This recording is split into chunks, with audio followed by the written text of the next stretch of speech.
Public meeting, March 4, 2021.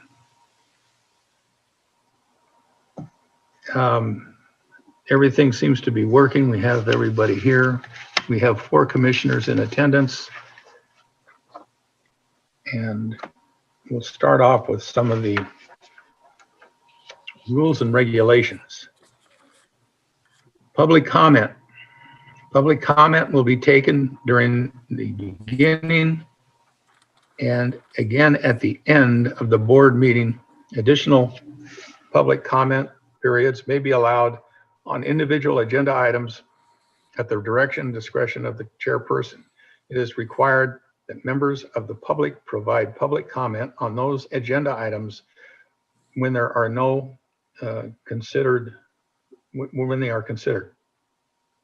Public comment is limited to 3 minutes per speaker on matters over which the board has jurisdiction, supervision, or control. It is requested that the public comment be respectful of different viewpoints and that individuals do not engage in personal attacks or become disruptive or disorderly in orderly conduct of the meeting.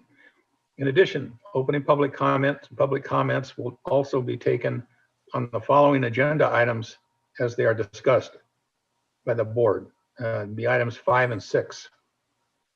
At this time, public comment will be taken on those items that are within the jurisdiction and control of the Board of County Commissioners. Natalie, do you have any public comments? Natalie Wood for the record. Sir, we didn't do the Pledge of Allegiance. Do you want to start with that?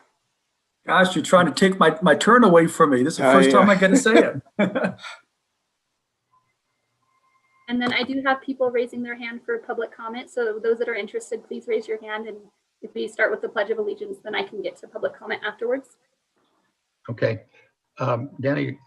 Yep. I pledge allegiance to the flag of the United States of America and to the republic which it stands, one nation, under God, indivisible, with liberty and justice for all.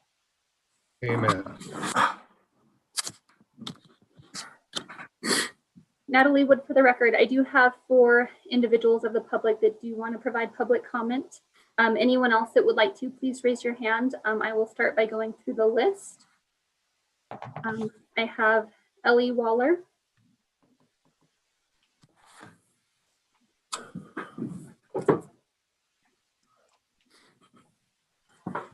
Can you hear me?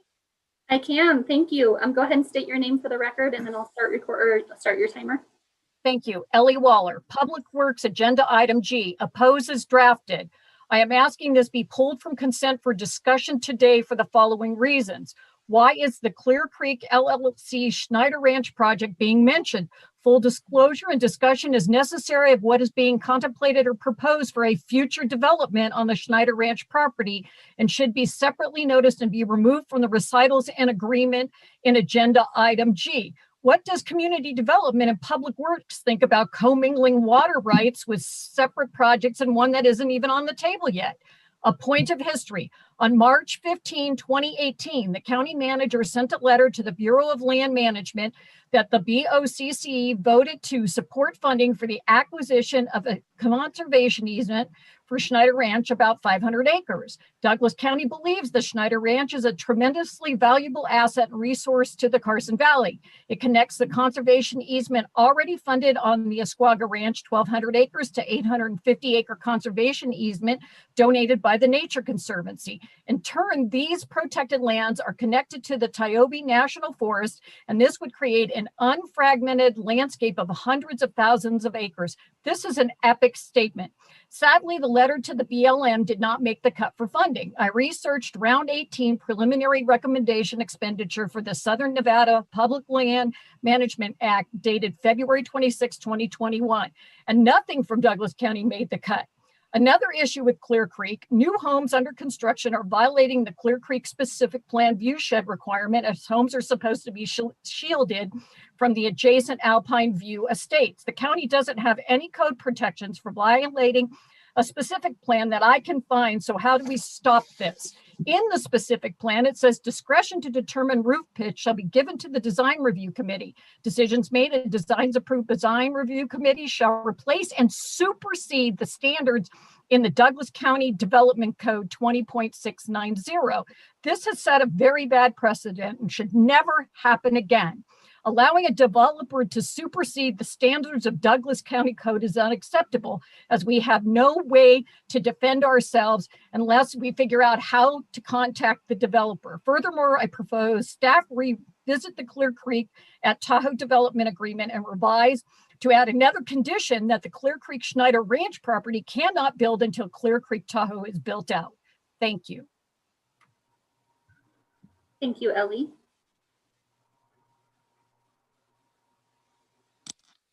Okay, we'll go with Jim Slade next.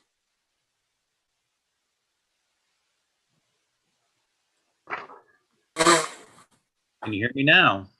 I can hear you, sir. Go ahead and state your name for the record and I'll start your time. Jim Slade.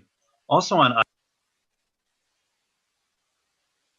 Clear Creek development, one naturally thinks of the development between US Highway 50 and the Jacks Valley area that was approved in the early years of this century. The master plan amendment for that property to change the land use from FR19 to receiving area was mired in controversy and was widely opposed as inappropriate, especially since that area had been specifically designated by the county as the highest priority for preservation. The property was also well outside of any town or urban service area boundaries and contrary to any number of goals and policies of the master plan. The title of this agenda item and the agenda action sheet refer only to Clear Creek. The financial impact only refers to the Clear Creek development, singular. Yet in the legalese provided by the developer, the applicant states, Clear Creek also has an interest in a planned development commonly referred to as the Schneider Ranch development, which is located upon a parcel commonly referred to by assessor parcel number 141910000011. That statement is false, as that parcel number is incorrect and does not exist. They then make it clear that the Schneider Ranch is distinct from the Clear Creek development, and then refer to them as the developments, plural. The Nevada open meeting law requires that the agenda consist of a clear and complete statement of the topic scheduled to be considered during the meeting.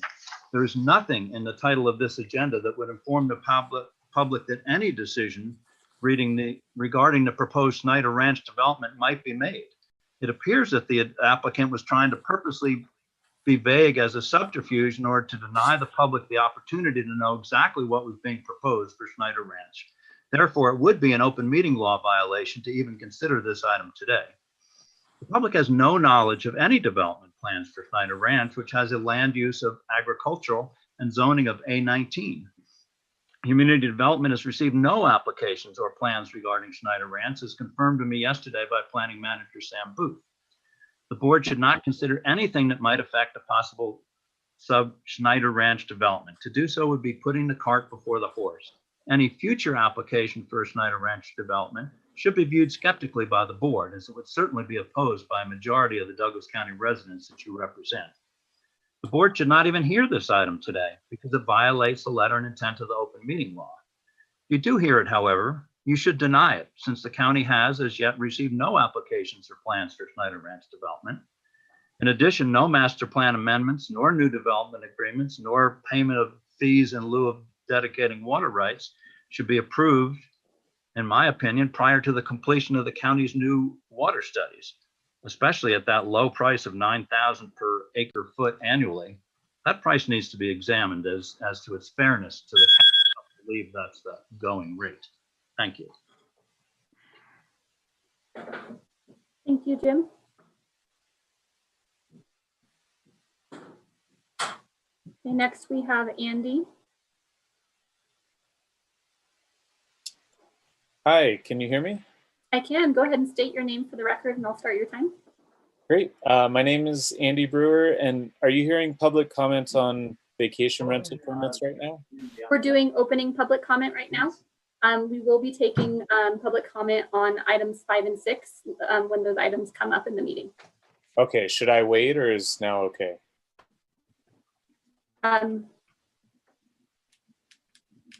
Typically, if you're speaking on those items, it's during the item. Okay, I can wait. Thank you. Okay, thank you.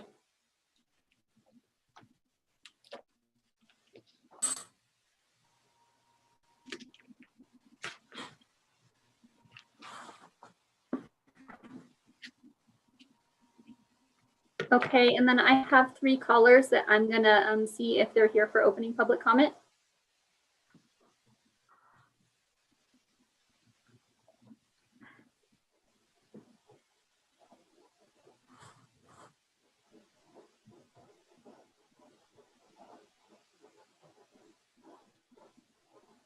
Hello, can you hear me? Yes. I don't have any opening public comment. Okay.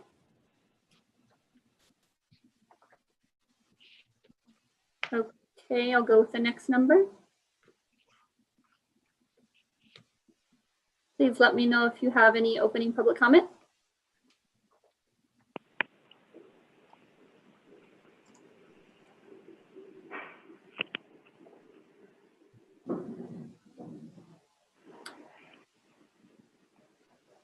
Okay, no response.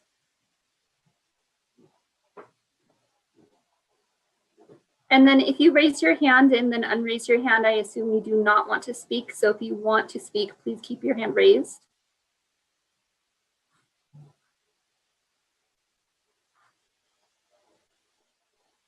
I have another caller I'm trying. Would you like to provide public comment at this time?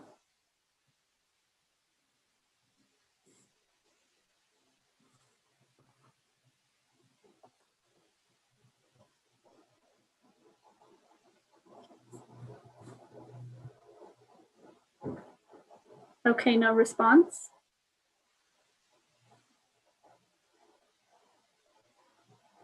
Okay, do we have anyone else that would like to provide opening public comment in this time?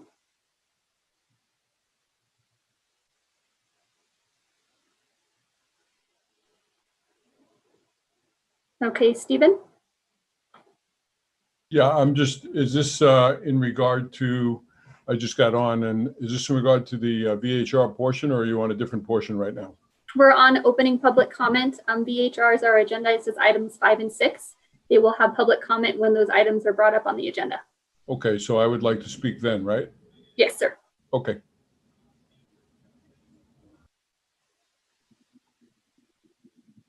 Okay, I don't see anyone else with their hands raised or any additional callers.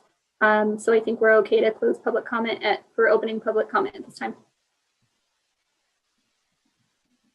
Okay, well, we'll wait a minute to see if there's any more that come in.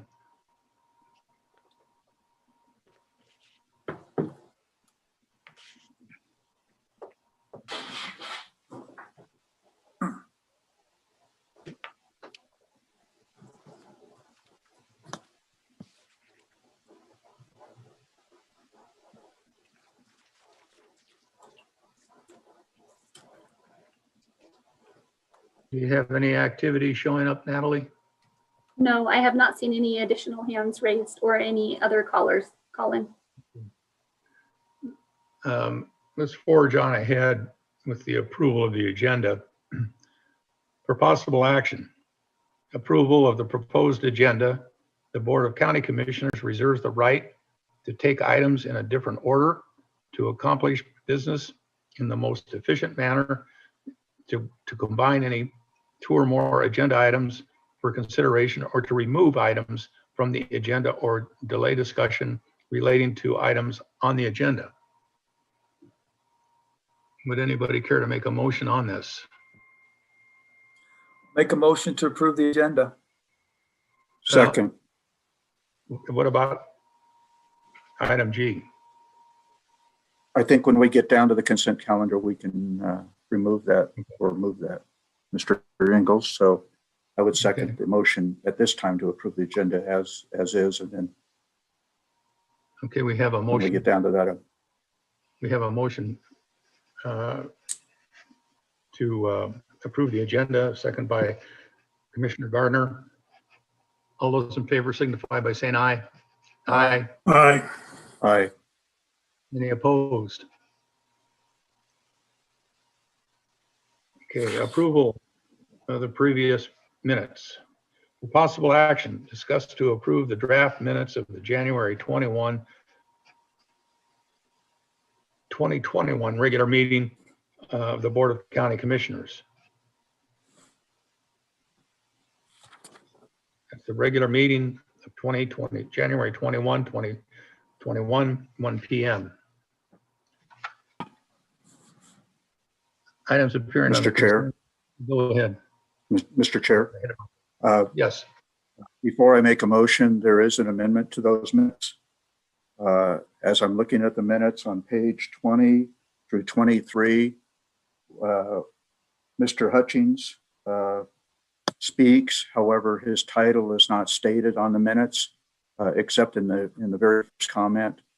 So I would like to amend the minutes to reflect Mr. Hutchings' title on pages 20 through 23, and would move for approval of the previous minutes, draft of January 21, 2021, regular meeting of the Board of County Commission with those amendments. Is there a second? Second. I'll second. You got it. You got it, Walt. Right, we have a motion by Commissioner Gardner, a second by Commissioner Noah Sad.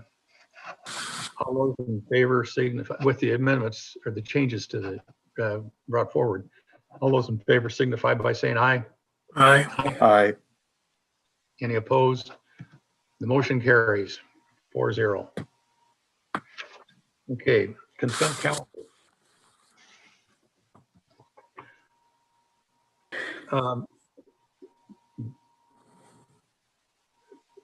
Do we want to make a motion for the consent calendar to address item G?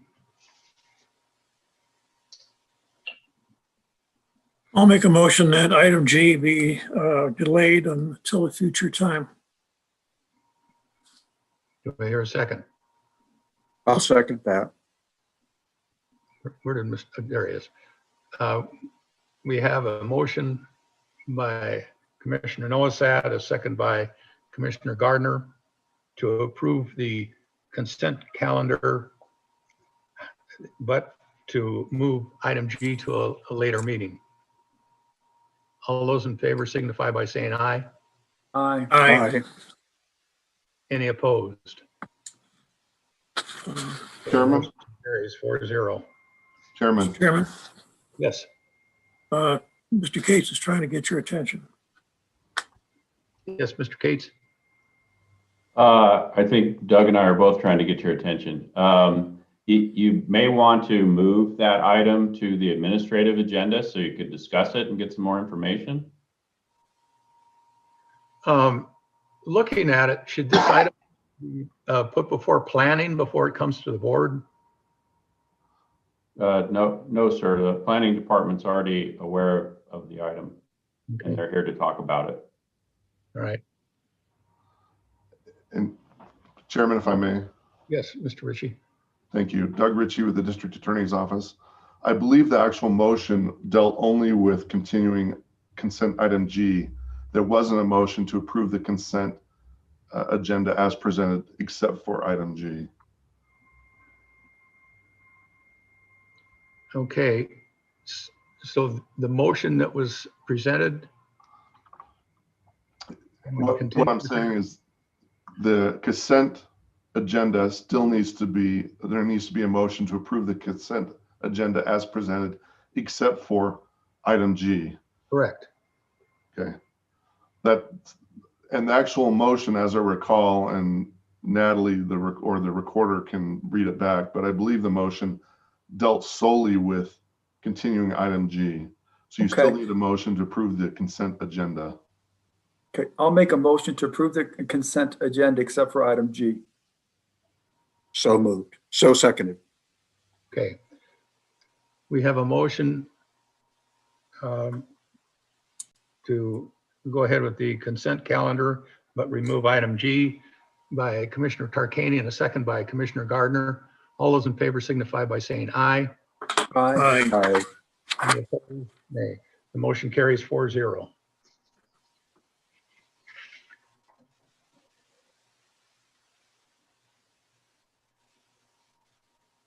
Okay, the consent calendar.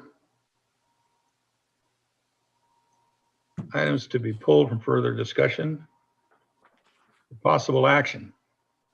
Discussion to approve the statement of works under a pre-existing professional service agreement with Journal Technologies Incorporated to provide case management software for the East Fork Justice Court and the Tahoe Justice Court at the total cost of $892,500. Authorize the course administrator to sign all necessary supplemental software documents and provide direction to the finance department on the source of funding and to bring a budget augmentation to the next board meeting in order to increase the judicial services budget of the county's general fund. Ms. Williams, are you here? Yes, sir.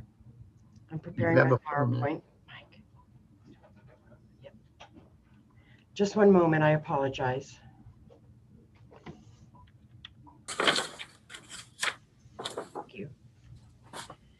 Good afternoon, commissioners, Chairman Ingalls, Vice Chairman Noasat. It is my pleasure to present to you this afternoon on the case management systems for both justice courts and the statement of work thereof. Appearing with me today is the Honorable Richard Glasson, Judge of the Tahoe Township, and the Honorable Cassandra Jones, Judge of the East Fork Township. Before I get started, I would like to thank the board for letting me present to you today, as well as Mr. Cates, Ms. Davidson, Mr. Ritchie, Mr. Wadley, Ms. Willoughby, and Ms. Wood for assisting me with this presentation today.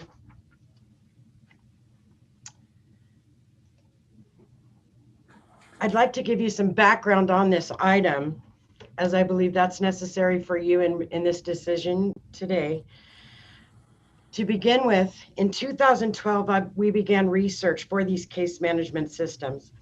We started with the court technology conferences. We went out nationally, statewide, and locally to see what the case management systems the other courts around the country were using. Then in September of 2017, we developed a detailed request for information, and we sent that to 11 companies. This included information about the company's profiles, cost estimates, references, 22 specific system features, data tables, validations, analytics, reporting and metrics, case and data intake methods, financials, data and exchange sharing, and project considerations. In November of 2017, we received demonstrations from the 6 top companies that we sent those requests for informations to.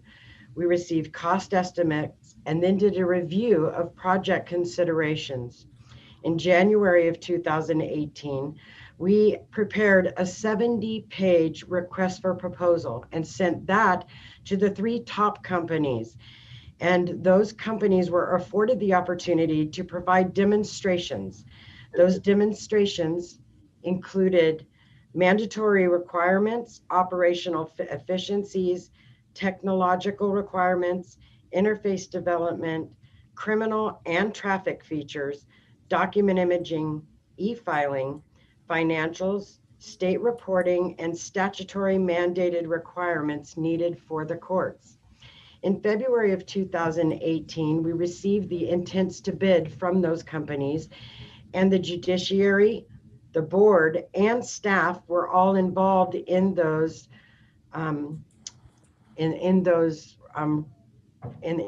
were involved in that, and more demonstrations were received, and we reviewed that. In June of 2018, we prepared a presentation and we submitted that to the board.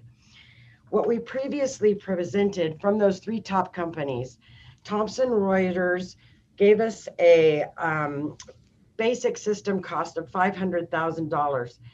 Adding eBench was $858,000 cost. This is the Cadillac of the 3 systems. The Supreme Court uses C-Track for their e-filing. They had a yearly maintenance of $84,000. And if we included eBench, the yearly maintenance would have been $185,000 with only 25 users for that system.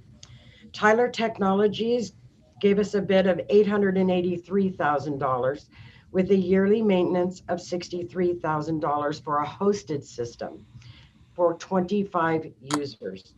They also told us that they would give us individual project estimates to be determined during a business process review that we would have to take back to the board for additional costs. Journal Technologies provided us a bid of $589,000 to be paid upon rollout of the entire case management system that would include the first year's maintenance. The yearly maintenance would be $89,000 a year, up to 100 users for that system, and that cost included the interfaces and the conversion. We took that to the board on June 7th of 2018 with the original phasing plan to get the district court up and running, receive the certifications from the state government, and then to open up e-filing and public portal, and then move forward with our justice courts. We did receive the approval from the board for implementation to our district courts. So why are we coming to you now in the middle of a fiscal year? We received an email on June 30th of 2020 that Justware was ending life, which would mean that programming, maintenance, updates, and support for that case management system for our East Fork Justice Court would no longer be. This is a legislative year, as you know, and with Supreme Court mandates constantly coming down, we would not be able to continue to update that system. We did begin from July of 2020 to October of 2020. We completed a migration questionnaire and started watching what our judicial partners were doing with that end of life notice. So due diligence. The more technology you need, I think the less technology needs you. And in about 4 seconds, there's changes to all technology. We can all be sure of that. But what I'd like to present to you today is that the courts have done their due diligence. We've gone over the needs and we've gone over our original RFI and RFP and what the difference those other systems continue to offer and what we had, what our original needs were with docketing, calendaring, records management, the sealing of confidential information with the courts, scanning, expungement, courtroom management, judicial assignments, sentencing calculations, e-bench, case flow management, motions tracking, data verification and error detection, uniform state reporting requirements for statistics, minimum accounting standards, financial requirements, state reporting, audit tracking, and the deficiencies that are in our current justice court case management systems. We began sales and contract negotiations from October of last year through February of this year. We negotiated additional workflows, searches, reports. We negotiated separate go-lives for each of our justice courts, and we negotiated interfaces. With those interfaces, the original cost for the interfaces for ticketing, jail, our recording systems through JABS, and reporting to the Department of Motor Vehicles and McIGIS, and with our other courts so that they could each communicate. The original bid to us was $30,000 for each interface. But because of negotiations, we were successfully able to negotiate some of those interfaces down to $7,500, saving $67,500 from the original statement of work. We also included COVID considerations because of the pandemic into the statement of work, and we included case structure for our justice courts because there are different case types in the justice courts from the district courts to come up with the cost that is in the statement of work that is before you today. So we can't wait. We have Court View at the lake that is a state system. The entire state of Nevada is moving their system to a company called JWorks. JWorks was in our original request for information and was found to be inadequate for financials, amongst the other needs that I talked to in just a couple slides ago. JustWare has an end of life. We have the financial and minimum accounting standards. We are coming up against programming, updates, support, and being this a legislative year, we need to make sure that we can comply with the legislative mandates that are going to be imposed upon us come July of this year. We also have connectivity issues up at the Tahoe Justice Court. Without a case management system, we would have to go back to doing things manually. And I'd like to just show you how things are manually done in a court, because we keep lifetime retention in the district court. And this is the way things were manually done. I set a copy cut by that docket book so you can see how large they are. And then I'd also like to just point out here how we maintain financials in a manual system. When I was speaking to connectivity, I have been tracking, we have connectivity issues with the hosted system in Tahoe. And in February of 2018, I started tracking how many times the Tahoe system is not connected and it goes down. We've gone down 525 times since February of 2018, and I'm not a math wizard, but if there's 261 work days in a year, and there's been 783 days since I prepared this PowerPoint, my math says that that court has been down 67% of the time since I started calculating that, meaning that court has only been functioning for 33% with their case management system. This is a serious efficiency issue. And because we have a 20-year judge on that bench, he is able to work manually when that system goes down. However, as you will see down further in this PowerPoint, with our population growing and with the filings increasing, manually working with the system that does not connect to the state system is becoming an increasing problem in that court, with the legislation, the end of life, and scanning not being able to be completed in that court because the state cannot maintain the saving of documents. We have an issue as well in Tahoe that I need to consider. And then I'd like to let you know that I have thought about other risks that we are looking at. We have a state reporting system that we do look at on a monthly basis. And so far in my justice courts, the reporting for our statistics, I have found issues that are basic system reporting. One of the issues I found is the ratios in our active pending caseloads are incorrectly reporting backlogs. We are unable to produce reports to assist our judges with the cleanup of that data.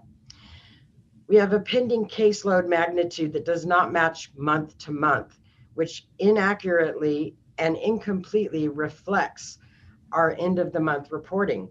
And what this is at a basic level, every end of the month, we have active pending caseloads. That should be our begin pending caseload numbers for the next month.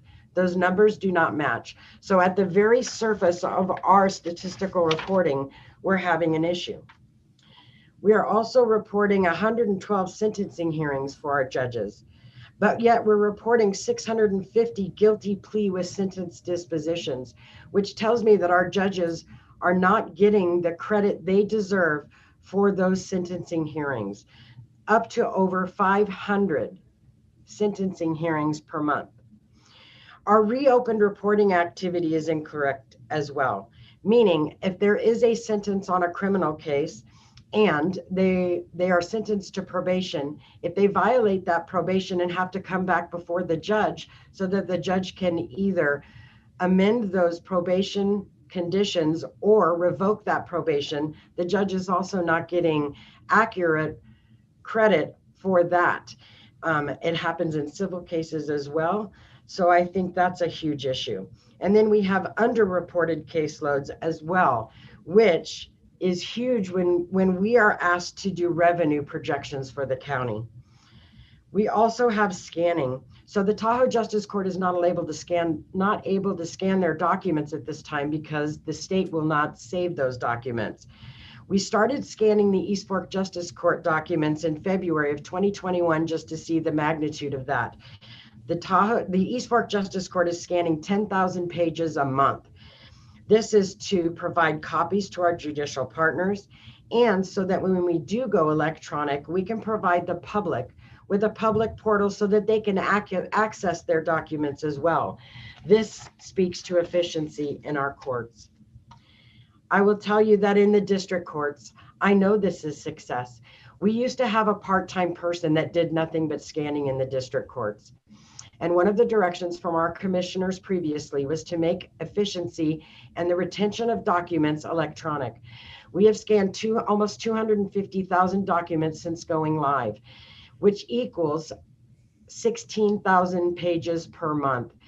This part-time employee did the scanning, but because of the efficiency brought about by the new case management system, these 16,000 pages now are being done by our normal staff through the production that they do at the counter.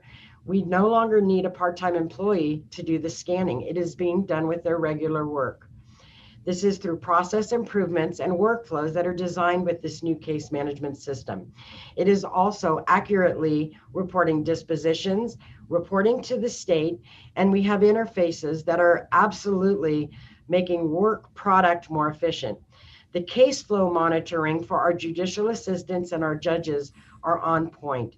And one of the things that I am very proud of is that the state has actually sent me an email that says that the reports coming in from the district court are very reliable and are examples of how to implement new reporting methodologies throughout the state, which is huge considering the amount of courts we have around the state of Nevada.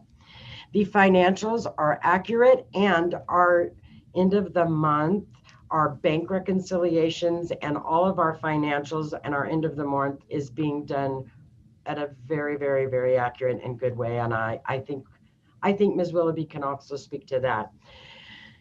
Also, we received an email from the state, from the Supreme Court, that says that our January report was very clean. We had implementation of a new statute from the Supreme Court for high-risk protection orders. And we put that in January, and they said that all of our statistics were there, and they encountered absolutely zero errors from our January statistics for the district courts. So courts contribution, I know there is probably some questions with regards to, are the courts contributing their judicial funds or restricted funds? And I wanted to address that for you. The courts are contributing to this case management product. We have server storage capacity needs, and servers cost about $30,000. The courts will be paying for any server storage needs with judicial funds. Also, vendors have costs for the interfaces. We will be paying for those out of judicial funds.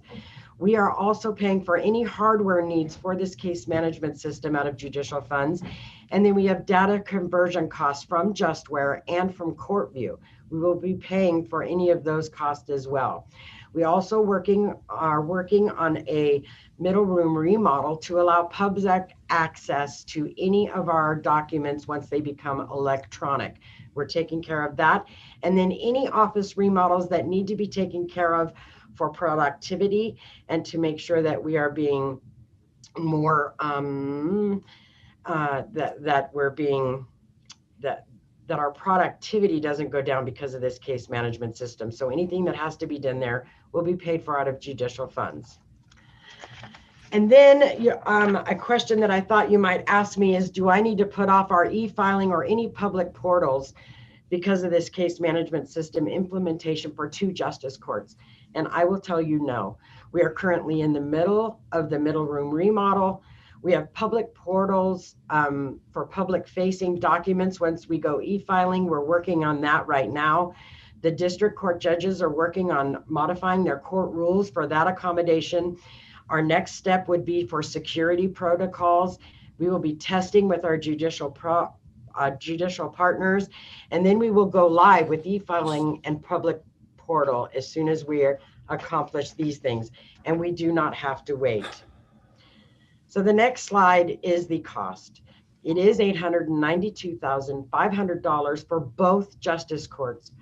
They are asking for $140,000 up front to pay for programming, the different cases, the workflows, the queues, and the business processes. And then we have to start working on pre-conversion for both of these case management systems as soon as possible because of the differences in both of those systems. And then the $752,500 is due upon go live of both courts, but not until both courts are up and running. The $89,000 a year for maintenance of the system does not increase.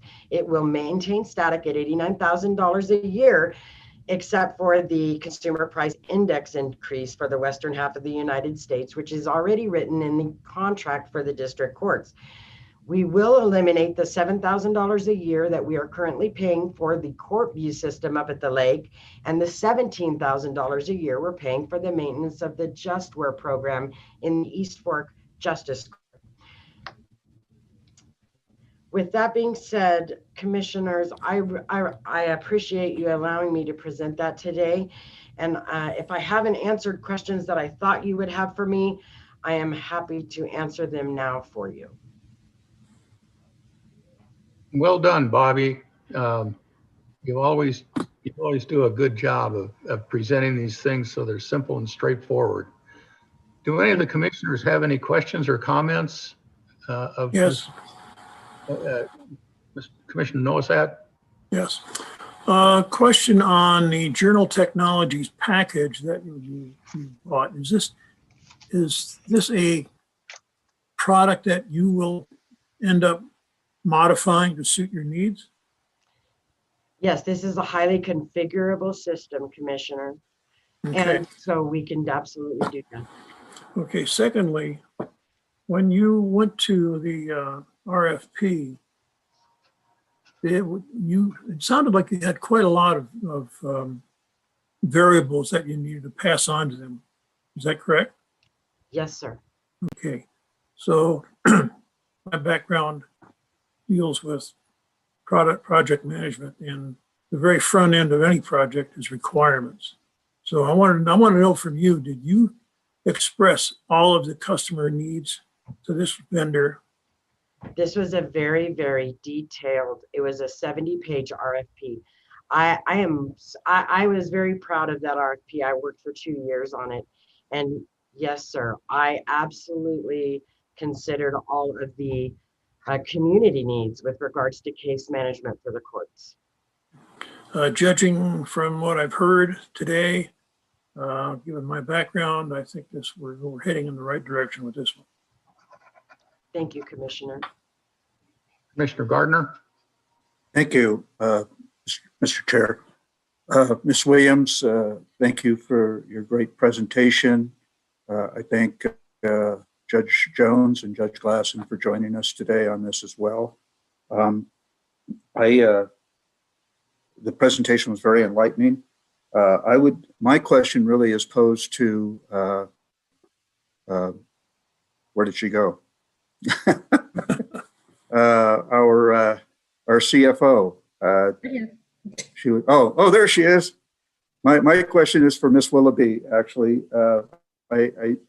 And I'm reading this, it says that funds available in the county's general fund from greater than anticipated revenues from either the reimbursement of coronavirus aid and so on and so forth.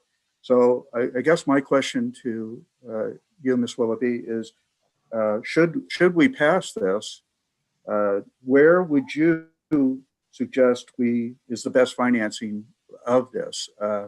And do we have the funds available in the CARES Act funds? So that's where I'm asking, is where we're getting the money from, really. And Terry Willoughby, for the record, excellent question. That's actually why I had my hand raised.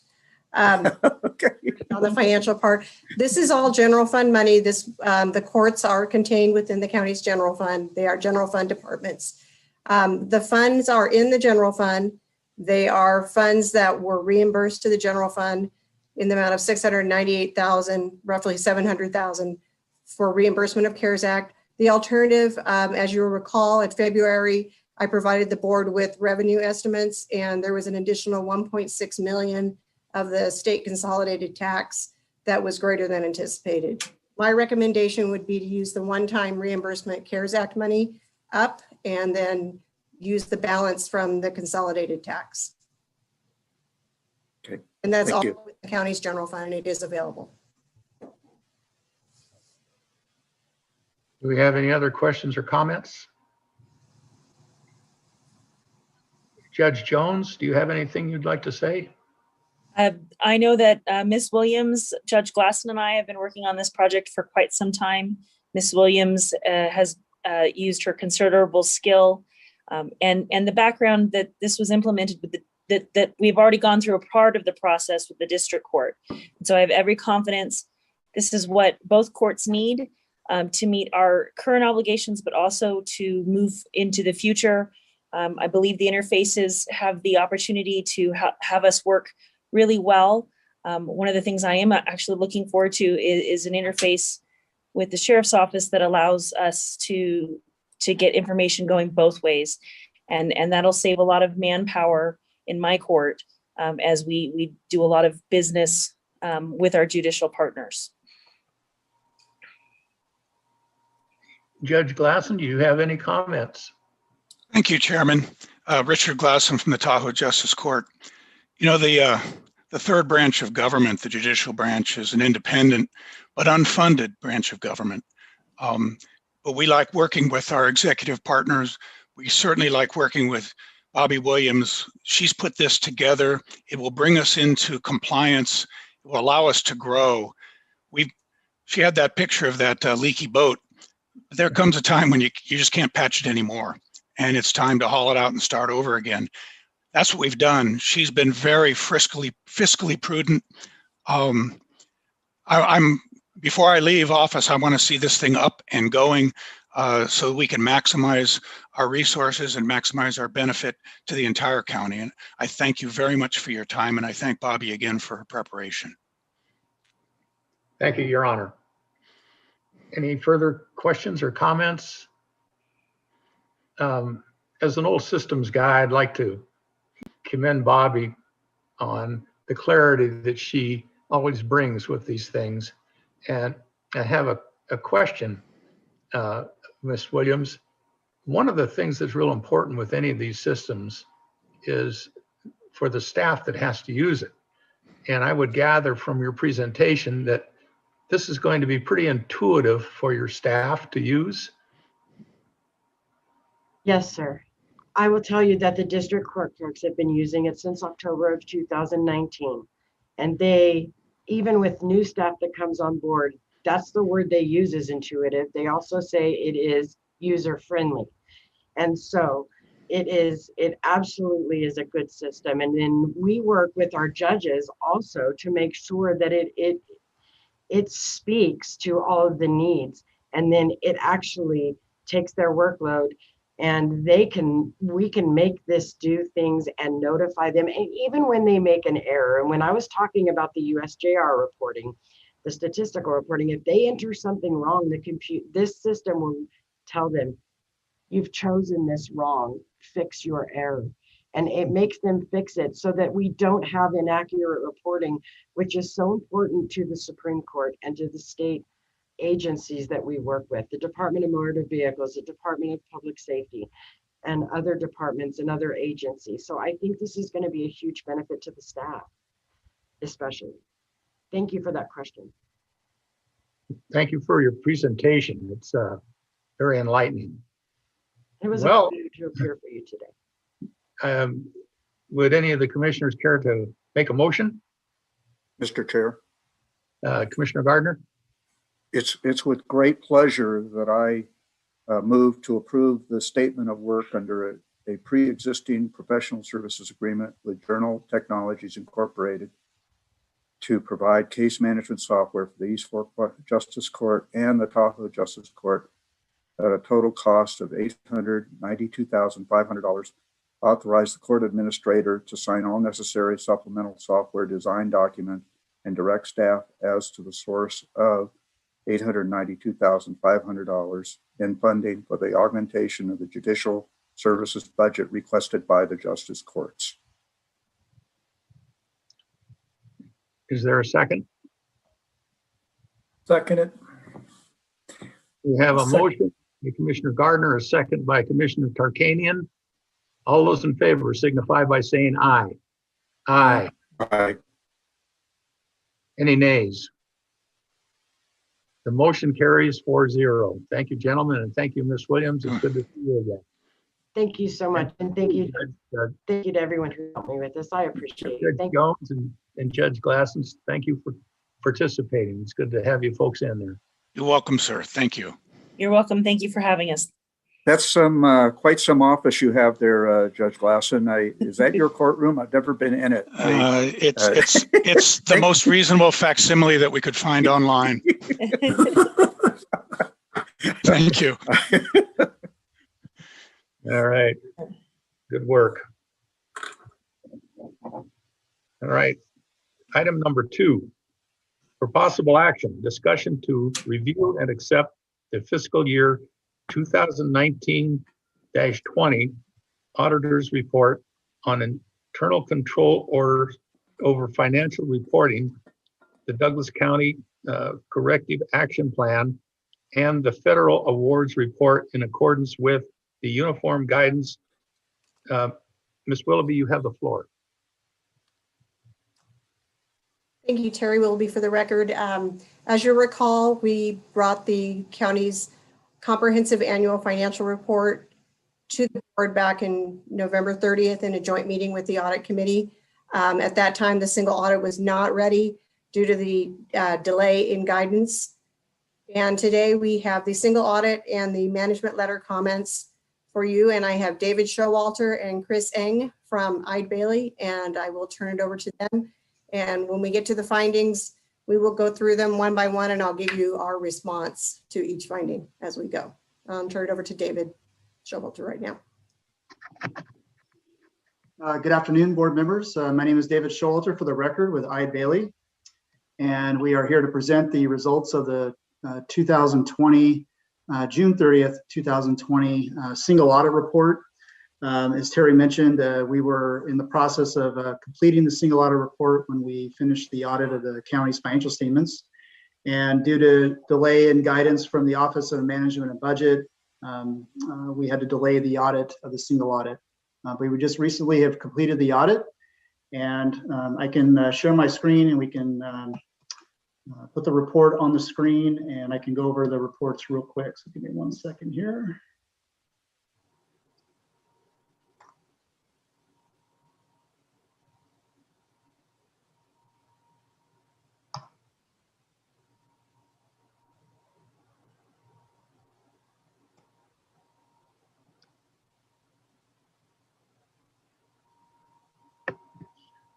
So part of our responsibility in auditing the county is to conduct the audit in accordance with generally accepted government auditing standards. So this first report is the government auditing standards report. And essentially what the report describes is our responsibility with reviewing the internal controls over financial reporting as well as compliance as it relates to our audit of the financial statements. So this particular report identifies whether there were any internal control deficiencies noted in the audit.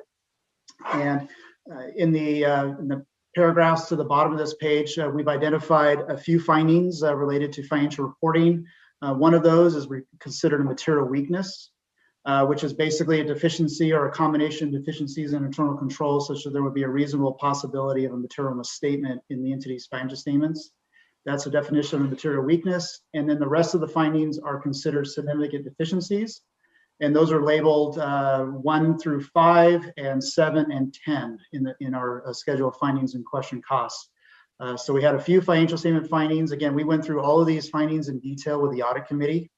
So certainly we can cover those if you have any questions. With respect to compliance and other matters, with respect to the government auditing standards report, we did not have any instances of non-compliance to report. So that's so that would be necessarily like a clean report on compliance with respect to your financial statements. And again, management has provided all the responses to the findings in their summary schedule of, or their corrective action plan.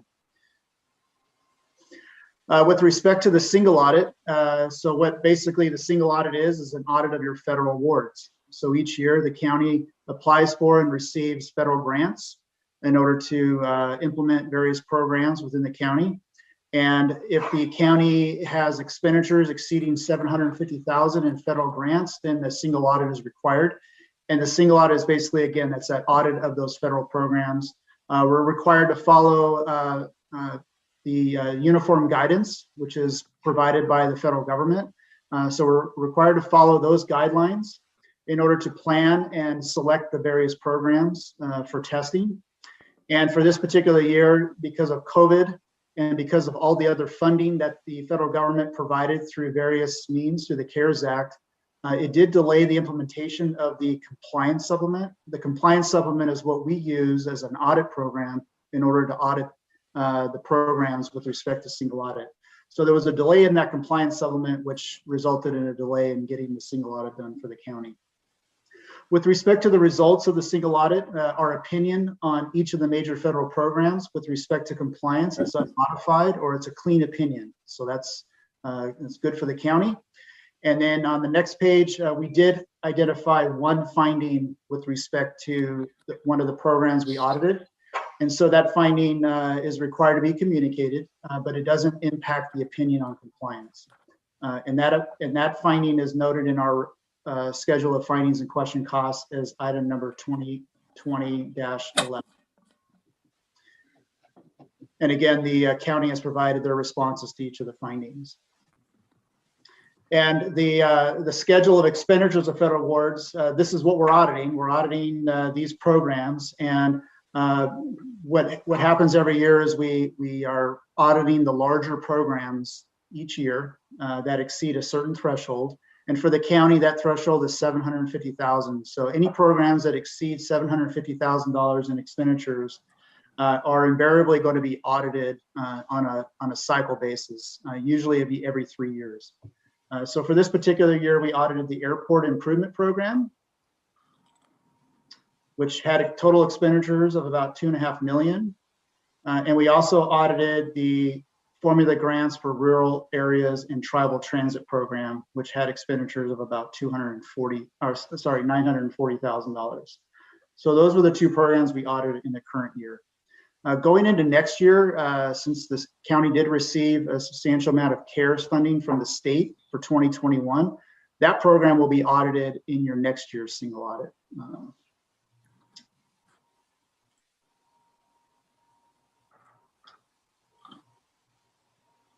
So Terry, did you want me to go through each of these findings, or how did you want to handle that? Yeah, let's if you could just give a brief overview, and then I'll give our response. That's fine. Okay. So just to recap, we did go through each of these findings in detail with the audit committee, and they did have good questions with respect to a little more detail, as well as management did provide their responses to each of these findings. So the way that this section is laid out, the first section is related to the financial statement findings. The majority of the findings are going to be made up of findings that were communicated in the prior year, and that they've rolled forward into 2020 because they either had not been implemented or there was partial implementation of those findings. So you'll know that in the finding, when right in the middle there it says repeat finding from prior year, will indicate whether that was a repeat from the previous year. So actually these are not new findings. These are just essentially just repeating the findings from the prior period and then providing a status or an update on where things are in the current year. So the first finding just dealt with financial statement system user roles, and in Mr. Showalter? Yes. Mr. Showalter, may I interrupt you just for a moment? Can you tell us what page that is on so that we... Yeah, it's on page 11 of my report. I'm not sure. In the packet, yeah, Terry Willoughby, for the record, on packet page 233. 233. Yeah, I'm sorry, I didn't have the package open here. Okay, I want to be able to follow along. Yep. So thank you. So once you get to that page, we're going to be going in succession from that point on. Okay, so yeah, this finding dealt with user access roles, and in the county's accounting system, users of the system have roles set up that gives them various capabilities within the system. So the finding here is really just to take a look at those roles every year to make sure that those roles seem reasonable. And whenever you have changes in people coming in and out of the finance department, you always want to make sure that those roles are reviewed and that there's proper segregation of duties with respect to those roles. So that's just basically implementing a policy and procedure to make sure that those roles are being reviewed on an ongoing basis. The disaster finding number 2 was the disaster recovery and server room and backup locations. Again, this is a repeat finding from the prior year, just noting that there needs to be a disaster recovery policy and procedure. That policy should be tested, as well as the server room and the backup locations. The server room, I believe, was located in a location that was underground. So we would like to see that at a higher elevation, just in case of flooding. And then the backup locations, we'd like to see those backup locations off-site and not on the same site where the servers are being backed up, just to provide additional layer of protection and recovery of data. Again, all these findings do have management's responses to them. And Terry will be for the record. You'll note on the response that many of them have been completed, but because they were not completed during the audit period, they still have to be reflected as a finding, and then next year, hopefully they'll go away. That's right. Yeah, that'll be great to have all the, and I'll show you at the very end, you'll see that there are quite a few findings that we had in the prior year that have fallen off because they were implemented by management. So I'll show you that at the very end.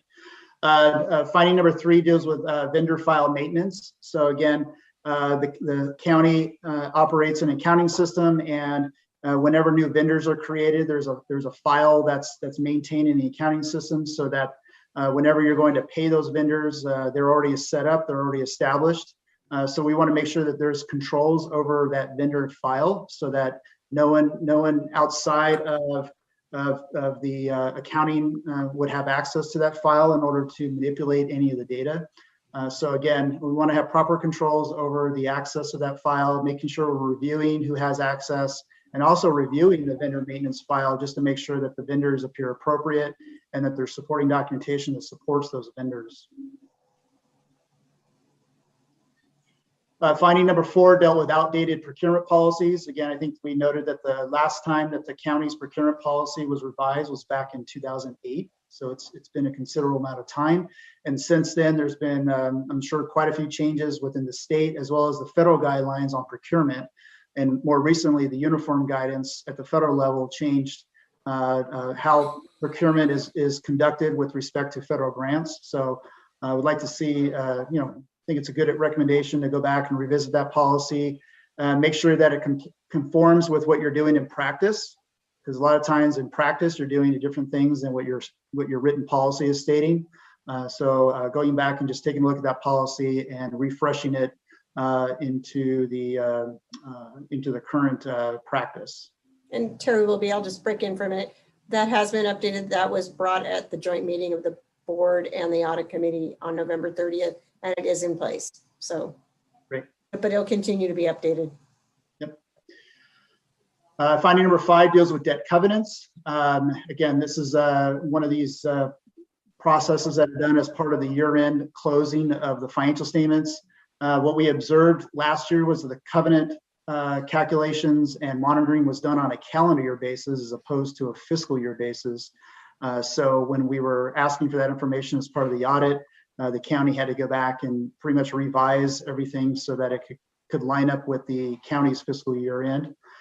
So I believe they have implemented that in the current year, and that'll be an item that will have been reflected in the next year's audit. So looking at finding number 6, this is the property tax system. The property tax system is currently housed in an AS 400 system, which is a very old IT system.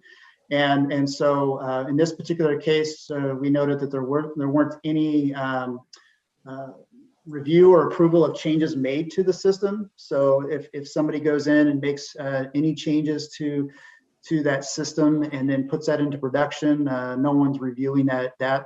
And so because of the fact that the system is very old, there's very few people in the county that understand the system. So I think the corrective action on this is that the county is certainly in the process looking for replacement to that system in order to bring that system into a more current status. So.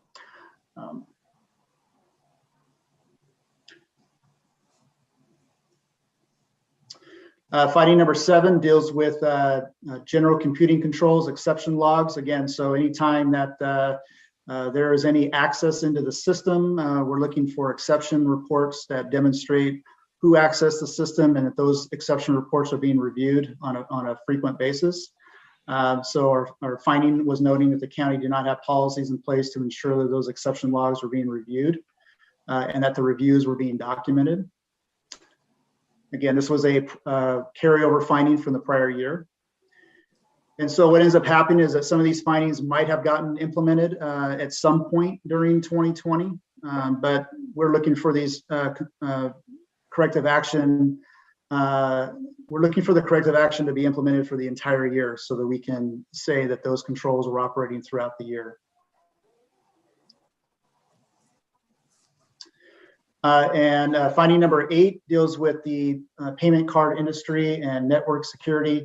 This deals with the county's use of credit card payment terminals throughout the county, making sure that those terminals meet the payment card industry requirements, that the user or the individual with the card need to make sure that there's encryption all the way from the card terminal to the credit card processor.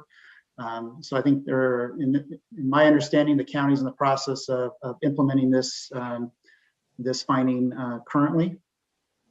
But since it hasn't been implemented before the end of our audit, we're indicating that it's a repeat finding. So all the findings through number 8 are prior year findings that are just being carried over into the 2020 audit. Starting with number 9, this is a new finding for the current year. And this deals with capital asset accounting. So as part of our year-end close, management prepares their fixed asset schedules. They reconcile their fixed asset additions and schedules to the general ledger. We noted that there were some issues with that reconciliation and just making sure that there was a formal reconciliation process in place to make sure that those capital assets are being reconciled on a timely basis. Either throughout the year so that it's kept current, and then that way at the end of the year, when that information is provided to the auditors, it's already been reviewed and for accuracy and completeness. So management is from the perspective that we didn't have any issues with capital assets, but the reconciliation process at the end of the year was timely and consuming and resulted in a few different versions of the capital asset rule before we were able to finally get that audited. So, and finding number 10 deals with the preparation of the CFA, which I presented to you just previously. That schedule presents all of your federal awards. What we're noting here is that there was an audit adjustment that needed to be made to the CFA. So our recommendation is that just the CFA goes through a review prior to being provided to the auditors for audit. So just establishing a policy and procedure to have somebody prepare the CFA separate from the person who's reviewing the CFA. That way that reviewer can detect possible misstatements. So that concludes all the financial statement findings. And then the last finding we have is the single audit finding. This is finding number 11. And this finding— That's on page, sorry, Terry Willoughby, that's on page 247 of the packet. Sorry.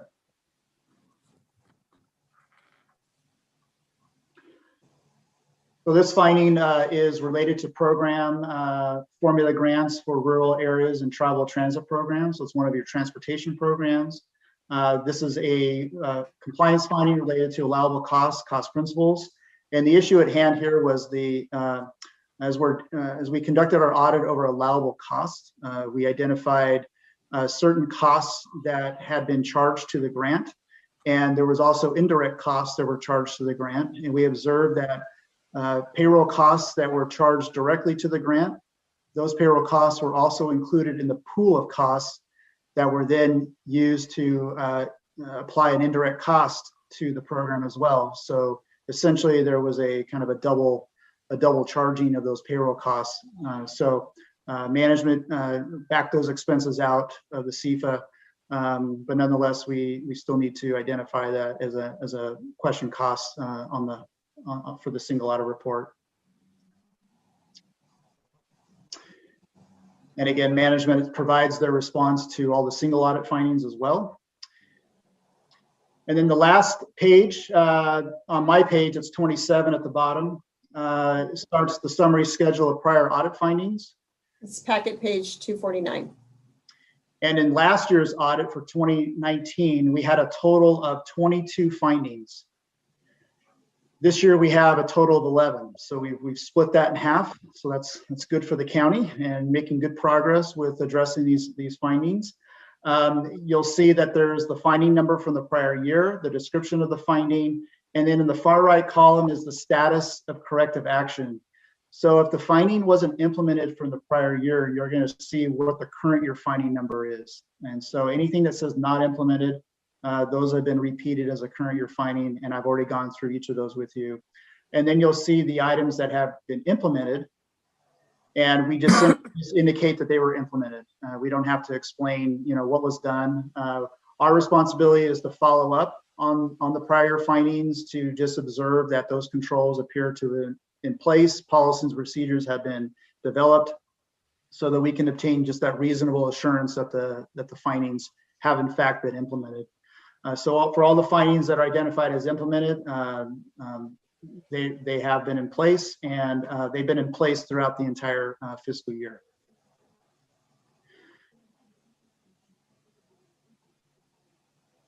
And so that concludes the results of the audit.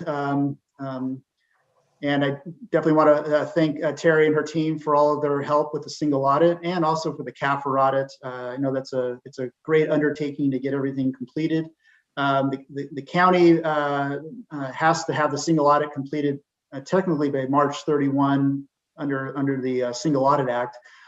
So again, they've met that deadline, and we're looking forward to getting started on next year's audit. So. Thank you, Terry. Thank you, David. And I appreciated all the hard work of the audit team from Eide Bailey as well on this. And I'd be happy to answer if there's any specific questions on the audit findings.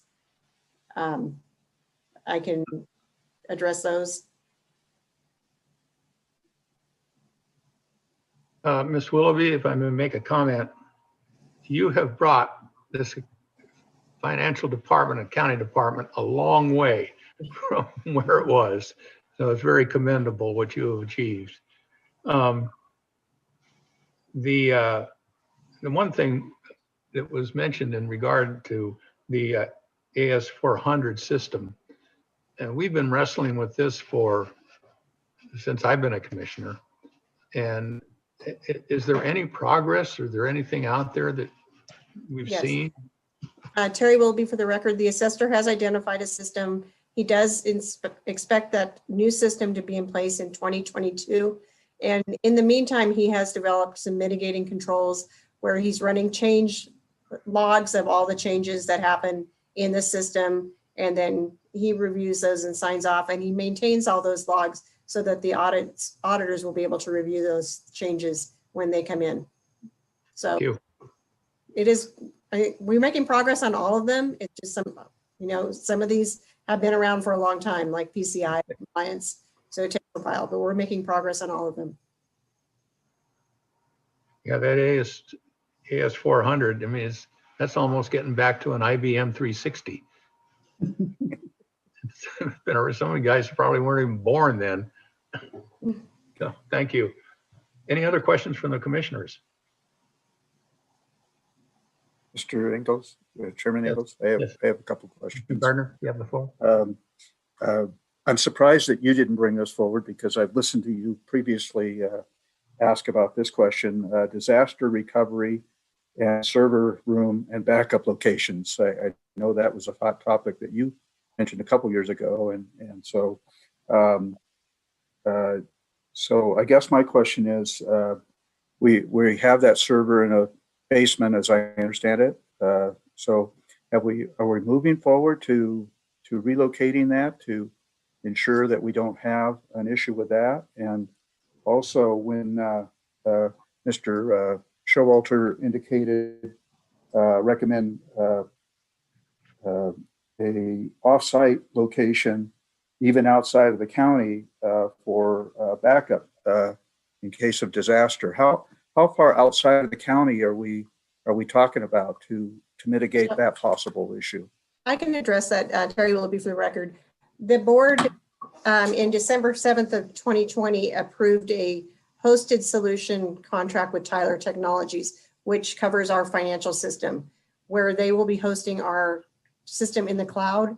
So it allows for disaster recovery in case there's a disaster. We're still able to go somewhere else and access our system.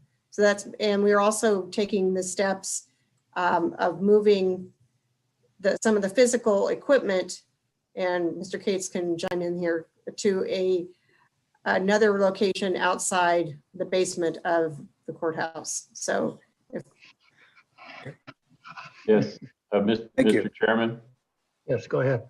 If I could just elaborate on that. So there was some funding that the board approved in the greater than anticipated fund balances to make some modification to the town of Minden's Public Works building.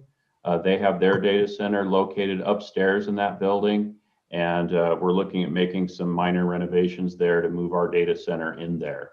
They just had the kickoff meeting for that. I believe it was earlier this week to start the design of that work. And then we'll be gradually moving over all the equipment and getting them out of the basement and in the second floor of a new modern building with good connectivity where it belongs. Thank you. Any other comments or questions? I can't see your name. Chris, you have anything to say? Good afternoon. Chris Singh for the record. I'm actually part of the iBailey team. I just wanted to say, thank you to Terry's team for, bringing us another great year of audit. Last year was our first year auditing the county, and last year was, quite a bit of challenge for us and for Terry's team. But, I think this year we pulled through and it was a great teamwork, and, we got things done on time, and we met deadlines for both the CAFR audit and the single audit. So thank you. Thank you, Chris. Well, it's a great comfort because when we got in there and got started, the county was doing year-end closing, which I had never heard of. So I don't know what was going on. I don't think Miss Willoughby really knew what was going on either, except it wasn't good. So with your help and Miss Willoughby's experience and her relentless attempt to correct everything, it's been a monumental task for the accounting department, as you guys probably realize. So, all in all, it's been great that you all work as a team and your ideas are constructive. And that's the whole idea of having external audits. So good work all around. It's a great comfort to be able, and when we do the budget, the first time I did a budget, it was like a mess. And the latest budget we did with Miss Willoughby, I thought something was wrong because it went so fast. So we've got good numbers. We're working on things, and thank you to everybody. Any further comments? Okay. Thank you, Terry Willoughby, for the record. I'd also like to mention that, as you'll note, some of these audit findings aren't strictly finance related. They're not in my control. So I really appreciate that all department heads work together. And when something's not in my control, I work with them to make sure that we're still getting them done. Well, you can always fuss at them. That's not helpful. Okay. That's Patrick's job. Any further comments? Somebody want to make a motion here?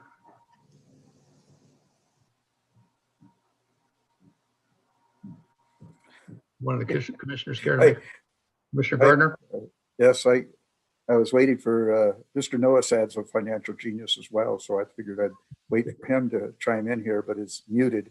So, anyways, I will move to accept the fiscal year 2019-2020 auditor's report and approve Douglas County's corrective action plan and the federal awards report in accordance with uniform guidance, single audit.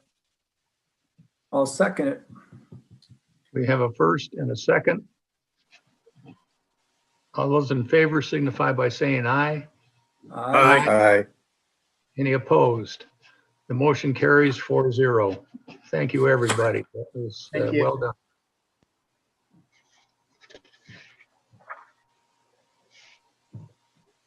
Okay, item number 3 for possible action. Discussion to approve $119,600 maximum contract with HDR Incorporated for the construction, administration, surveying, materials, testing, and project closeout services for the SR 88 flood mitigation project, and authorize the county manager or public works director to approve contract amendments up to 10% of the contract amount. Mr. Erb, you have the floor. Thank you, Mr. Chairman, fellow commissioners. For the record, John Erb, Douglas County Public Works. This contract is with HDR Incorporated. They're a fairly big firm, engineering firm out of Reno. Their scope of work is to do the construction management and surveying, material testing, inspection, and closeout. And with this project, it's pretty critical to have somebody on the ground that knows what they're doing. And HDR does. They are the engineer of record for the project, which is coming up the next item. But they've got good experience, and their goal is to keep this project on track, on schedule, and done in the quickest amount of time. And I have complete faith that they will help achieve that. And with that, I recommend to approve the contract with HDR. Any questions?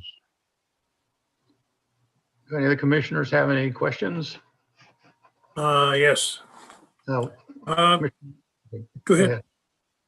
I just got. Yeah, I look at item number 3 and authorize the county manager or the public works director to approve contract amendments up to 10%. How does one know when the other guy signed? For instance, go ahead. For the record, John Erb, Douglas County Public Works.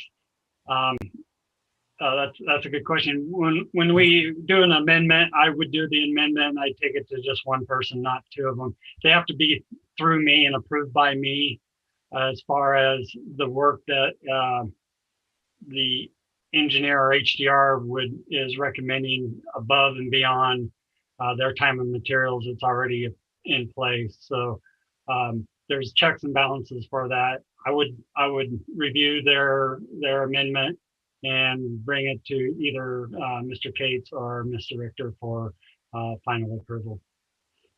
Thank you. Mr. Cates?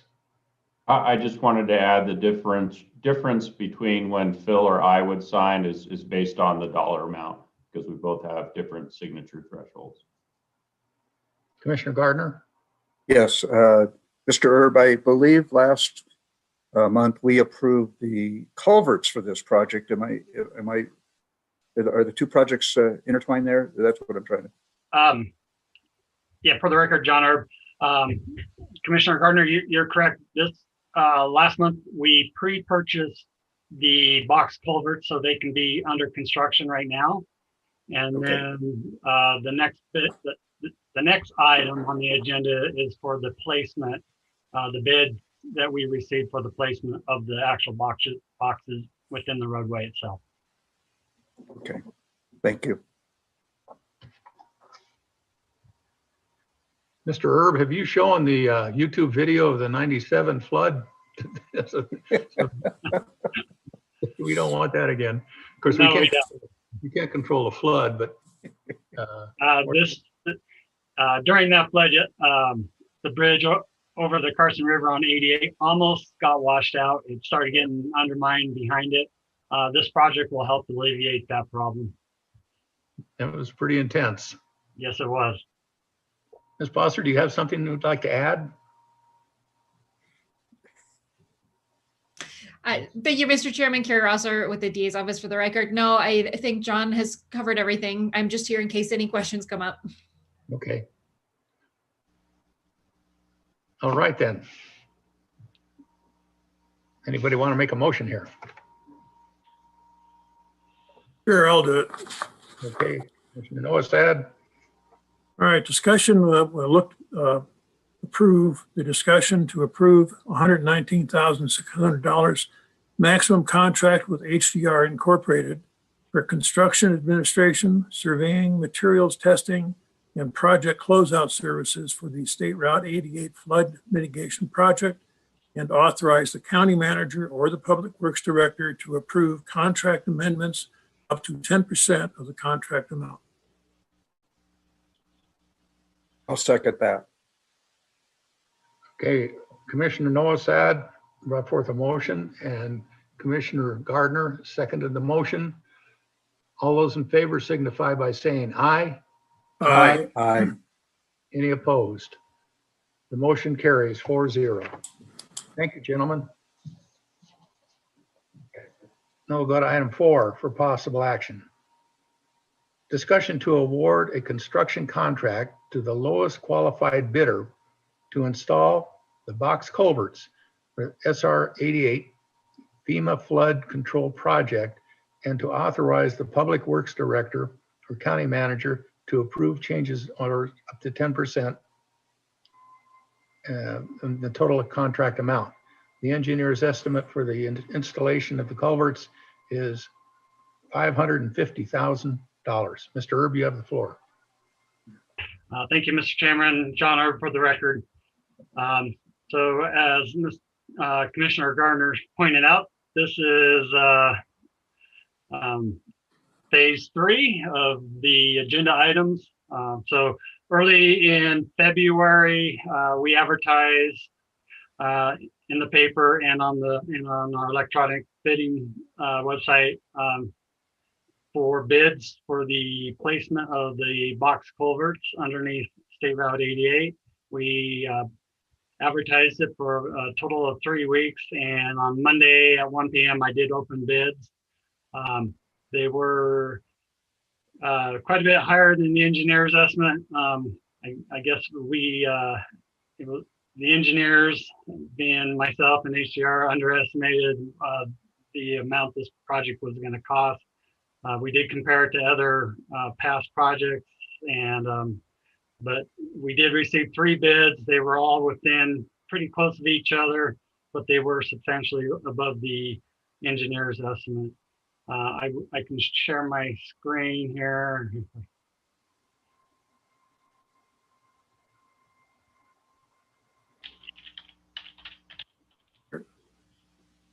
Are you done, Mr. Erb?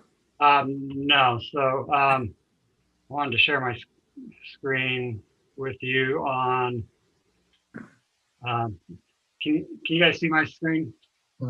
Yes. Okay, so we got 3 bids. The low bid was FW Carson and Company. The next bid was Granite Construction, and the third bid was Sierra Nevada Construction. All 3 met the bidding requirements. They turned in their bid schedules, the bid forms, and they all had their bid bonds attached to it. And they all had evidence of a contractor's license for Nevada and ability to do this size of the project. With that being said, I do recommend that we award this contract to FW Carson. I did put a recommended motion up there since it's a little different than what was in your package. And I'll take any questions. Mr. Erb, does NDOT get involved at all with this? Yes, they do. We have we had to do permits with them ahead of time. We've got all those permits to the final stages and approved. That's the other reason I wanted HDR to be involved. Their construction manager is a former deputy director or assistant director of NDOT, and so he knows their system very well. And so they're aware of the project. They actually help fund the project for the match, and so we're all looking forward to getting this in the ground. Thank you. Any other comments or questions? Yep. Commissioner Nolasat. Thank you. Mr. Erb, as part of the request for bid, was there any specific requirements enunciated in that request? Yes, we put a specific timeline in the contract that was advertised. We want a notice to proceed on April 1st, and we want the final notice of construction or completion to be April 5th, or I'm sorry, June 5th. So we put a pretty. That was quick. No, I was going to say, wow. So we put a tight timeline on this project. We want them to get in there and out of there. 88 is a vital link for our community, and we want this to be done as quick as possible. All right, thank you. Mr. Chair, I have. Oh, yes. Sorry, Mr. You have the floor. Thank you. Anyways, yes, I thought that was an awfully aggressive timeline, April 1st through April 5th. It was going to kind of negate my other question for you. But anyways, thank you for clarifying that. But I just want to re-articulate. I think we talked about this when we approved the culverts last month. And I want to re-articulate to our public really through this venue that this is not going to disrupt traffic. They're not going to have to make a roundabout up to Foothill or over to 395. That there's still going to be pass-through traffic while this project is ongoing. Am I correct on that, right, Mr.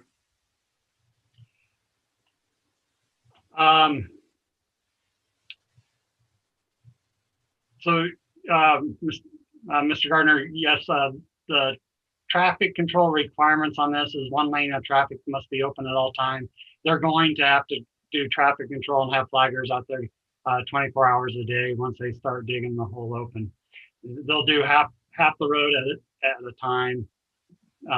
They'll do one half, put the boxes in, backfill it, and then excavate the other half. Okay, so our public should expect delays, but those delays hopefully will be April, May, so about 60 days, maybe a little bit longer. Yeah, so with the flagger control, we definitely have a peak hour directional traffic. By having flaggers out there, if they see one side back up more than the other, they can get it cleared out and try to help keep traffic moving as much as possible. And then they'll be there, if the emergency vehicles do have to go through, they'll stop everybody and let those emergency vehicles go through nonstop. And so there'll be hopefully at least it'll be some delay, but hopefully can keep everything to a minimum. Mr. Will the flaggers, is that something the NDOT is providing, or is that something the county is responsible for? No, that's something the contractor provides himself. Oh, okay. Yeah. Thank you. No other questions, Mr. Can you see my screen with the 3 bids on it? Is that coming up correctly? Or? I can only see one bid actually. Okay, I think I got sorry, I think I put the wrong one up there. W. Carson. Well, we know Carson's is a big company. Yeah, there you go.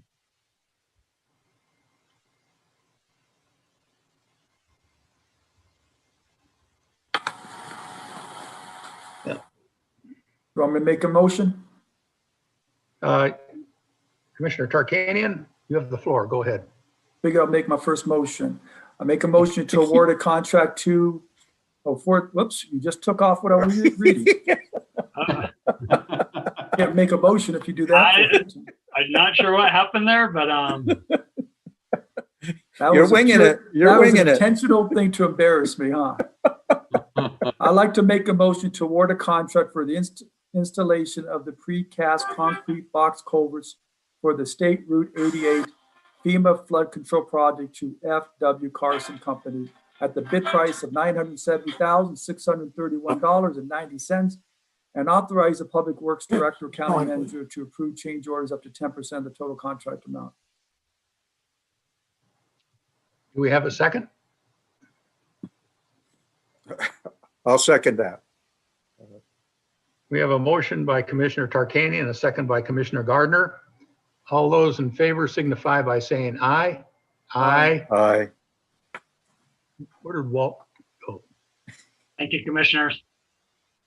I don't know if that motion carried or not. We got 3. Walt, Well, do you want to turn your microphone on? Okay. We had a motion and we had a second and we had 3 commissioners vote in favor. Would you like to vote? Aye. Okay. You have a vote of 4 commissioners to approve the project. Is everybody doing okay? You want, yeah, Mr. Erb, does this complete this now? I mean, have we financed everything? Okay. Yes. Okay, good.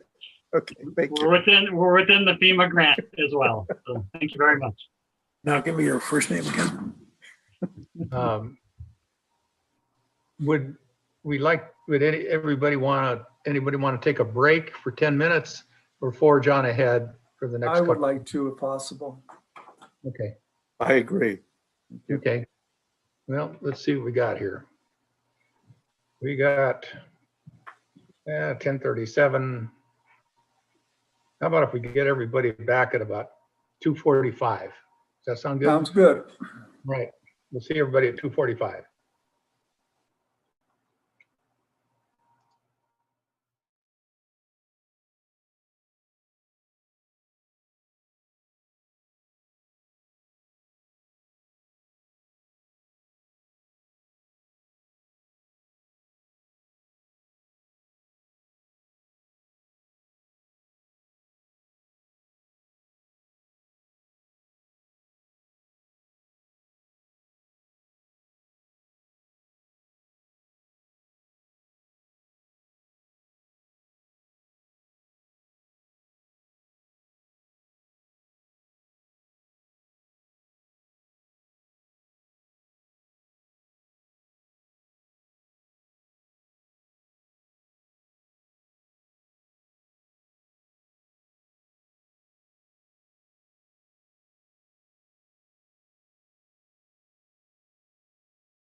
start the recording. We're missing a commissioner. Oh, okay. Are you ready, Walt? Yep. All right. Item number 5. For possible action, discussion to adopt resolution 2021R-023, a resolution placing a temporary suspension on the issuance of new permits for vacation home rentals in the Tahoe Township based on problems associated with the current program. Mr. Cage, you have the floor. Thank you, Mr. Chairman. I'll be brief. So I think we got public comment first, don't we? No. No. After I give a brief presentation, and then we could go to I'll public give a presentation.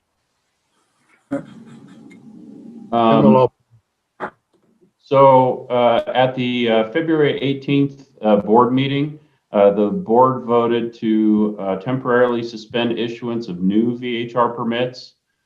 This resolution memorializes that suspension while the board considers changes to Douglas County Code regarding the VHR program. Just makes it clear and official the reasons why for the public. And with that, that's all I have. Thank you.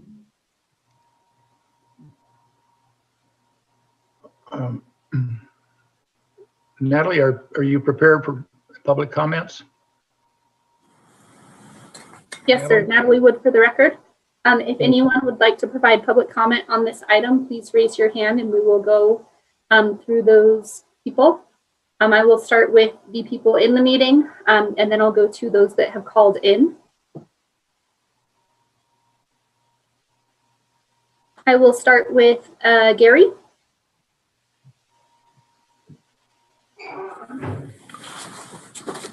Thank you, commissioners. My name is Gary Snelson.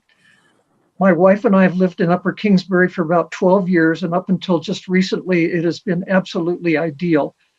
Now we have VHRs on both sides of us, and the one to the north of us allows 16 people in there. This does not seem like a residential area anymore. It seems like a commercial district, and I just don't understand it. I'm very glad that there's going to be a temporary suspension, but I'm wondering how long this temporary suspension is going to last. We've had a terrible problem up here ever since the VHRs have started with trash all over. In fact, I'd sent out emails to all of you, I hope you got them, showing some of the pictures. The last people that were in the unit next to us with 16 people allowed left diapers, dirty diapers, and beer cans in the street. Down the street from us is another VHR. It's not right next to us, but it's down a little ways. The last people in there left food out for the animals. They thought that they were really helping the whole area. This is just not acceptable. This is a commercial area now. We used to have all of the problems down in the casinos with rowdy behavior. Now we've got it up here. I had to call the police 3 times in the last few weeks for the people next door. So I'm very glad that there's a temporary suspension, but how long is the temporary suspension?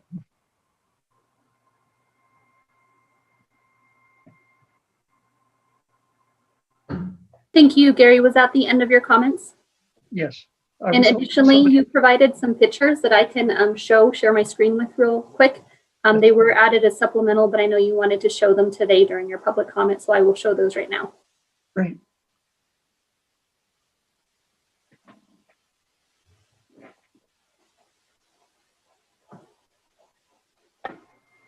That's the food that was left outside in the snow for the animals. Okay. And then I'll show the next one. That's trash that's just been left all over. This is the kind of stuff that we're dealing with now every day. Okay, and then I'll show the last picture. And that's another pile of food that was left in the snow so that the animals would have something to eat. Okay, thank you. Thank you.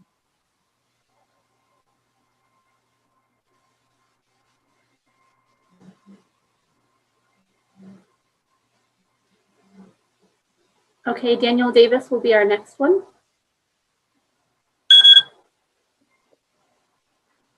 Hello, everybody. Thank you for taking the time to listen to the public comments on this. I live up at the top of Kingsbury as well, and I can also say that I've seen some of what the last gentleman was speaking about regarding trash and food. Though I also did a little economic analysis on the VHR industry in our area, and I emailed it out to the commissioners. I don't know if you guys have had the chance to review it yet, but if we assume that guests are spending roughly $200 a day on lift tickets and restaurants and so on, and that the average occupancy is 7.4, which is what the VHRs are currently booking on average, and about a 59% occupancy rate per month. Every VHR brings in about $26,000 to the local economy, and that's direct consumer spending that goes into restaurants and businesses and shops. So I just want to put that out there to kind of quantify the cost of every denied VHR permit.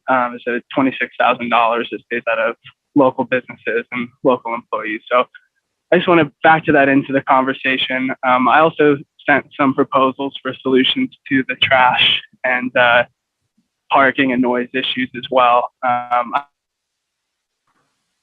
I know at least in my neighborhood, Sunday nights are the worst for trash by far. All the VHR guests are leaving and the trash companies haven't come by yet. So I think if we could focus on finding a solution around trash, what I sent you guys for inside the property, and then cleaners could distribute like that trash into the dumpsters and the bear boxes throughout the week instead of it all accumulating all on Sunday nights. Maybe we could consider something like that. So anyway, I just wanted to bring in some of those economic externalities as well. I also did some numbers to find that for every 9 VHRs in the area, that's 1 full-time equivalent cleaner.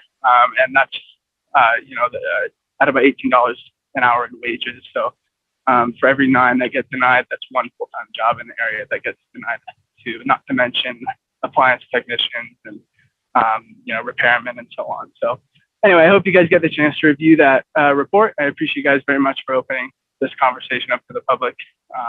And I am very interested to see how the conversation ends up. Thank you. Thank you, Daniel. Okay, next is Benjamin.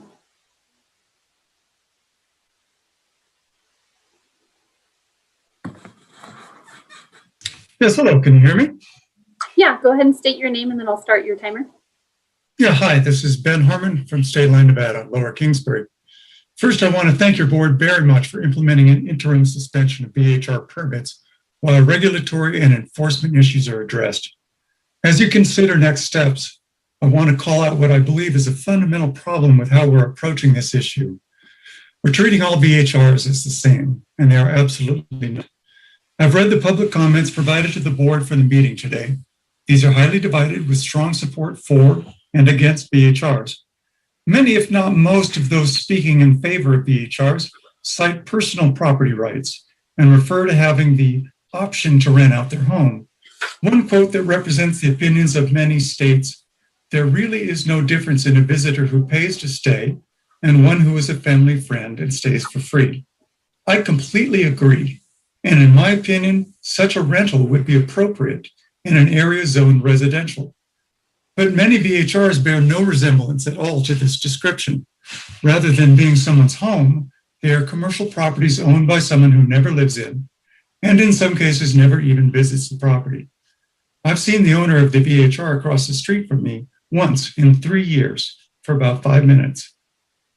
That property is occupied by up to 16 people at a time who only stay for a couple of days before being replaced by the next group.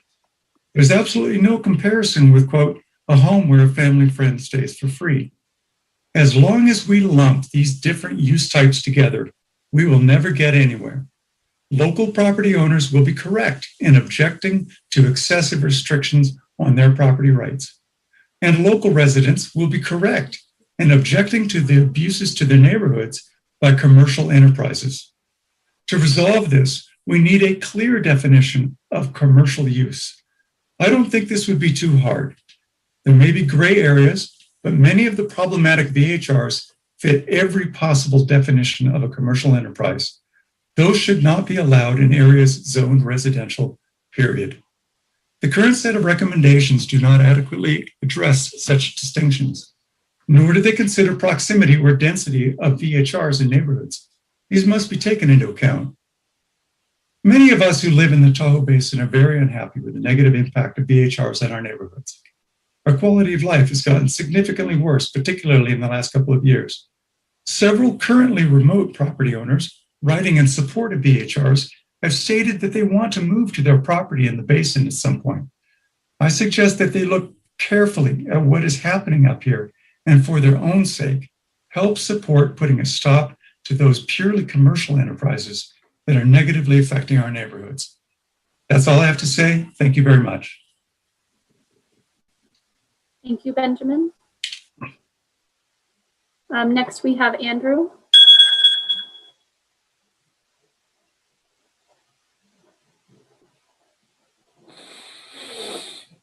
Hello, can you hear me? Yes, go ahead and state your name for the record, and then I'll start your timer. Yep, for the record, my name is Andy Nook. I live on Hall Court in State Line, Nevada. My wife and I have been negatively impacted by the VHRs in our area, and I want to provide some feedback from the point of view of a full-time resident. My wife and I are both in the hospitality business and, of course, encourage tourism in the Lake Tahoe region. On Hall Court alone, there are 5 adjacent properties to our home. 2 are U.S. Forest Service lots and 3 are VHRs. 2 of the VHRs fall into the party house category talked about at the last Board of Commissioners meeting, and often have 15 to 20 people and vehicles to go with. Again, this is not including the street behind us that also has VHRs. The focus of my comments, much like Benjamin, are on zoning and land use of the parcels that are defined and assessed as land use 200 single-family residents. As much as I appreciate the temporary suspension in issuing permits, it doesn't resolve anything for homeowners in similar positions to mine. There should not be any permits approved at all on properties assigned and defined land use 200 single-family residents. Excuse me. As defined in the Title 20 Consolidated Development Code, Section 20.660.100, the residential use definition of a single-family dwelling means detached building which is occupied or which is arranged, designed, and intended to be occupied by not more than one family, and which contains not more than one dwelling unit. Again, not more than one family. The full intention of a VHR that utilizes single-family dwelling as its operation is for it to be occupied by several families over a short period of time for the purposes of generating revenue. In essence, it is a hotel or motel, a revenue-generating business. VHRs would fit more appropriately in a commercial or multifamily zoned parcel. Long-term rentals of 6 months or longer would more logically meet the intentions of a single-family dwelling land use designation that are currently being operated as VHRs. Many of the workforce in our community is in need of housing, and this could offer a solution. In closing, zoning and land use definitions are being overlooked with the current state of VHRs on properties that are defined as single-family residents. Zoning and land use is defined and approved to organize a community into areas where citizens, business entities, and recreation can coexist. Why is a lodging business permitted to operate on a single-family dwelling defined property? Thank you. Thank you, Andrew. Okay, next I have Ellie. Thank you. Ellie Waller for the record. Semantics and subjectivity of what anyone's right is as a second homeowner must be discussed and defined in detail. No one is guaranteed a return on investment, whether it be a second home VHR, stocks, gold, etc. I believe in private property rights, but where do we draw the line on capacity issues in Lake Tahoe? As the Tahoe Regional Planning Agency, growth management restrictions are being ignored. Zoning has been brought up. That is also being ignored. Traffic counts are inaccurate due to the number of people at one place at one time. Purchasing a multi-million-dollar location at the beach club, as an example, is an opportunity many cannot entertain. Stating escrows are falling out because rental is necessary isn't a reason to lift the temporary restrictions. Like developers purchasing land for a project that doesn't fit on an odd-shaped lot, the purchaser should know when they buy a second home or a plot of land what the restrictions may or may not be. Thank you. Thank you, Ellie. Next, I have Steve.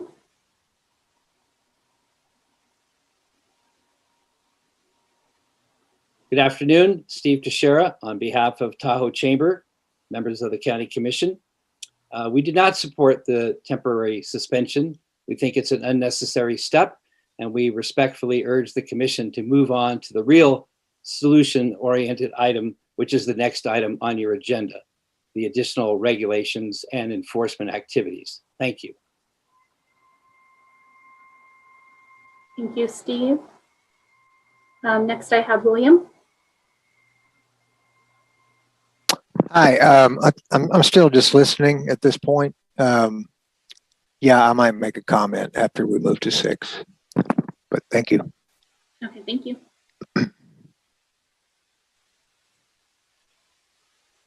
Okay, I have, that's it for those participating in the meeting. I'll then go to people calling in. I'll start with, I have a 535 phone number. Do you have public comment on item 5?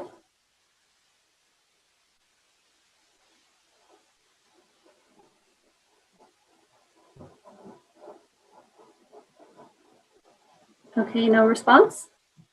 Natalie, was that a 354 number rather than a 535? That's, wasn't sure. 354, you were correct. I'll go with the next number. They didn't respond. They were allowed to speak and requested to unmute, and they didn't do anything. So then I'll go with the next one. Do you have public comment on this item?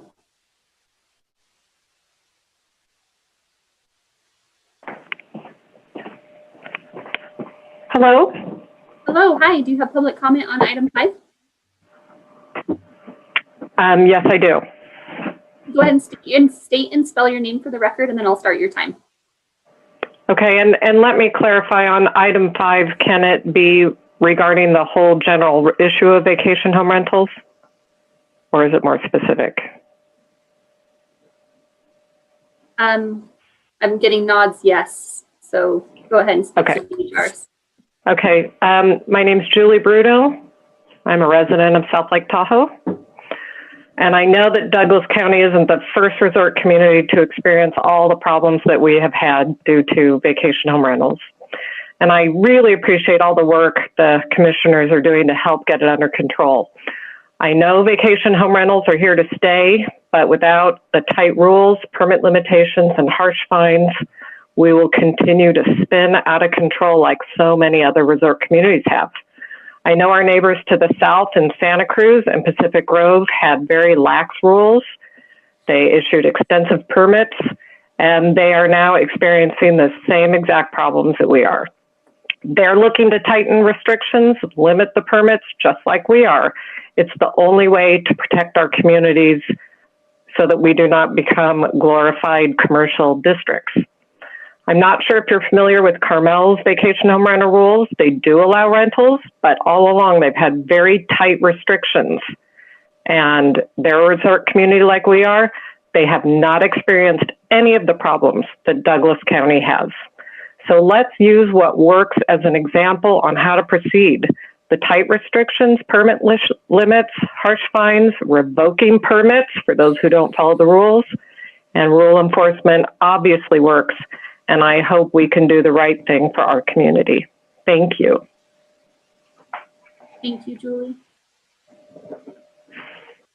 Okay, I have an additional 5 people that raised their hand to speak, so I'll start going through those. I have Mary. Hi, good afternoon. Thank you for allowing us to speak. I have a home at the top of Kingsbury grade as well, and I've been very interested in hearing the comments of both sides of the discussion. And while I certainly am not interested in having a home in a party neighborhood filled with trash some of the negative impacts that I've been hearing, I really hope the commission will take a very thoughtful approach around next steps and how to proceed. I agree that strong rules, consequences, fines for bad actors are a good way to go. I'm not in support of suspending the permits. I am in support of limiting and capping and having strong enforcements. I think some of the negative impacts that we've been seeing over the past year really can partially be attributed to COVID. People are not eating out in restaurants as much, which means there's more trash from takeout. This is true for residents as well as vacation. And there's just more cooking at home, which results in more trash. And the Tahoe region is a drive-to region. People are not getting on planes. They're not traveling to other locations. So they're traveling to locations that they can drive to. Over the next 6 months to a year, as vaccines are being distributed, people are going to start returning to travel in further locations. And so I hope the commissioners are thinking through this when you're thinking about how to proceed, simply because what some of these negative behaviors that are really strong right now may be partially resolved, but I do encourage really tight rules and regulations, as the previous speaker had mentioned. Thank you. Thank you, Mary. I have Tim next. Hey there. Thanks so much for the opportunity to talk on this. I don't think there's any question there's been some bad actors, and I don't doubt that many of these, but certainly not all, based off of what I read, particularly from the sales manager at the beach club. I don't doubt that many of these are short-term rentals, but item 5 is entirely too overbroad. I mean, it's basically chopping off an arm because someone has, a hand injury.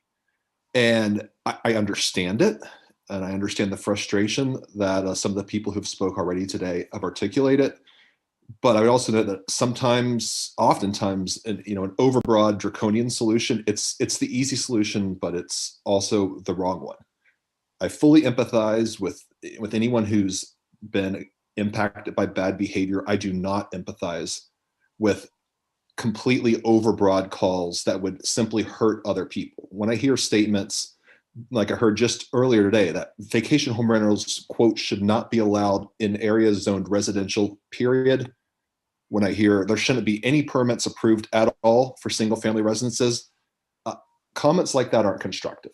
Where's the ability to reason with a comment like that?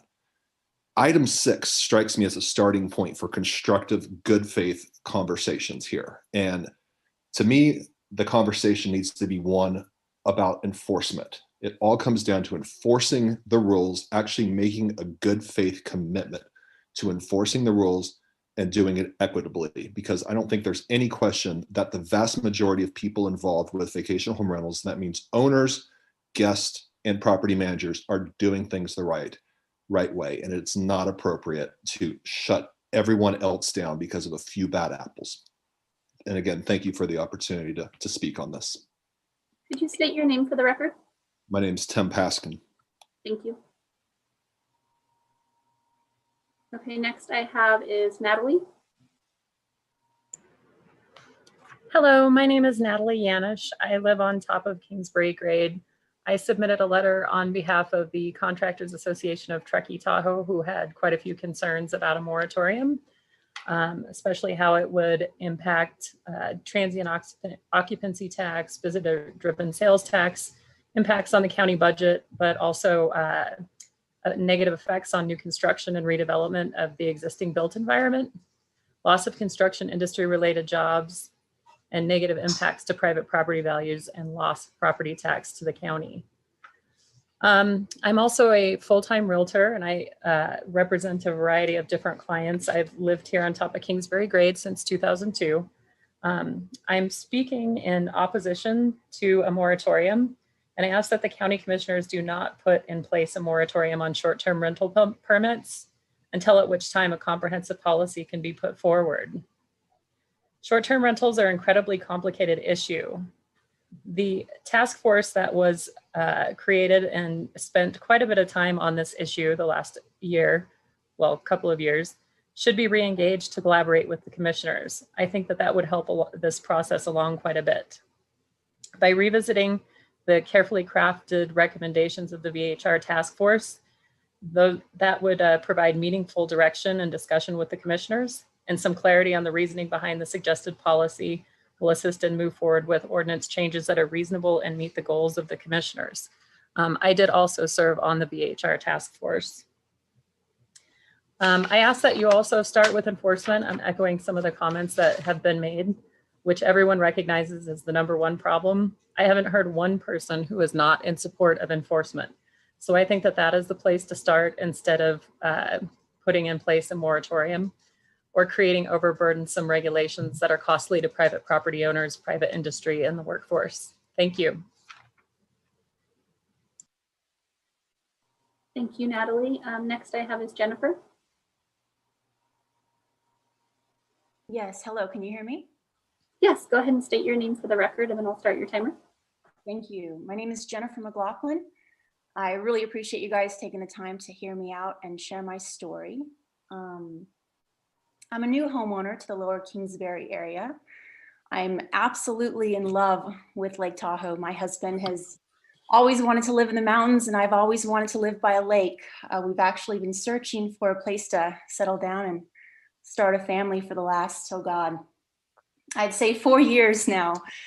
It's been a journey, I would say the least. It took us about a year to find a home here, and in purchasing our home, we really wanted to find a home that we can build a family in, as well as rent out during the summer. My husband happens to be a divisional sales manager for a team that sends us out to different cities each summer.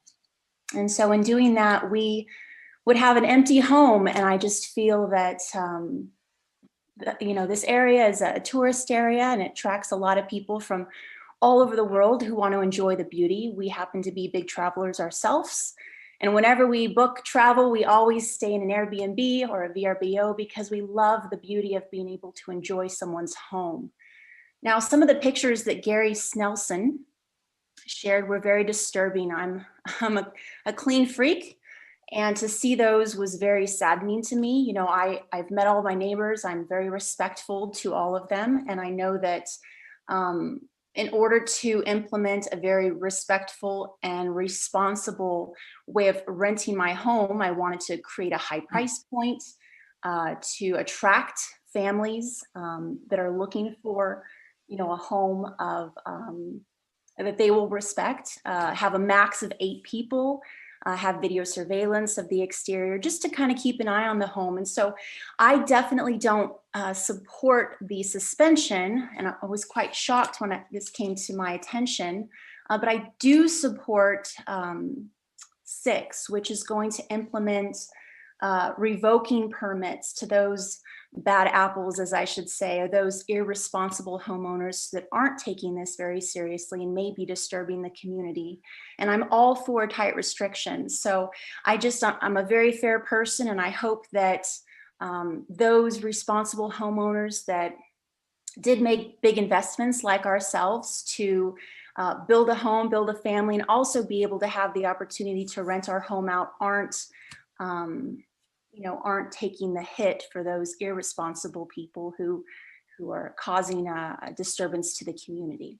So that's all I'd like to say, and I appreciate your time in hearing me out. Thank you. All right, next. Hello. Hi, are you ready for public comment? Go ahead and state your name for the record. Yeah, for the record, my name is Lana Shetta. I'm a full-time resident on Upper Kingsbury grade, like many of the other speakers, and I really appreciate that the commissioners aim to enact regulation to reduce some of these VHR related issues as mentioned in item 6. However, as in regards to item 5, I do not support the suspension of VHR permit issuance. I think that can allow for these issues to get kicked down the road. It also creates chaos and confusion regarding things like real estate sales and local business decisions. To echo the point made by others, the problems are trash and noise and things of the like, and rules against those things should be enforced. And we can address these issues in a targeted fashion rather than these like broad, unfair measures to just halt the issuance of permits. I'd like to speak to the concern that VHRs constitute commercial activity. This is a conversation that's been hashed out before, most notably by TRPA. And the result was from that conversation was that VHRs generally don't constitute commercial activity. Rather, they constitute residential activity and agreements made between property owners and their tenants. I agree that VHRs can create local issues as far as garbage and noise. And like I said before, that these can be addressed in a targeted fashion, such as in ways like those proposed by the task force, like noise monitors, like supplementary garbage plans, and things of the like. However, broad strokes of bans and errantly classifying VHR activity as commercial activity can do more harm than good. And as others have said before, no one wants bad actors. You know, I live up here and I want to be able to enjoy my property. I want my neighbors to be able to enjoy their property, but part of enjoying my property is understanding that I have certain rights to rent it out in a fashion that's legal and reasonable, and to do it in a responsible way that does not do damage to the community. And so, I would just like to argue still do constitute residential, not commercial activity. The issues are specific, such as noise and garbage. And so in order to address specific issues, we should have specific actions rather than broad actions. Thank you so much. Thank you.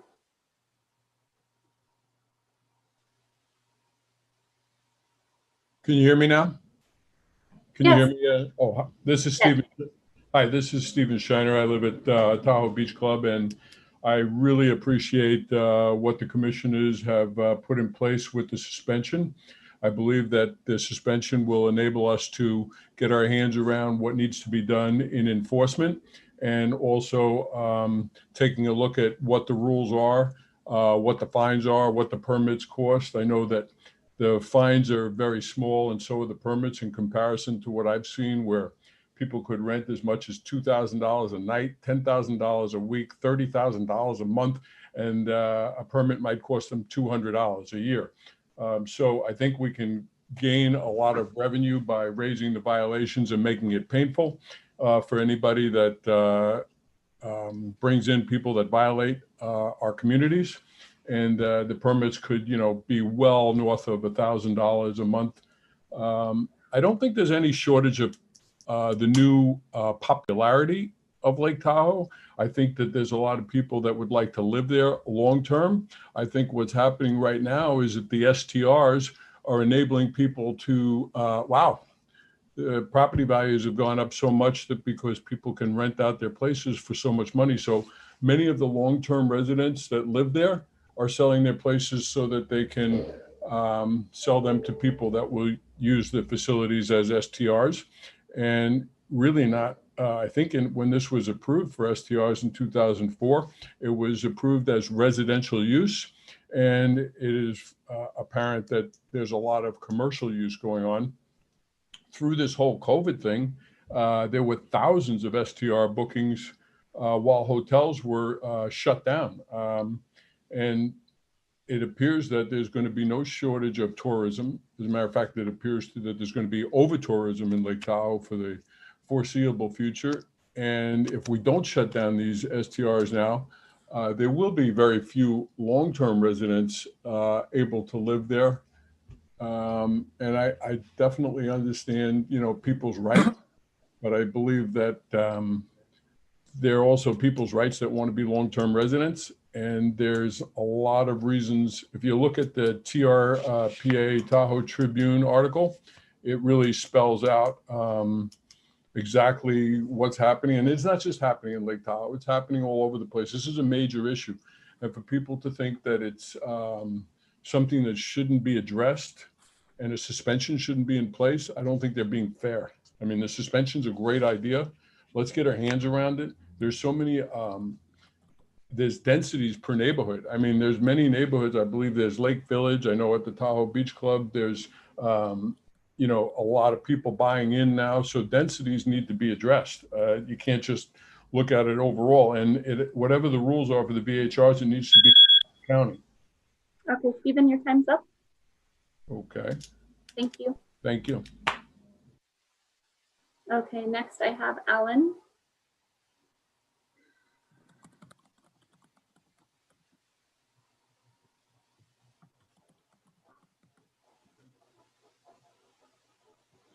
Alan, are you there?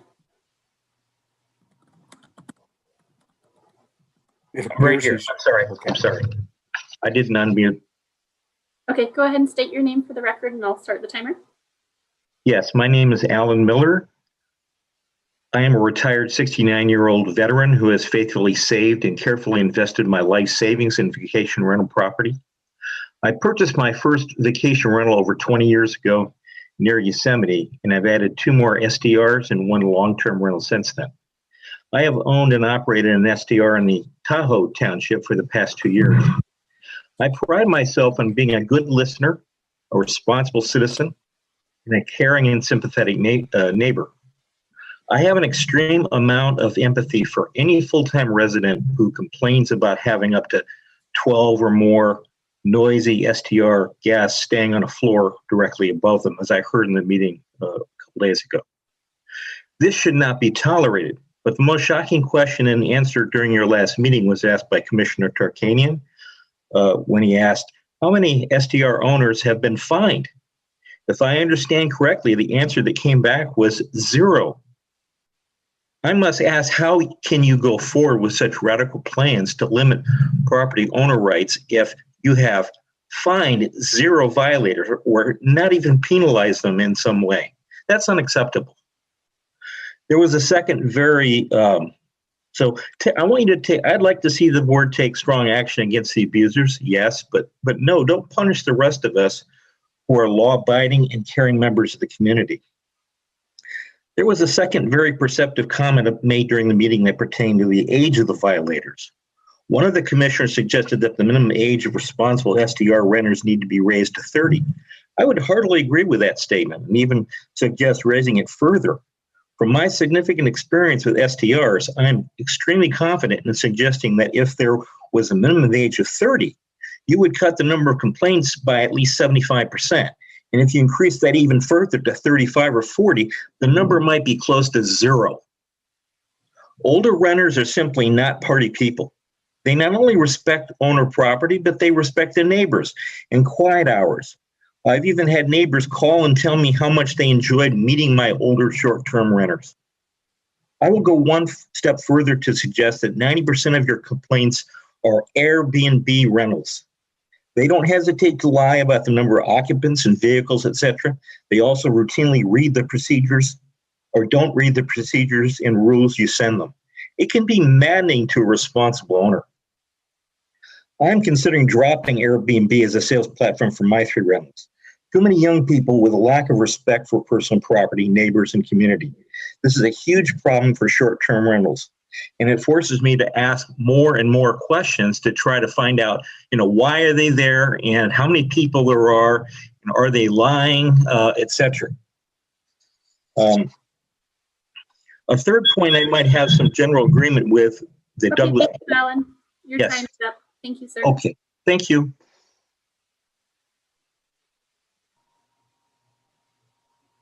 Okay, next.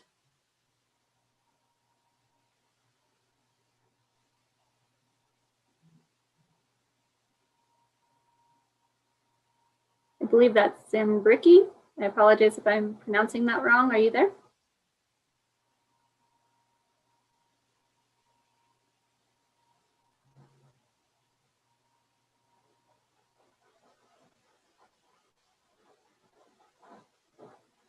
Okay, no response. Moving on.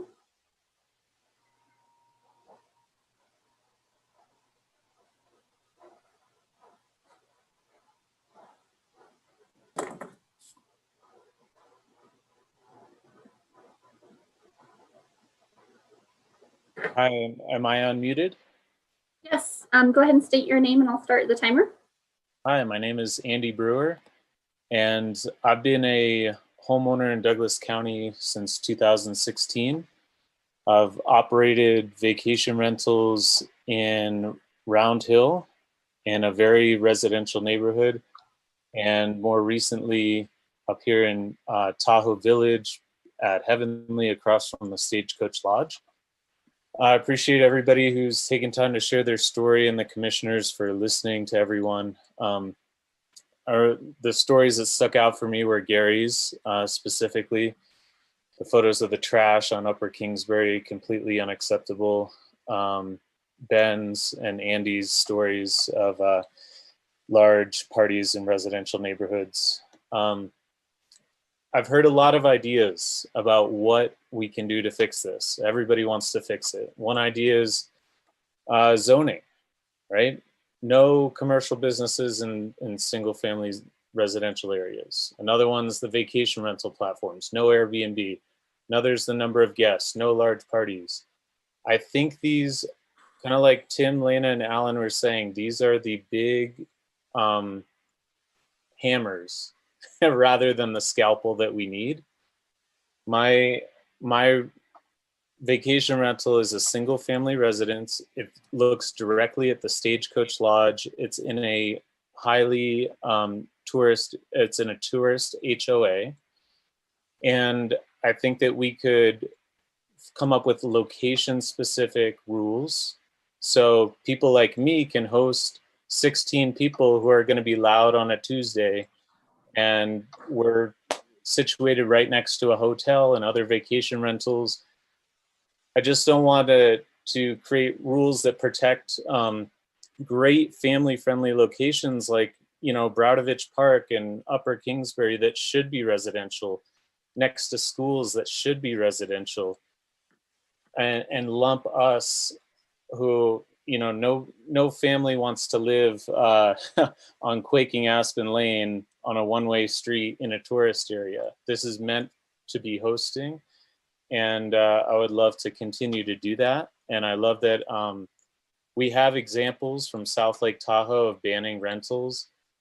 The Tahoe Keys is a great example that I think we can look at. There's less than 20% full-time residents there, but they're not allowed to host rentals against the will of the HOA. I don't want to see communities that are tourist-centric lumped in with communities that are family-friendly and residentially focused. Thank you. Thank you, Andy.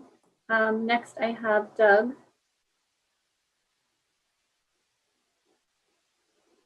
All right, I'm trying to unmute there. Thank you very much, Chairman Ingalls and Commission. Thank for giving us an opportunity to speak on this issue. I'm a homeowner at Lake Village. I don't short-term rental. I don't long-term rental. I have no intention of doing so.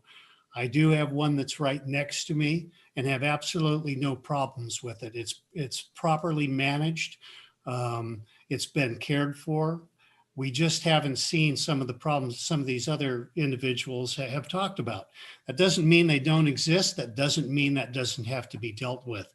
My concern is that I don't know why it's always the bad actors that seem to take the forefront of the discussion, and all of the people that are trying to be responsible and trying to live their lives and be respectful have to pay the price for the bad actors. I agree with the agenda that this is an enforcement issue, and that's what I think hasn't been done in Douglas County. There just hasn't been the enforcement. There shouldn't be wild parties or trash all over the ground. These people should be fined. These people should be cited. One of the things that I think that I understand they do in Lake Village is they require people to have a local manager if they're going to short-term rental. I think that helps because that's somebody to contact if you're having a problem with your neighbor. I just feel that I don't think it's appropriate that the commission take this sledgehammer to a fly approach to taking away people's property rights. I really do think it needs to be a little more surgical. I also am concerned that the commission, when they talk about getting into interpreting individual homeowners association CC&Rs, that's a dead end street as well. I mean, seems to me that's more of a judicial function. Contract law is complicated. It relies on more than just the word on the page. Thinking particularly of the Lake Village area, these CC&Rs were written before there was any really thought of short-term rentals. This was done in the 70s. People weren't in large mass short-term renting, and thus there's no prohibition for them. There, whether it says no commercial activity, this activity wasn't even considered a commercial activity. Like long-term rentals is a residential activity. Short-term rentals is also should be a residential activity. I understand when you turn it into the 19 party house that makes it a difference, but I don't believe that should be the way it's taken. Excuse me. Thank you, sir. So at any rate, thank you.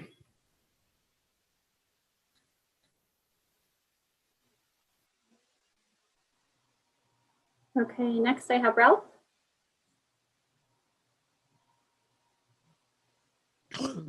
I am Ralph Miller. I'm a resident of Cave Rock Estates. I have a question for the commissioners. How many families in today's world do you know that have 10 people or more? The commissioners all received analysis of occupancy rates, and the average for the VHRs in these neighborhoods is 9.8. That is the average. These are not single families. And this is happening in an area zoned for residential single family. When you have 10 or more people coming to occupy a residence for a short period of time, you can tell by the number that it's not a family looking to have a quiet vacation. We've heard a lot of talk about bad actors. I can tell you we have 3 VHRs nearby us, and bad actors, I would say, are more than half and probably about 3/4 of the time. It's ongoing because they're huge places. The one next door to us is 16 people.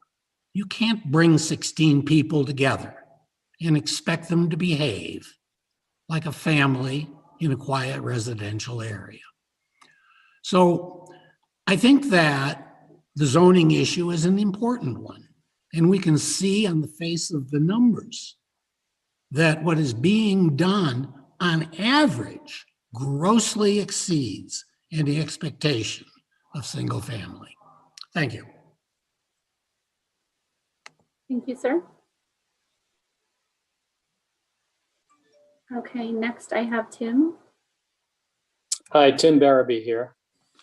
I actually lived at Lake Village before moving a few months ago, and Lake Village was a serious problem. I think Lake Village probably has 20+% VHRs there.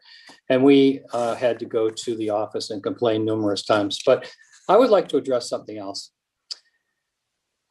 The worst thing the commissioners can do is to remove the moratorium. The task force came up with a number of 725 permits as a quote unquote cap. That would represent 15% of all the housing stock in the Lake Tahoe area. Is it really fair to have 15% of our housing stock be VHRs? I don't think so. I think we need clear guidelines on density per neighborhood. My neighborhood is up around 20% right now. I think that's just too high. And I think the commissioners have to keep the moratorium on because we have about 600 permits right now. That's about 12.5% of the total housing stock. It's clearly not hurting anybody. It's only hurting anybody who's applying for a permit now. And the last thing we need is 50, 60, 100 more people applying for permits once you remove the moratorium. We need new rules. We need a bigger cap. You might think about one permit per person, so that professional VHR owners, as an earlier caller is, might be limited to one in this area. You might think about limiting the number of days. I have sympathy for people who rent out because they're gone during the summer. Fine, then put a 90-day cap for VHRs in total. Just please don't remove the moratorium. Many residents are bothered by these things. And I think one earlier individual mentioned the fees. I think it's $250 to get to renew a permit. And these people are generating $30,000 a year in income. Come on, guys. I mean, make it $2,000. And then you generate, $1 million worth of revenue for the county, and you could cut back on the permits and make everybody happy. Thank you. All right, thank you. I have Heidi. Next.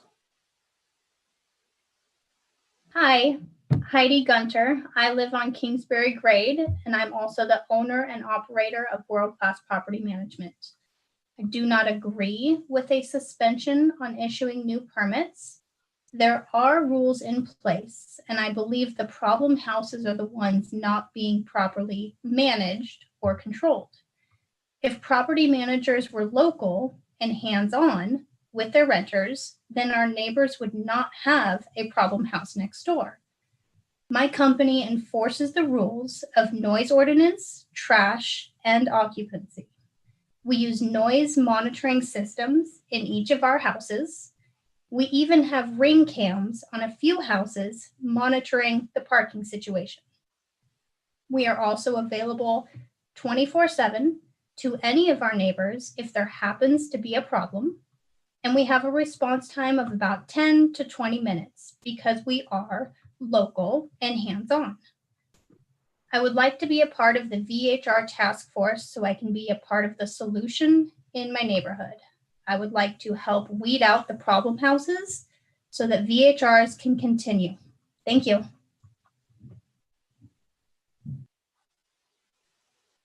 All right. I have Mark next.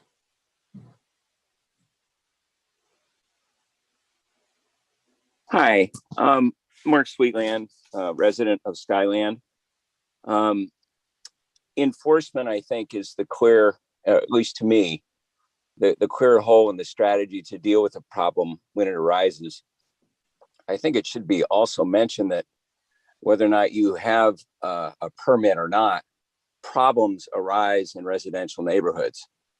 I guess what I would object to is that if we're using fees generated through the 14% combined rental tax that all permitted owners must pay, and that's for every tenant. So the cost generated or the dollars generated by this permit program is far greater than the $250 permit fee that's been discussed. But I think that the dollars that we raise through this effort to be compliant should be used to enforce the violations that occur among permitted short-term rental owners versus the owners that aren't a part of a program that create problems and are just rogue players. Clearly, no amount of regulation will stop that problem cold, but of course, enforcement where an entity or a group, and I hesitate to say the sheriff, but a group of individuals that are hired expressly to enforce rules and regulations, that part to me is the part that's so glaringly in need of addressing, as a previous caller or two have mentioned, that I think the concept of whatever we do as a property owner, I mean, We have security cameras, noise monitors, bear-proof collection, 1 week minimum stay. We even have a trash service that if we have a guest or family use greater than our 3-can allotment in the bear can, I mean, we're doing everything we can to be responsible, but this idea that we can't rent the place because some people are in violation and that we're not affording or enforcing those violations seems to me to be a strategy that's doomed to fail. So I appreciate the work you're doing and the time and the opportunity to contribute to this conversation. Okay, thank you. I have Zambricki back.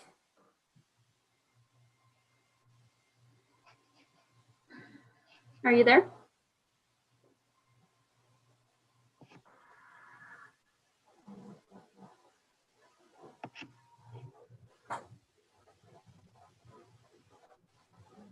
Okay, I can't hear anything from them, so I will move on.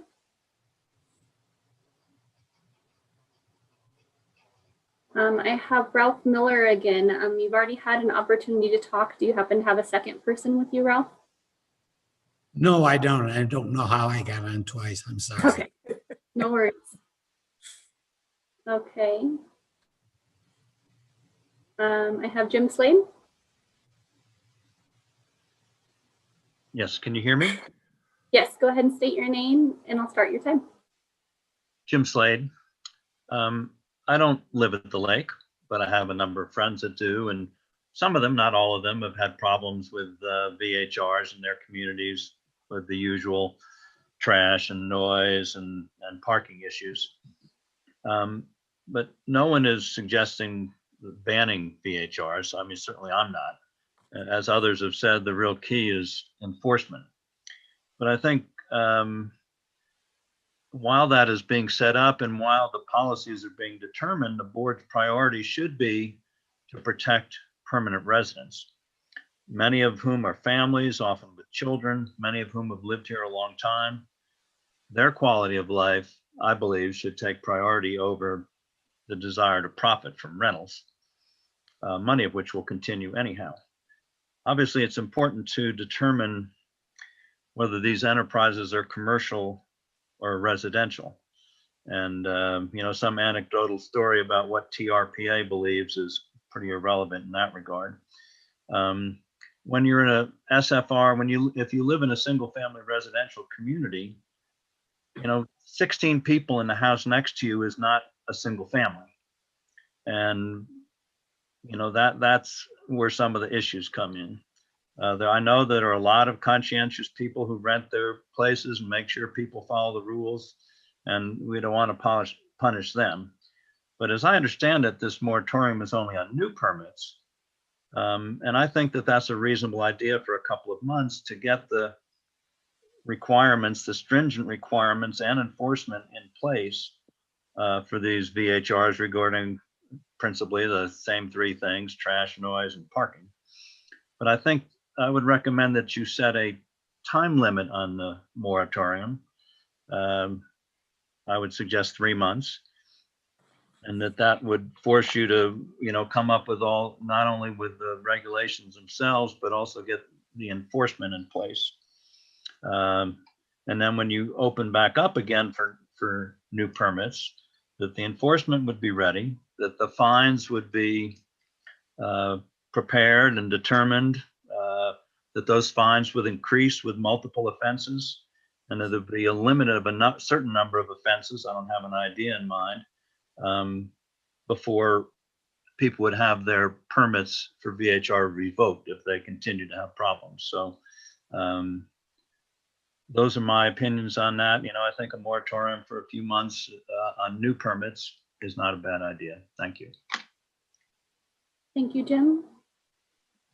Okay, I have another caller calling in that I'll see if they want to provide public comment.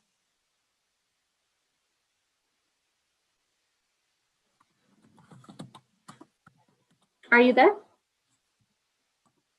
Yes. Okay, go ahead and state and spell your name for the record, and I'll start your time. Sure. My name is Paul Bruno, B-R-U-N-O. I am calling in to speak in favor of both the moratorium and for new restrictive rules regarding VHRs, also known as short-term rentals.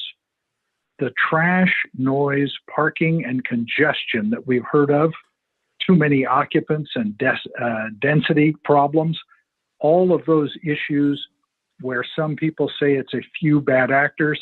The key here is preserving the community, not pure profit at the expense of residents. I am a resident of State Line, and I want to just parallel some of the good things that come out of restrictions, both in days and in timing and in parking and other matters with VHRs. The town of Carmel, the city of Carmel, saw an uptick in hotel occupancy when heavy restrictions were put in place on short-term rentals. The same happened in Monterey and Pacific Grove. I agree those are coastal communities, but they're also resort communities much like we have at Lake Tahoe. Why increase the risk for residents? Let's have a moratorium, as was initially suggested, and work on stringent rules so that we can preserve our community. Thank you very much for the opportunity. Okay, thank you. I have a Phil and Deborah next. Hi, can you hear me? Yeah, go ahead and state your name for the record and I'll start your time. Sure, Phil Oliveri. And I'm just calling and commenting in support of the moratorium. Here in the Kingsbury corridor, we have had to put up with an excess of visitors and VHRs during a pandemic, no less. With the South Lake Tahoe side closed down for months, where did we think all these people would go to? Here in State Line, here in the Kingsbury corridor. I live in Granite Springs in State Line. Our CC&Rs do not allow commercial properties of any kind. VHRs are commercial property. And what we don't understand is how we can have 30% of our homes in our small neighborhood given VHR permits. So we are in support. My wife and I are in support of the moratorium. And we also are in support of zoning in the new policies, as well as stricter enforcement. Right now, we, the homeowners, are the enforcers. And we hate to waste the Douglas County Sheriff time on a noise call or a parking situation. All these things need to be resolved. Thank you. Thank you.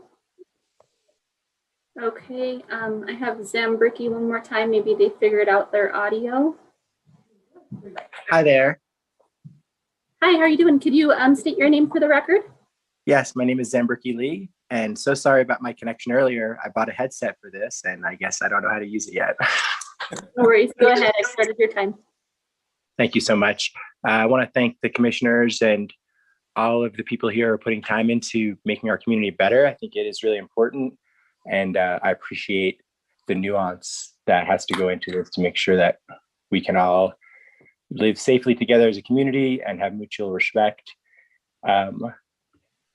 I'm a VHR owner, and I've lived here since 2012.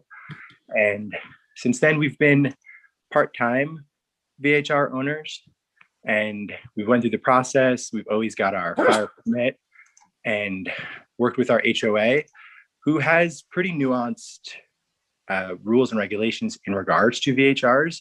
And we think that that's great. We always make sure that we comply and pay all of our taxes and do everything that we need to do to make sure that we are good community members as we live here for part of the year and this is our home. Being able to do VHRs has been pivotal to my family's planning to move to Douglas County. When the pandemic hit, my day job also ended. This is the first time in 7 years I've been without full daytime daily work. I'm an entertainer and musician, and since the pandemic hit, it is one of the hardest hit industries. And in the past, I would rent my home when I was out touring and then come back in between. And since the pandemic has hit, I have been here for more time, which has been honestly the blessing of my wife and I's life. We fell in love with Douglas County and Tahoe all over again. And our VHR has allowed us to stay afloat and make ends meet. Without the ability to part-time rent our home as a VHR, we may even have to relocate to a place where we know that we can also use the income. So when I start touring again, hopefully when this is over, we can stay afloat. We live in State Line next to Heavenly, and this area is a vacation area. It's also people's livelihood is based around tourism. If you block VHRs in this area, many owners who rent their homes as VHRs on the weekends, like us, to maintain the high cost of maintaining the home, will be left with an unsustainable mortgage and potentially be in crisis. As I said, we moved here in 2018, which was before the pandemic hit, and we had this, flood of new interest in people wanting to come to this part of Douglas County. But that is not going to be forever. When the pandemic's over and when people from San Francisco can go back to world travel and all the things that they did before, we're going to go back to the smaller imprint,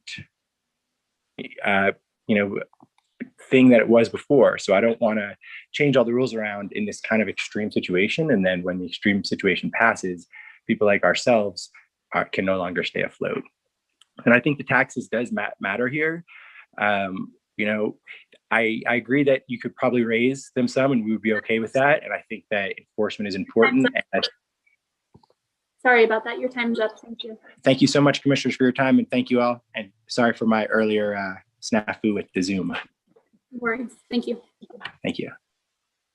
Okay, then I have Chris.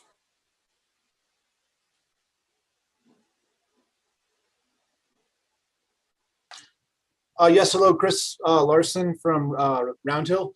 I spoke during the last commissioner meeting when the decision was made to put the temporary moratorium on any new permits. And I think that was a very commendable thing of you guys to do until we can get a enforcement team to get their hands around the ones that we have now. I see no need in issuing any new permits. That seems counterproductive. I also think that you need to take into consideration the Measure T implementation going on the city of South Lake Tahoe side and how that is impacting or will impact any migration of vacation rental permits and homeowners to this side of town. That went into effect beginning January 1st, and those permits are being phased out throughout this entire year and not being renewed. So I don't think you're going to see the larger impact of that until at least the end of this year. One other thing that I want to bring up that I don't think I've really heard too many people speak about, although I certainly agree with the nuisance vacation rentals. I do think there are some good management companies, and I think not all of them are bad apples. So you can't bunch them all into one. But one thing that is super important and is not really spoke of here is I have two kids. One's 2 and one's 5, and they will be attending Zephyr Cove Elementary School. So I've been part of the school board meetings over the last couple of years since my kids will be attending that school. And there is a big issue right now with the declining enrollment of Zephyr Cove Elementary School.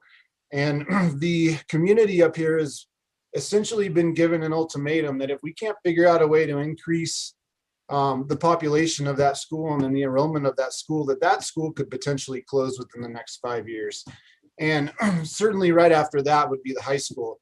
And so the few people that do live up here that have kids could be put into a pretty interesting predicament of having to bus all of our kids down to Douglas County, which would create an entire problem that I don't think anyone's thought of. And so if we're going to just keep issuing vacation rental permits, we're going to force out the communities and the families that can live here. And that's going to add an additional problem, like I said, that I really haven't heard anyone speak of. And I think that that should be definitely taken into consideration as well. So thank you. Okay, thank you. I don't see any additional hands raised or any new phone numbers that have logged on. I do have a few people that had their hands raised and they lowered them, so I'm assuming they no longer want to provide public comment. Does anyone else want to provide public comment on this item? Oh, we have Jeannie. Hi, this is Jeannie Kerner. And I just wanted to thank you for taking my comments. Can you hear me? Yes, we can. Go ahead. Okay. I just wanted to say I have myself stayed in many VHRs when I traveled, just did this year for 10 days up in Northern California and Oregon. And we've stayed in several where you cannot have people over 10 and where there are very strict regulations and rules and they are enforced. And I agree that this is a complicated issue. I do not, however, agree with the moratorium. There should be regulations and fines enforcing the rules that are in place or additional regulations that need to be enacted. It would be very unfair to limit private homeowners' ability to rent their home. I am a full-time realtor in the Carson Valley. I have lived in Douglas County for 35 years. And generally, we do not, everyone that I know that does it's not a commercial endeavor. It is a private home that they are supplementing their income. Especially in the Valley, we do not have the same issues that you see in the Lake Tahoe Basin. I've had 2 clients recently back out of negotiations on properties in the Tahoe Basin because of the moratorium. One was a 1031 exchange that is severely impacting his ability to find a property. These are both very responsible homeowners who would abide by all the regulations and would be local people managing the property. Everyone does seem to be in agreement that to have homeowners be responsible and held accountable. That doesn't seem to be in disagreement. I say revoke the permits of the people who are habitual offenders and make the fines way higher. It is an enforcement agreement, as I think we all agree. And someone recently said that we don't need a sledgehammer to private property rights, but we can do this responsibly. Thank you. Okay, thank you, Jeannie.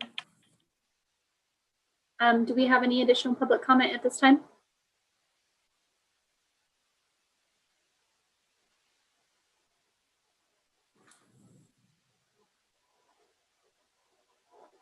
Okay, I don't see any additional hands raised or new phone numbers. All right, let's close public comment, bring it back to the board. Do any of the commissioners have any comments or questions? Yes, I think that most folks here are looking at the suspension of issuing permits as a permanent solution. And when in fact, what we decided and talked about and decided to enact this was that would give us time to go into the code, beef it up, and it would give time for the governor to do a security check on the 2 people that we want to hire. Several people, I count 26 that were on the phone today and on talking. I have 30 emails here. Everybody participates. That's 56 folks. That's pretty good turnout, I think.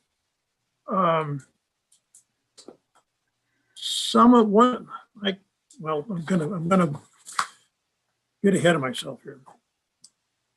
Some people have mentioned HOAs. There are deed requirements also. But if an HOA has said we don't want VHRs in our territory, then I would suggest that we accommodate that. Now, when we last talked, Mr. Ritchie from the DA's office said the hierarchy of law is if we issue VCRs, then we would override an HOA. So I'm saying that we should modify that and say, okay, if you are in an HOA, you have till the run of your permit, and then you're not going to be allowed to be in there. I mean, it seems harsh, and I hear a lot of people say that we saved a long time to buy this for an investment, and I'm sorry if your investment fails for whatever reason, that's not up to us to bail you out.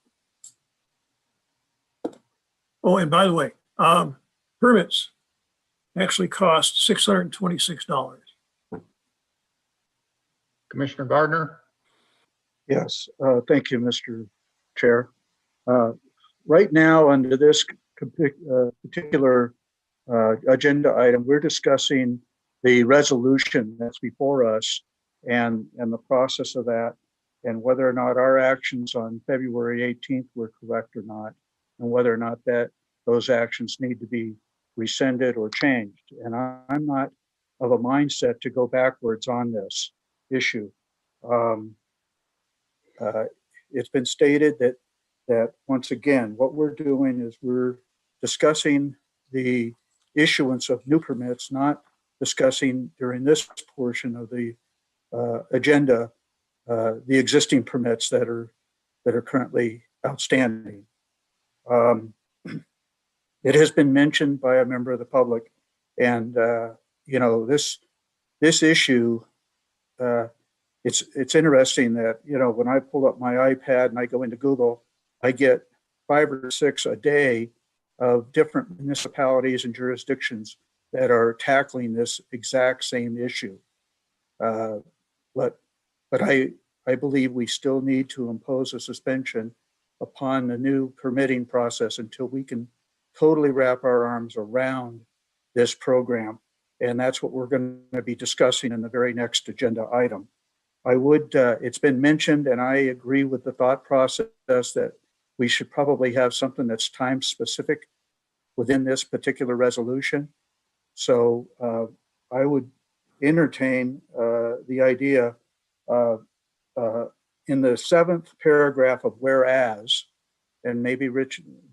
Ritchie can pull this up, but in the 7th paragraph of whereas, where we talk about temporarily suspending, line 4, temporarily suspending the issuance of all new permits for VHRs until, and I would like to suggest we enter an item there says until June 18th of 2021, or such time as the board amends the existing Douglas County code. That would give us 120 days to hopefully get our arms wrapped around this entire issue, get our code enforcement people up to speed so they completely understand where we are on this, and then we can move forward. So I would offer an amendment to this resolution in that regard, if that would be appropriate by legal counsel. Mr. Ritchie, would you like to weigh in on that, please? Chairman, if I may. Yes. Thank you. Doug Ritchie with the Douglas County District Attorney's Office. Yes, as public comment indicated, there may be some confusion regarding a permanent moratorium or ban on VHRs versus this resolution, which is a temporary suspension for issuing new permits. I could add, the whereas are the recitals. What I could do is add another paragraph under the resolution itself, the be it resolved language, and just add an additional paragraph saying that this resolution will end on any date that the board deems appropriate. Okay. And don't forget his or. No. Stand by a minute, Mr. Cates. Commissioner Tarkanian, do you have anything? Oh, yeah. We need I'm gonna make this part short. Listen, I understand the concern of the temporary suspension of VHR permits and the damage it's doing to some people's livelihoods. I've had many people send me emails, phone calls, and tell me how much they're getting hurt by the suspension. When I first moved to town here, I went to a farmer's market, and this older man was there with his younger son, and they were so nice to me, welcomed me to their community, made me and my family feel so welcome. Well, after our last meeting, I got a call from that son, and he expressed in no uncertain terms how upset he was at me and how I shouldn't be on the commission. He's a real estate agent, said he lost some of his deals. And I certainly sympathize with them like that. But we're talking about we're talking about not to have a permanent suspension. It's a temporary suspension until we get the ordinances changed, and I'm going to suggest a different zone issue implemented. If we do not have the suspension, and this is what all the listeners need to understand, if we do not have the suspension right now and we proceed with where we're going, where we're going to have tougher rules, possibly caps, possibly limiting the density in certain areas, or my proposal about having certain different zoning areas that allows VHRs and doesn't, what's going to happen? Everybody's going to rush to get a permit, and they're going to do it, one, so that they won't be into the cap or into the density or in the exclusion of the area. And two, they're going to do it because it's going to cost a lot less now than when they have a higher cost. You have to have the suspension now until these things are implemented. And as much as it's going to hurt some people, and I certainly, and it wasn't just the one son, there were many others, and I certainly feel for them. We need to have it, or we won't be able to have an orderly process in getting this done. I've received many emails from people who have described the important, credible financial reasons for VHR. And some of their stories are very powerful. We heard some of them in the calls today. You know, they bought the homes with the expectation that they would be able to rent it out some while they stay there some. Listen, I'm an unabashed supporter of the business community. I don't believe Douglas County can prosper if the business community does not prosper. I don't back off of that. Many of my supporters in the last election are in the business community, and they have not been shy in expressing their displeasure with my position to the VHRs. And that is because I believe that as important it is for our business community to prosper, it's just as important to protect the homeowner's right to their peaceful and quiet enjoyment and safe environment in the residential zoned areas. And I would argue maybe even more so because they bought their homes with this zoning, with this type of intent in place. I believe there is a need and a place for VHRs. I'm not going to vote to ban VHRs everywhere. However, I believe there are places where VHRs should not be permitted. For example, if you have a home and you're close to the casino corridor or a ski resort, ski lift, well, the likelihood is there's going to be a lot of tourism there, right? And the likelihood is VHRs would be a good place for that to be. But on the other side, if you got a home in a gated community with the one road going in and out, where CC&Rs that were put in place 60 years ago say no commercial activity, and you're many miles away from the resort corridor and the ski resorts, I would think that's not a good place to have VHRs, and they should not be allowed there. And in our next agenda item, I'm going to go into that further. But I also believe there can be no more delays. We don't want to have the suspension of the VHR permits as short time as possible. We need to make some tough decisions today. We need to also push forward some other things that the staff needs to do and get it done today. But the first issue, well, I'm just going to wait till the next agenda item to talk about the two issues that are out there. First of all, there's two issues that we need to discuss. Where are VHRs appropriate and where are they not appropriate? And second, what are the enforcement rules and powers that we're going to change to make it a better program? I know some in this meeting are going to leave upset. It's my hope that when you leave this meeting, most of you will feel that we have made Douglas County a better place to live. I am going to vote for a suspension, and I hope it'll be as short a time as possible. Mr. Cates? Thank you, Mr. Chairman. Just a comment on the timeline, the June 18th. Me and my staff are very anxious to get new regulations in place, but I just want a little word of caution to bring back a revised ordinance, a VHR ordinance, will require quite a bit of staff work, and it will require 2 readings by the board. And there's also a requirement that it cannot go into effect for 35 days after the board approves it. June 18th may be doable. And like I said, I'm very anxious to get new regulations put in place. But when I look at the workload of my staff for the next month or two related to the legislature that we'll talk about later, that timeline makes me a little bit nervous. And if you may be willing to extend that for a couple of months to make sure that we can do it, because even after you approve the ordinance, we're going to have to update forms, train staff, do all that sort of stuff. And I don't want to make it sound like I'm dragging my feet, because that's not what I'm saying. If you want to keep it to the April date, we could do that. But depending on how that goes, we may end up having to revisit that later. Commissioner Gardner. Thank you, Mr. Cates, for that comment. And I was concerned, I was nervous about the 120 days myself. And I don't want to push us into, I want to do this correctly, okay? And when we put this together, we don't want to go backwards again and say, oops, we missed this, and oops, we missed that. And, we have to correct this and we have to correct that. I'd like to do this correctly and do it once so that everybody understands what the rules are. It's articulable, it's in paper, it's on writing, everybody knows. And so I would not have, once again, I originally thought of a 6-month timeline, which would be, I believe, August 18th. I think that's hopefully doable. But if we find out that we can get all this done sooner than that, so much the better. And we can lift this suspension and put the new rules into effect. So I want to give us time to do it correctly.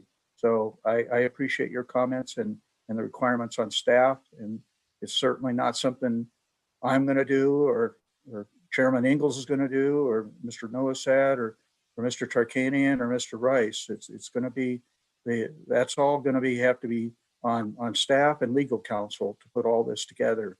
And so I would be fine with extending that to August 18th. And if we get it done sooner, then we can bring it back before the board and get it lift the suspension, so to speak. Okay, so that's where my inclination is. Any further comments? I defer to Mr. Tarkanian. Well, I was just going to say, as I mentioned in my last talk, that this is going to cause some hardship to some people, and I hope that we can minimize it. And I think we really need to focus on getting this done as soon as possible, obviously the right way, but we need to get it done as soon as possible. Today, we're going to vote on a number of items that deal with the enforcement. Hopefully, we can get that resolved today. I'm going to make a proposal on the next agenda dealing with, where I think we should look at having VHRs and not having VHRs and how that would take place. But if we can get this done as soon as possible, it's going to help everybody. It's going to bring certainty to the realtors group, and it's going to bring more certainty and hopefully a better environment for the homeowners up there. Any other comments? Yes, So sir. I'd like to, yeah, Commissioner. Yeah, I'm just on the sideline here. I want to make sure that what we as a board have to, I guess, oversee and ensure that gets done. And it was, I think of the 26 people, there were at least 13 that said the key is enforcement. We seem to have a roadblock right at the moment. We can't get enforcement unless we have somebody trained, and we can't get somebody trained if they're not here. So I think it's probably a major thing to get the background check done on the 2 that we have, lest we lose them.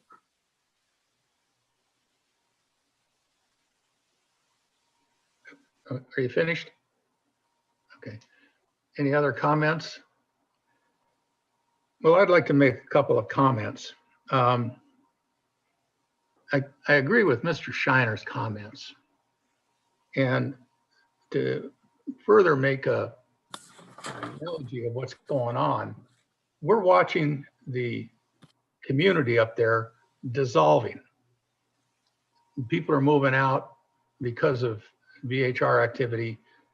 It's moving house prices up, and we see what's happening in the school district. The enforcement portion is absolutely essential. If we don't have enforcement, this whole conversation is useless. So what we've got is a temporary moratorium to get code enforcement up to speed. And I don't think we should dissolve this moratorium until we have code enforcement in place and operational.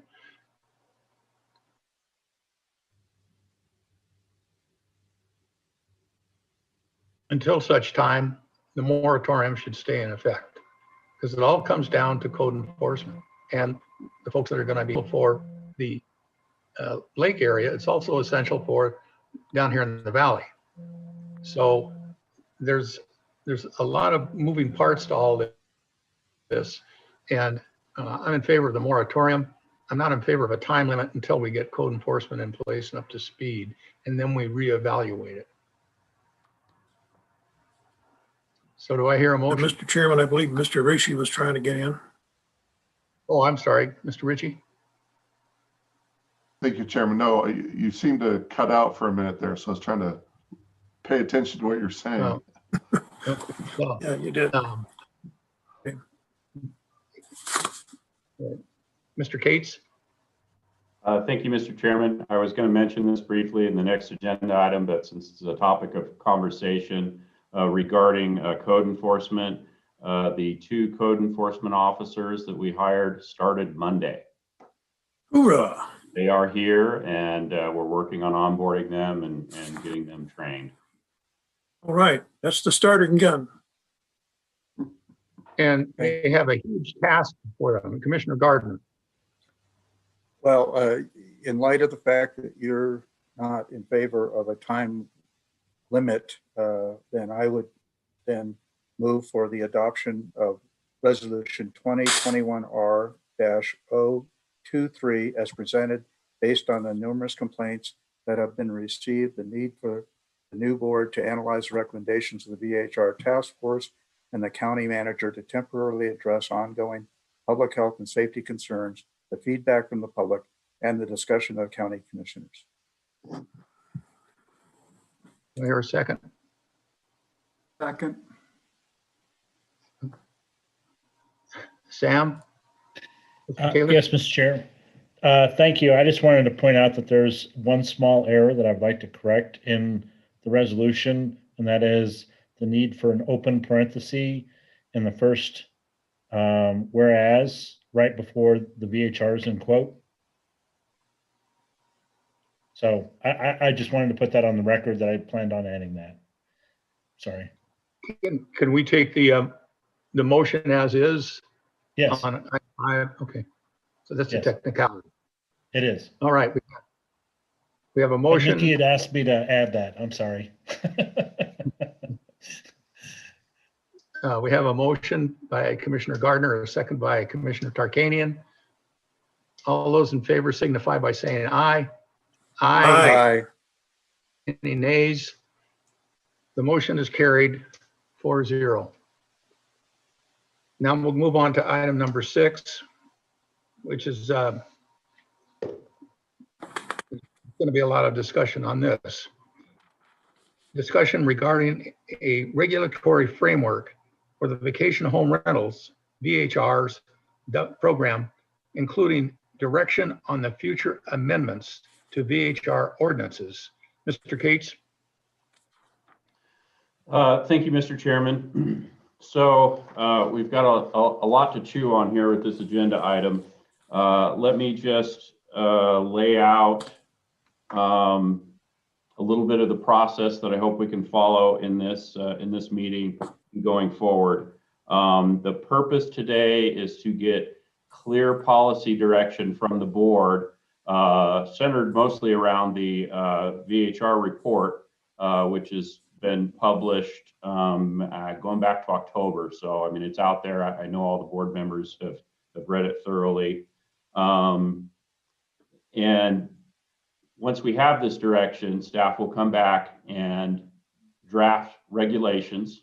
There'll need to be, most of it will be by ordinance. Some of it can be by resolution.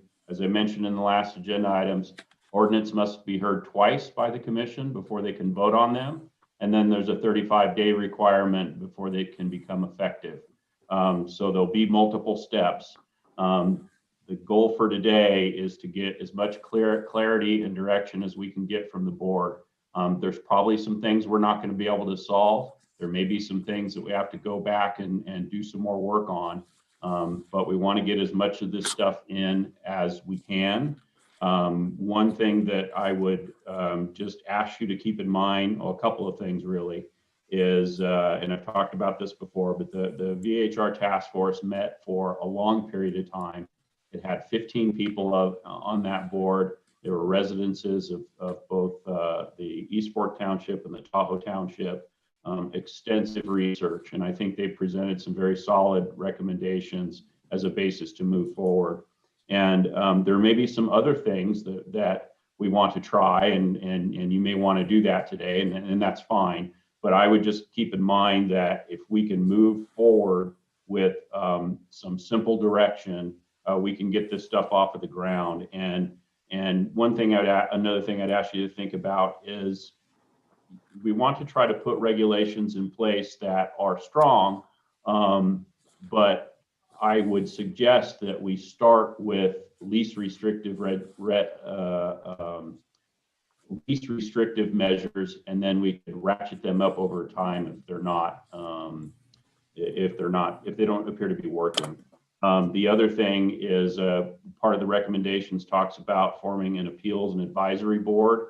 I think if the commission pursues that direction, that appeals and advisory board could be used to review the effectiveness of regulations, could bring back further recommendations to the board as we go through this process and roll this stuff out. So with that, what I would like to do, Mr. Chairman, is I would like to go through the 2-page document that was uploaded as supplemental material. For people who are following along, I'll share my screen in just a moment, but that is on page 65. Mr. Tate, for clarification, the form you're going to present ties back into item number 6, and we as commissioners are looking at it as entirety, as a methodology to move forward for individual ordinances. Is that basically it? Yes, sir. Yes. Okay, thank you. And what I thought I would do is, Mr. Chairman, I'm sorry. Mr. Chairman, can I make a suggestion? Yes, sir. Mr. Cates has separated these items in different categories. I'd suggest we do each category one at a time because they may affect how we do the other ones. Well, when we vote, we'll be voting on item 6, which will show all of these, and they'll all be in their entirety. We aren't going to be voting individually on these, are we? We're going to get a consensus and direction. I think Mr. Chairman, if you vote all of them in entirety, some people may like some and not like others, and then we're going to have a piecemeal. I think if you voted on, there are certain things that the task force has approved or suggested that that at least in the last meeting, none of the county commissioners had objected and indicated they approved. I think if we just approved those and took them off the table and then discussed each of the items that we felt would change, it would be a lot quicker and a lot more efficient. And I thought if we did it within each category, we can get each one of them done quicker. For example, what if I agree with everything but one thing in the permit stage and somebody else agrees with everything but one thing in the location stage, and then we never get an agreement? Understood. As long as everybody understands this ties back in to item 6. Commissioner Gardner? Well, yeah, so we indicated that we were going to allow public comment on this item as well. And so I'm not sure how we're going to proceed with public comment on this. So maybe Mr. Cates, can you give us some on that as well? Because that could get really confusing. Yes, sir. So here's what I was hoping we could do for the approach. I would go through the entire document and kind of line item everything that's in there so the public is very clear on what's in there. There are many items that I believe there's probably consensus of the board on, and my hope is that we could get a motion to approve those items and then just focus on the items where there's not consensus, and then those could be individual votes or however you want to approach it, which I think is what Mr. Tarkanian was suggesting. So if it's okay with you, I'll go ahead and share that spreadsheet. And after I go through it and share it before you guys start talking, then we can take public comment after Thank the you. public's seen the Okay, whole good. document. Okay, so let me share my screen.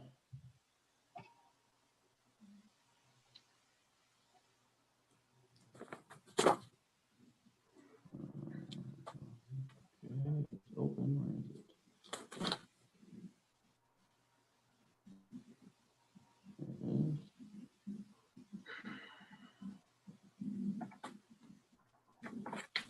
Okay, can everybody see that?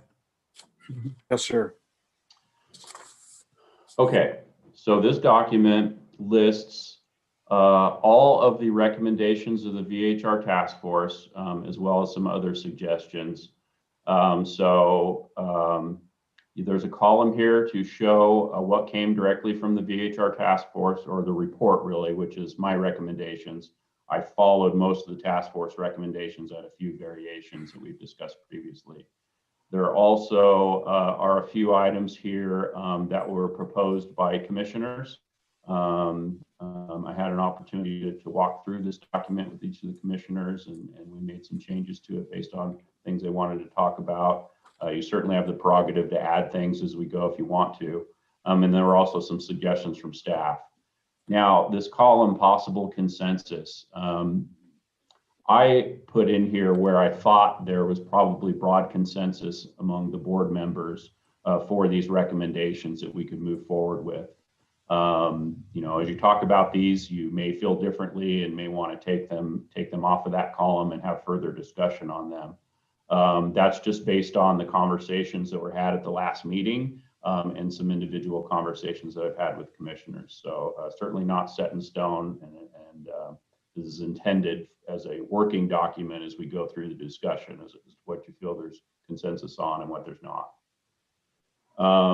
So with that, I will walk through the document for the benefit of the public and the commissioners of all of the recommendations that are contained in here or discussion points. And I did try to break them down into different areas. I did want to mention, there's a lot more on here than what I previously talked about in the report and the executive summary. It talks about 10 major recommendations. Well, major recommendations are like in the area of trash, and there's multiple components to that. So that's why it's a bigger list than I may have highlighted in prior meetings. But again, most of this came directly out of that report, which has been out and published since October.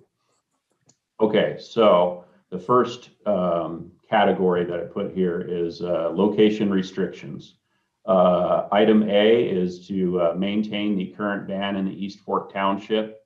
That was my recommendation until we get a good regulatory framework in. I believe that seems to be where most of the board wants to go based on prior discussion. And then the next item is establishing a cap of 725 units or some other number for the Tahoe Township. 725 came from the VHR report. One of the things that the Appeals and Advisory Board would be tasked with is to review those caps and allocations annually. And I left that as no consensus because that gets back to the issue of caps. You need to kind of decide that first before you decide what the advisory board does about that. And then there were different ideas that we've had various discussions about among staff and a little bit with commissioners. And that's to consider other measures to control density, things like looking at a certain percent of density, using a radius analysis. So you would take where an applicant wanted a VHR and make a radius through our GIS folks and set a limit to how many could be within that radius as a way of limiting density.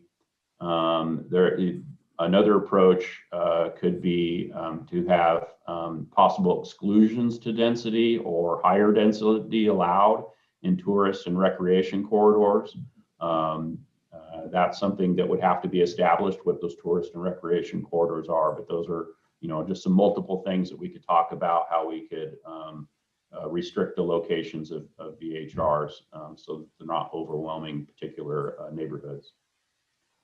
Moving on to permits, number 2A, the task force recommended a 3-tier permitting system with maximum occupancy limits.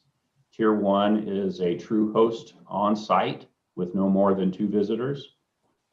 Tier 2 would be a standard VHR permit with 10 or less occupants allowed. And Tier 3 would be a large occupancy VHR permit of 11 or more.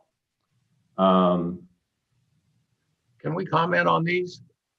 Well, maybe I can go through it first so the public kind of gets an overview of it before we go into discussion, and then let the public comment. You got the floor. Thank you. The next one, I didn't number correctly, but I know some commissioners are interested in having no Tier 3 permits. So that's why this issue of the permit structure is highlighted so that you guys can have a discussion on that. There was also a recommendation in the report to require Tier 3 permits to be managed by a Nevada licensed property manager, and that there would be permittee noticing requirements for neighborhoods for Tier 3 permits based on a radius that would be determined by staff. It'd probably vary a little bit by location. And again, there's discussion to be had about whether you want all 3 tiers, so I have that item highlighted for discussion as well. Moving on, the next item is to adopt a fee schedule by resolution at a future meeting. And there was sentiment in the report that the fees should cover the cost of the program. I wasn't going to cover it right at this moment, but in your packet, there is a fee schedule in there with some calculations of what that could look like. We would bring this back for resolution for discussion by the board. Those numbers aren't written in stone. That would be up to the board when we brought it back in a resolution. So we can talk about that later if you wanted, but it was just in there for information. Next item is to limit the number of permits per parcel to allowable uses. What that means is that if the parcel is single family residential, the VHR has to be single family. They can't chop it up into multiple units, is just an example. They got to follow whatever the allowable uses are for that parcel.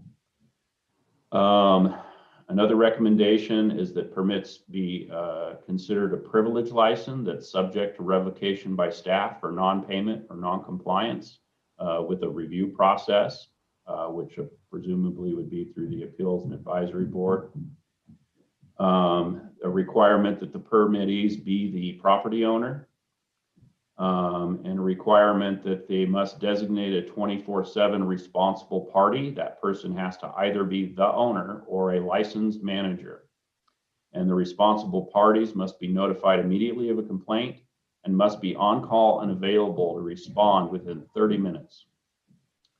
The responsible party would also be required to document the steps they've taken to resolve that complaint within 1 hour of notification, and they have to report that back to the county. And there was also a proposal that they be required to make an attestation of accuracy on the application. So we're going to rely on them to faithfully put their information accurately in that application, and that they could be held accountable if they fail to do so to be grounds for canceling their permit. Another requirement would be that any violation of county code by renters would count as a violation against the permit. So if you've got rowdy renters doing things that violate code, that's going to count against the permit, and it could subject it to cancellation. Another requirement from the report was that the applicant must disclose if the property is part of an HOA and provide contact information for the HOA, and attest that the CC&Rs aren't prohibited, that don't prohibit a vacation home rental. If they're not allowed by the CC&Rs, that would not be permitted. Now, the county doesn't have, obviously, insight into all the CC&Rs and HOAs. We're not a party to that. Those are private agreements between the homeowners and the associations. But we want to put the onus on the applicant to disclose that information. The next item is that the permittee would also be required to notice the HOA if that's applicable for their area. The next item was a proposal that came from commissioners and it's similar. It's a requirement that any VHR applicant affirmatively state under penalty of perjury that the requested VHR activity is permitted in their neighborhood and does not violate any applicable covenants, conditions, and restrictions, homeowners associations, regulations, deed restrictions, or other contractual agreements. And then the language that we were discussing is that the burden is on the homeowner to demonstrate that the VHR activity is allowed. And if an HOA or other person contests the permit, the VHR permit will be suspended until the dispute is resolved or a court of competent jurisdiction issues an order confirming the VHR activity is allowed. Moving on to parking, 3A. There would be a requirement that all advertising for the vacation home rental include the maximum number of allowable vehicles, that there be a requirement to have designated and approved on-site parking spaces. So that would have to be approved by the county as part of the permitting process. We want them to be on-site, that we would require renters to park in designated approved sites only. And that visitor off-site parking restrictions would be determined at the time of inspection. There's different conditions in different neighborhoods. There's also some challenges with enforcing parking restrictions if parking is legal on a street, to tell a VHR renter that they can't park there. There's some challenges there. But that would also be part of the review in issuing the permit and the inspection. The next item did come from the report, but I think there's, based on the conversations, there's maybe different thoughts on the part of the board on this. This would be to limit permit occupancy based on the number of available on-site parking spaces and to use a formula of 1 parking space per 4 occupants, which would accommodate basically a standard size vehicle. And then there's some other proposals here that came from commissioners and staff. One is that the occupancy should be limited to 2 per bedroom or 4 per parking space, whichever is less. The next one is to require VHR parking permits to be on dashboards of each vehicle for VHR renters. And the other suggestion is that permittees must obtain the license plate numbers from their guests and visitors. So that information is available. It would make it a lot easier to enforce parking issues if we had access to that information. Moving on to number 4, noise. Require quiet hours to be in all advertisements. Noise monitors would be required after 2 substantiated complaints or violations.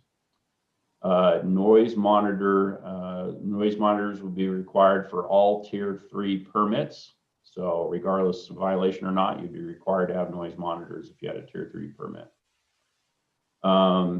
And we would also include in the regulations that complainants are allowed to use a variety of methods as evidence of noise, their own noise monitors, videos, other devices, make it as easy as possible for concerned residents to document those issues.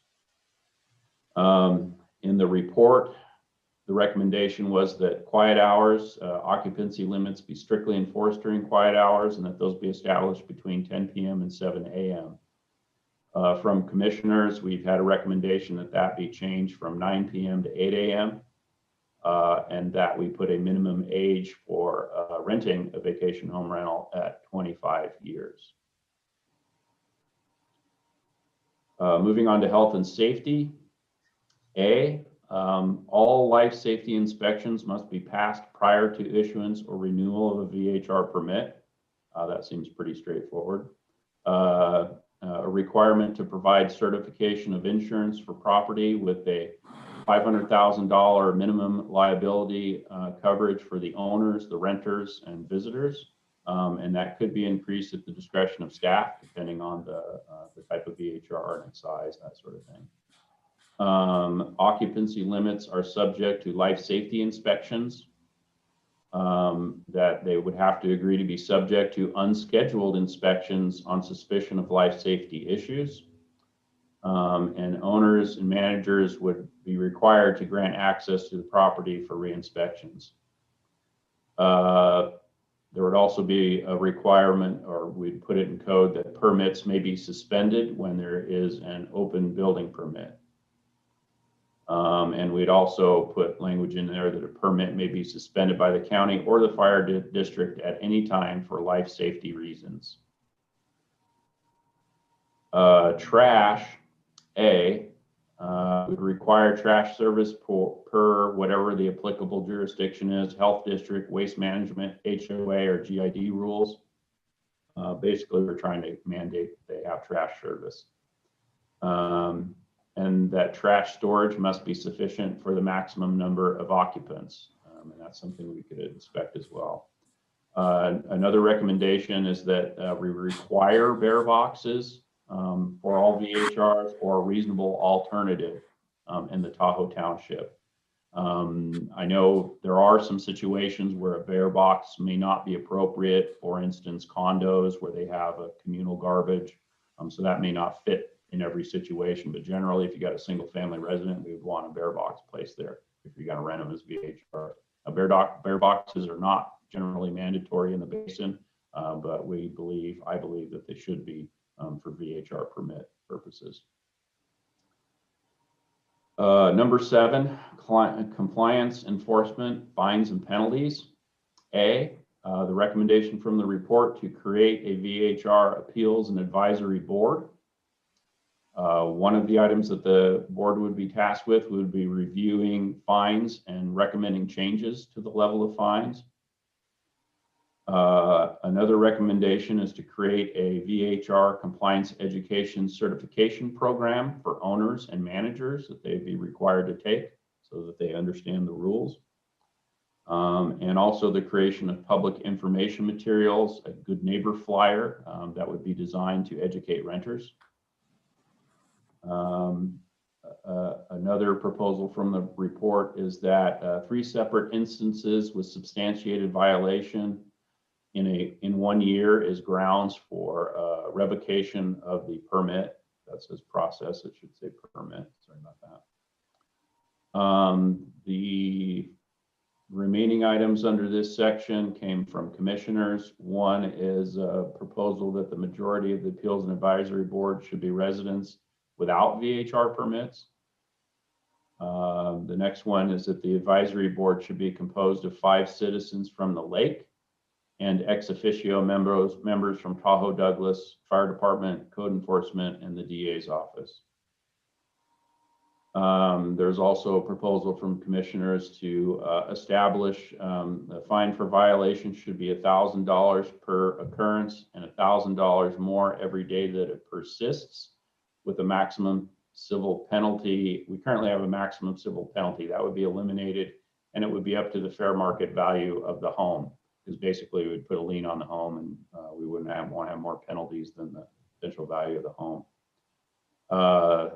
The next proposal was that fines for operating without a permit should be $20,000 and a permanent ban from future permits. Another proposal is that the fine and criminal penalty, that there be fines and criminal penalties for falsifying an application, and that the fine should be $20,000 and a permanent ban from future permits. There's also a proposal to provide a dedicated 24/7 complaint phone number. Under our prior vendor, we did have a 1-800 number in place. Our current vendor does not have that feature, and I know that's something at least some members would like to bring back. Staff think that's a good idea as well. K is to maintain a public website with homeowners' names, addresses, contact information, address of VHR property, maximum occupancy, and parking limits. We do have a website that we stood up where people can look up VHRs, and we can modify it as needed to make sure this information is being captured and is available to the public. Item 8 is a little bit of miscellaneous stuff. It does not require an ordinance or a resolution. A would be a direction for me to present a staffing plan for the board to approve for the VHR program as part of our FY 21-22 budget process. And the same thing to present in our budget process, VHR compliance education program. There's some costs involved with that. And then the kind of final two recommendations of the commission are kind of ongoing and at staff level. One is to improve customer service in the complaint process. We're certainly working on that. And to continue to proactively identify and pursue unlicensed VHRs. That also is in progress with our current vendor, and we will continue to pursue ways to do that better. So with that, Mr. Chairman, that is the document in its entirety. And I don't know if you want to go to public comment at this time before you start discussing it. I think it would be appropriate. Thank you, Mr. Cates. Natalie, are you available for public comment?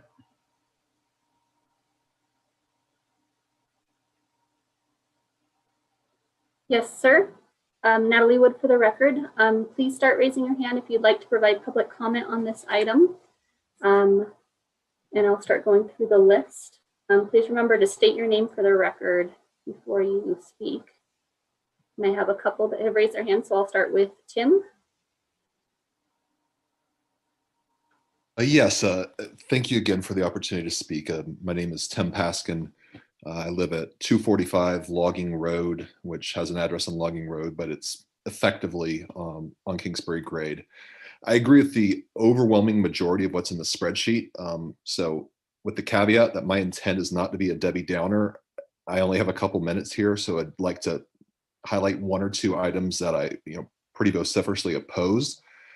1A being one of those. I oppose a flat cap, 1B. I'd argue at this juncture, that's overbroad. We shouldn't be discouraging good behavior in areas where we can objectively look at, a number of factors like density and say, hey, if we have good owners, good managers, we think that this should, work, and it has worked in the past. Regarding item 2A, no objection to a tiered system in general, but I'd argue that there's a slippery slope there. The case in point, speaking of my home, I see a proposal to potentially limit or restrict so-called tier 3 permits. I own a quote tier 3 home. That said, it's on 7.5 acres, and that 7.5 acre lot does not touch a single other residential property. My only neighbor is F&B Engineering, so it's a bunch of snow plows. We've hosted multiple family reunions, memorial services, remembrances of life. I've had my entire family and extended family over at the house spending Thanksgiving, Christmas for ski vacations. I've heard our house may be the oldest house on Kingsbury Grade Road. I do know that it was used for many, many years as a daycare for a lot of neighborhood kids when it was owned by the Wines family. I literally have no immediate neighbors. I have an outstanding local property manager. I have on-site parking that could easily accommodate 10 cars on a large paved circular driveway. I've arranged for additional trash service. I have noise monitors and cameras. All that to say, I have never received a single complaint.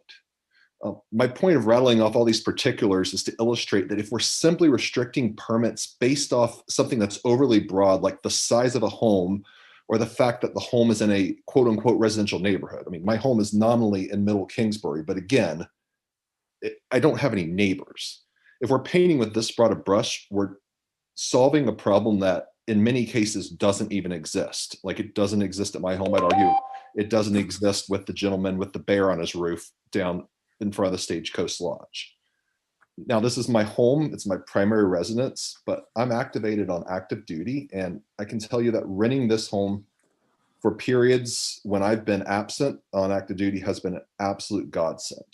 So those are the two areas I'd oppose. By contrast, I wholeheartedly support conditioning permits and allowable occupancy subject to, more narrowly tailored factors like parking availability and things like that.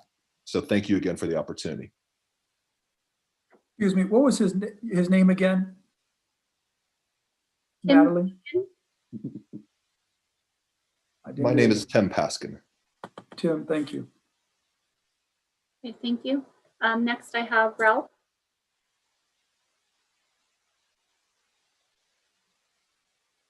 My name is Ralph Miller, and I'm a resident of Cave Rock Estates. There are two aspects to occupancy, and I would hope the commissioners can find a way to address both of them. There is occupancy based on life and safety issues, and that's what today's permits are, based on parking, based on number of bedrooms and so forth. There's a second concept of occupancy when VHRs are to be allowed in residential, single-family, non-commercial communities. And I commented earlier that I doubt any of the commissioners know in today's world a family of more than 10. I would hope that for legal reasons, one naturally needs to be concerned with the life and safety occupancy, but that occupancy can be defined more closely to conform to community standards. The house next door easily accommodates 16 people, and 16 people is always a prescription for disaster. Perhaps exceptions can be made for family groups, but the last thing that we need is these large houses, which are expensive, being rented by large groups of friends out for a party. So I would ask the commissioners to consider that aspect of occupancy as well as the life and safety. Thank you. Thank you. Okay, next I have Andy. Hi, my name's Andy Brewer, and I'm the guy with the bear on the roof up at Heavenly here. So thanks, Tim, for that shout out. I wanted to say, Walt, I loved your idea of HOAs. I think that makes a lot of sense. Mark, I liked your idea of the 120-day time limit. I know that didn't get passed, but usually what gets measured gets done. So I'd like some kind of finality to the process. Although, like Danny said, it sounds like everybody's eager to get this wrapped up. So also appreciate, Danny, that you called out kind of tourist corridors, VHRs near casinos and resorts. That's a huge difference from, I think, what a lot of the longtime residents are calling in from about VHRs in residential neighborhoods near schools, near community centers, things like that. With 1D, I'm opposed to the density exclusions in tourist corridors. Again, I think in Tahoe Village, where my neighbors are hotels and other single family residences that are VHRs, I don't think it makes sense to have a cap there. In response to Ralph's comment that 16 is always a prescription for disaster, that is not true with my house. Like Tim, I own a tier 3 home. We have a 6-bedroom house, 6,000 square feet. We're in a tourist zone. We have 8 parking spaces. We host wedding parties, family reunions, bachelor parties, Thanksgiving, Christmas. We've had music blasting, loud barbecues out on the deck. Everybody's having a good time up here. And I think most of the callers on this call want those big parties up at a house like mine. We're up on the mountain. We're just blasting noise into the trees. Everybody's having fun skiing. It's great. We've never had a noise complaint. I talk to all the guests, make friends with them. They are fantastic people. I've had people in their 20s, people in their 60s. It's a great time. Everybody's been respectful. So I would caution the commission that the tier 3 permits, banning that would be a really bad decision. Again, houses like Tim and like mine, we're set up for that. That's how community or families remember Thanksgiving in Tahoe. They need a place like our home to gather, to have those intimate places that aren't going to interfere with long-term residents at all. Thank you. Okay, thank you. Next, I have Daniel.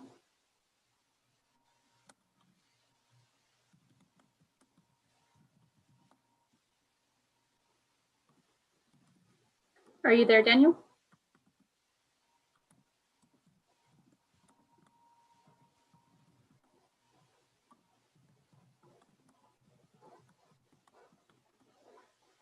Okay, no response. Moving on.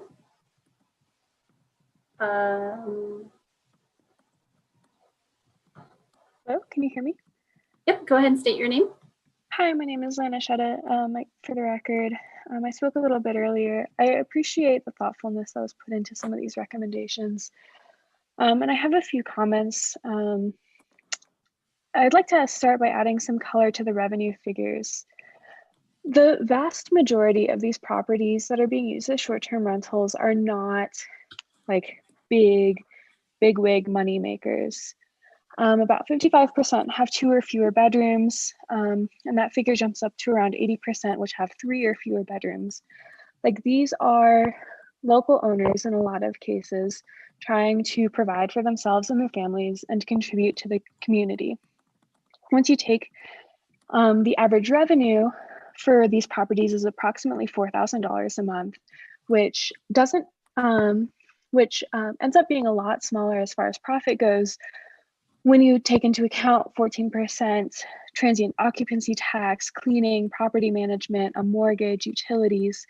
Like, these are generally small operations, people trying to make a few hundred extra dollars a month, or to have a property out here that they use, half the year or whatever. And so I think when we're considering fees and fines, we can't consider these fines with the idea that these people are pulling in $30,000 a month. For the vast, vast majority of short-term rentals, that just isn't the case. And so I think the proposal to double the daily fines from $500 to $1,000, that might be a little bit extreme considering the scale of these operations. I understand that penalties must be enforced and there should definitely be a fine that gets levied, but I think that we have to keep in mind that these really are small, like regular property owners like you and I, and that the revenue figures that they have don't sustain huge fines or fees. Additionally, I'd like to point out with 2H that the responsible party must be an owner or licensed manager. Again, for these 2-bedroom, 1-bedroom studio properties, I don't think a licensed property manager is an appropriate necessarily responder. I think that neighbors or other people can provide the service that don't need to be licensed property managers. And to ask that owners of 2-bedroom properties take a 30% revenue cut by hiring a property manager, I think is a little bit unreasonable. And especially if there's an education factor at play for responsible parties, if a person takes the education course to become a responsible party, I think that we can't restrict it to just licensed property managers, especially considering the fees that property managers can levy. Thank you. Thank you. Next I have Natalie.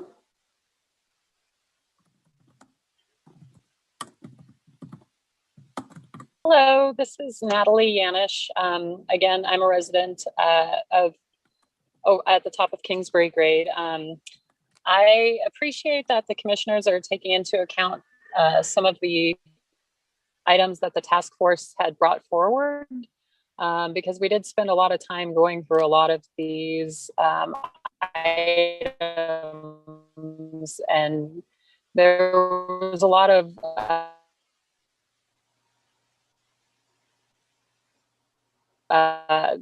dialogue options. Some of the items that task force had recommended, and we had these conversations about some of these items and had decided against them for a variety of different reasons. So I wanted to address the locational element, being, if you wanted to have a certain area where you were not allowed to have a vacation home rental permit, or if you wanted to limit the number of VHRs in a certain radius, or if you had a buffer around a property. This basically causes quite a few problems. It's an inequitable situation for property owners. Some are able to receive a permit and others are not. It creates instability and uncertainty in the rental use and sale of real estate, unpredictability for landlords and having flexibility in renting their property. This also creates an ever-changing landscape for county staff and prospective permittees to navigate, because there would most likely be some sort of waiting list and there would be constant monitoring of that for disqualified properties. This also creates a new private property right, a cap does, because you're creating a commodity because it's a limited supply of a finite resource. And it also places neighbors in an adversarial position. I also wanted to say that if you were to disqualify certain areas from getting a VHR permit, we don't have homes in a tourist core, technically. We do have some neighborhoods that are located around some amenities, but we don't have the typical, neighborhood next to a casino up here if you have spent time here in Tahoe. So if you were to say, this certain area cannot get a VHR permit, you're basically stigmatizing those properties. So either that particular property or the entire neighborhood for resale. You're limiting the prospective buyers' use of the property. And maybe they don't even intend to have a short-term rental, but perhaps they don't want to invest in a property that has limited use of economic benefit and affects the resale. So I just wanted to bring those points up as far as the locational element. The other item that I wanted to say is that if you're going to force people to use a property manager, you would be requiring a fiduciary relationship between a client and a licensee, which that should be the choice of the client or the person who wants to engage in that service.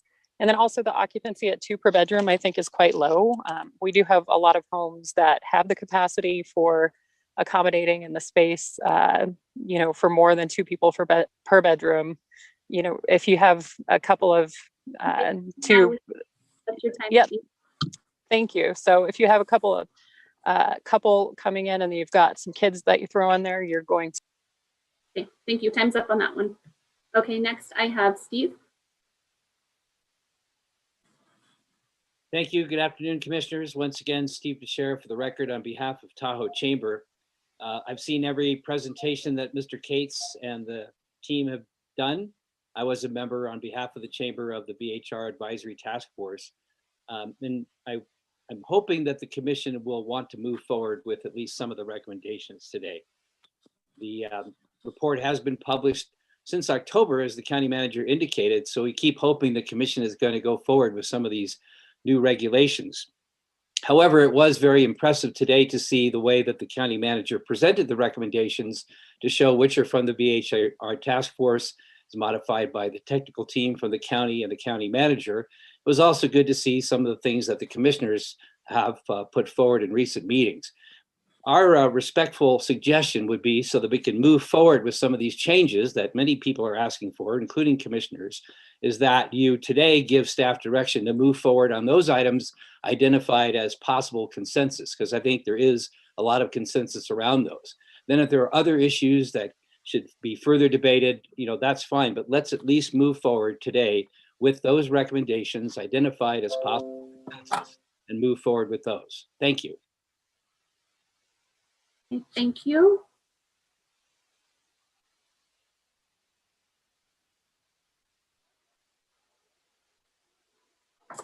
Okay, we'll try Daniel again. Daniel, are you there? Hello, can you hear me? Yes, go ahead and state your name for the record. Great. My name is Daniel Davis. I live at the top of Kingsbury. I appreciate these recommendations. There's one thing that I wanted to point out regarding the true host. So I don't have a VHR now, but a part of why I'm interested in this topic is I would potentially like to get into that in the future. And I'd like to, as a true host, I'd like to be able to host potentially more than 2 people. The way I see it is if I rent out 1 bedroom or 2 bedrooms, if I'm on site, I should be able to manage the noise and the commotion pretty much the same, whether there's 2 people on the property or 4. So I wanted to ask the commissioners to increase the limit for the true hosts to 4 people. And that's all I had to say on that. Thank you. Okay, thank you. I have had a few callers on for quite a while, so I'm going to switch gears and go to some callers and then get back to some of the participants. The callers have been on longer than the people raising their hands.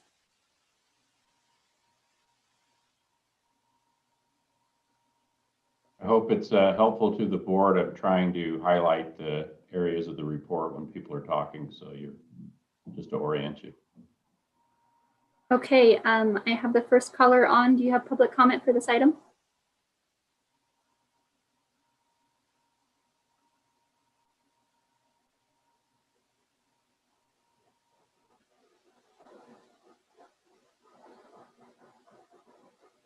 Okay, no response. Next caller. Do you have public comment on this item?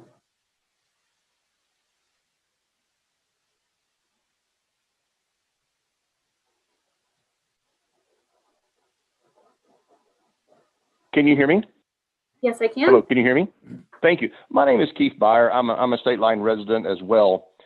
And I guess I just want to point out that everyone on the call has the same objective, and that's to enjoy our property without the noise, trash, and parking issues that we're facing. I haven't heard anyone say that that's not an objective. However, we keep talking about enforcement, and that's not really accurate. What we want is compliance, and that is not always direct. Because of the transient nature you have in short-term rentals, you can have really good enforcement that does not affect the next renter who is in that property.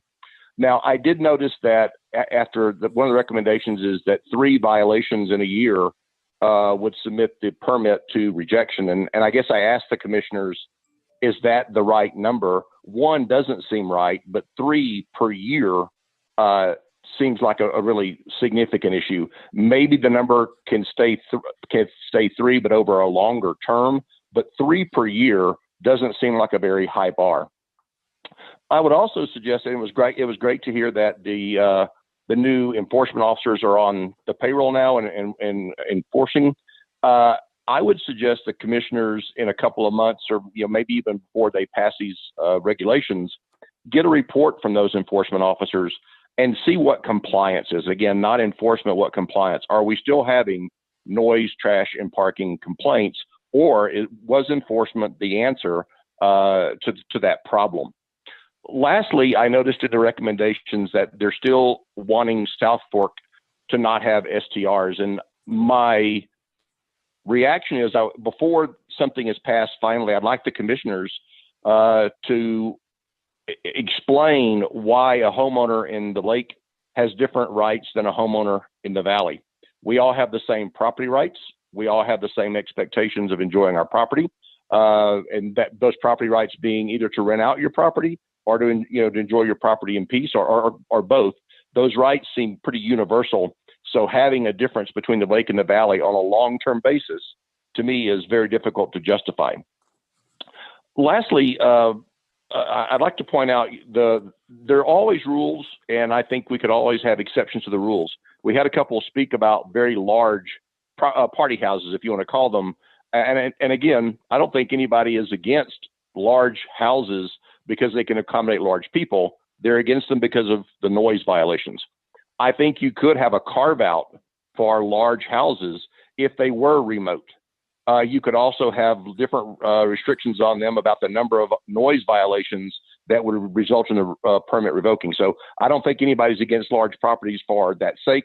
It is their potential to cause noise violations. And if they're not causing noise violations, I don't think we would necessarily have an issue with it. There should be some kind of a carve out for remote locations that can't disturb their neighbors, that have adequate parking. Thank you very much for your comments. Thank you. Okay. Next.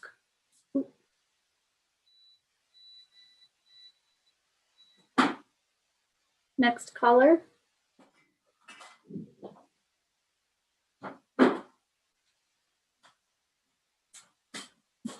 Nancy Gilbert, can you hear me?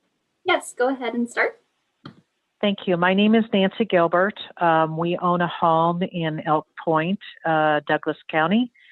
I wanted to comment on the issue of substantiating violations. We purchased back in 2014, we did not have VRBOs, but there have now been a number of them around us, to the point where we are impaired from our ability to use our own property because of parking violations. My husband had a major stroke, and we need access for emergency vehicles. But because the parking is so limited there, we can't use our property. We have a camera to be able to see if we can go up to our property. Now, in terms of substantiated violations, we've called enforcement. Enforcement says because we're in a gated community, they can't come out or call the sheriff.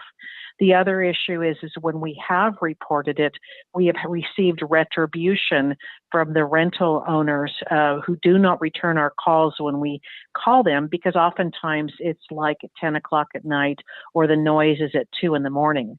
Now, we talk about enforcement, and enforcement, I'm assuming, is going to be 8 to 5. The violations seem to occur more often at night, in 2 in the morning, 1 in the morning. It's getting to the point where we are not able to quietly use our property, and we use it much less because we have to watch to see if we can even go up there. So I think the substantiating violations is going to be something that's going to be an issue. How do you substantiate? Is it photographs? Do we have to, whatever?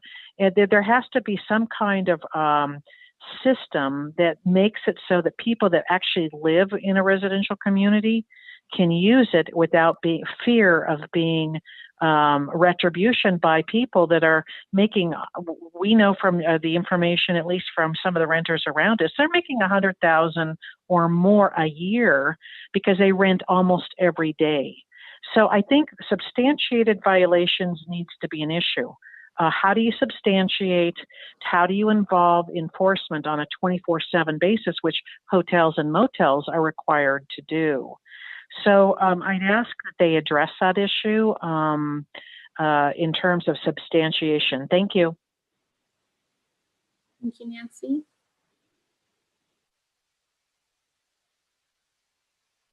Okay, next caller.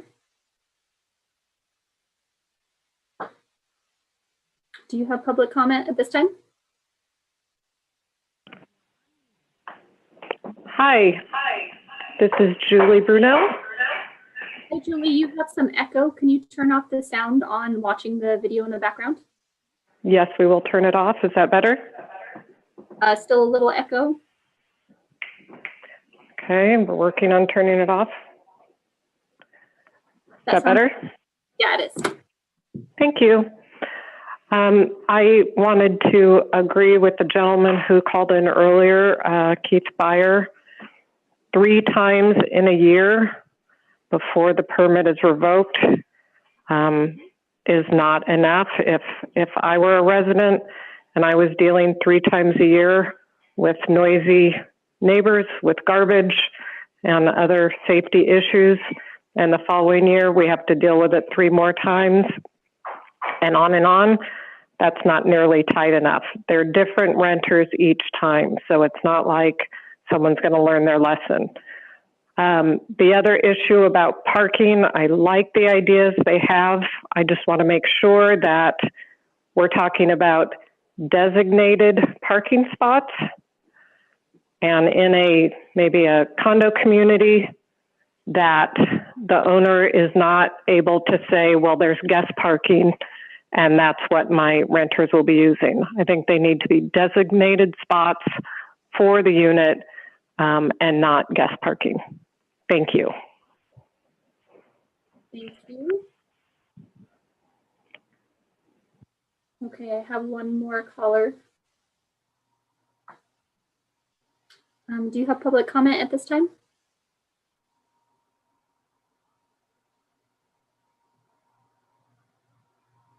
Hello? Hi, public comment for us?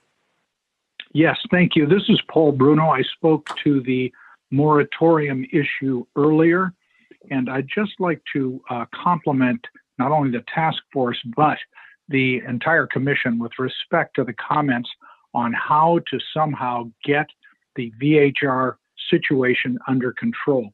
The VHRs are not conducive to a community. They can erode the community, as has been indicated, in the attendance of students to school districts, but moreover, the residential character of a community can be eroded by VHRs and STRs. My only recommendation is to go forward with the various recommendations. Short-term rentals should have a time limitation potentially, not a daily or 3-day. And that's not part of the question currently. And secondly, I think that limitation cap is a very good idea. Neighbors are already, trust me, adversarial, and from renters versus owners. And I think that a lower cap may be more appropriate. But all of these comments can be accommodated in the work that the staff does in reaching out and getting commentary and getting various ideas from the community as they formulate these regulations. Thanks very much for the effort. It's truly appreciated. And I believe that this is one point that should be told to all, that this is government that actually works. Thanks. Okay, thank you, Paul. Okay, I'm going to go back to our participants. We have Carol.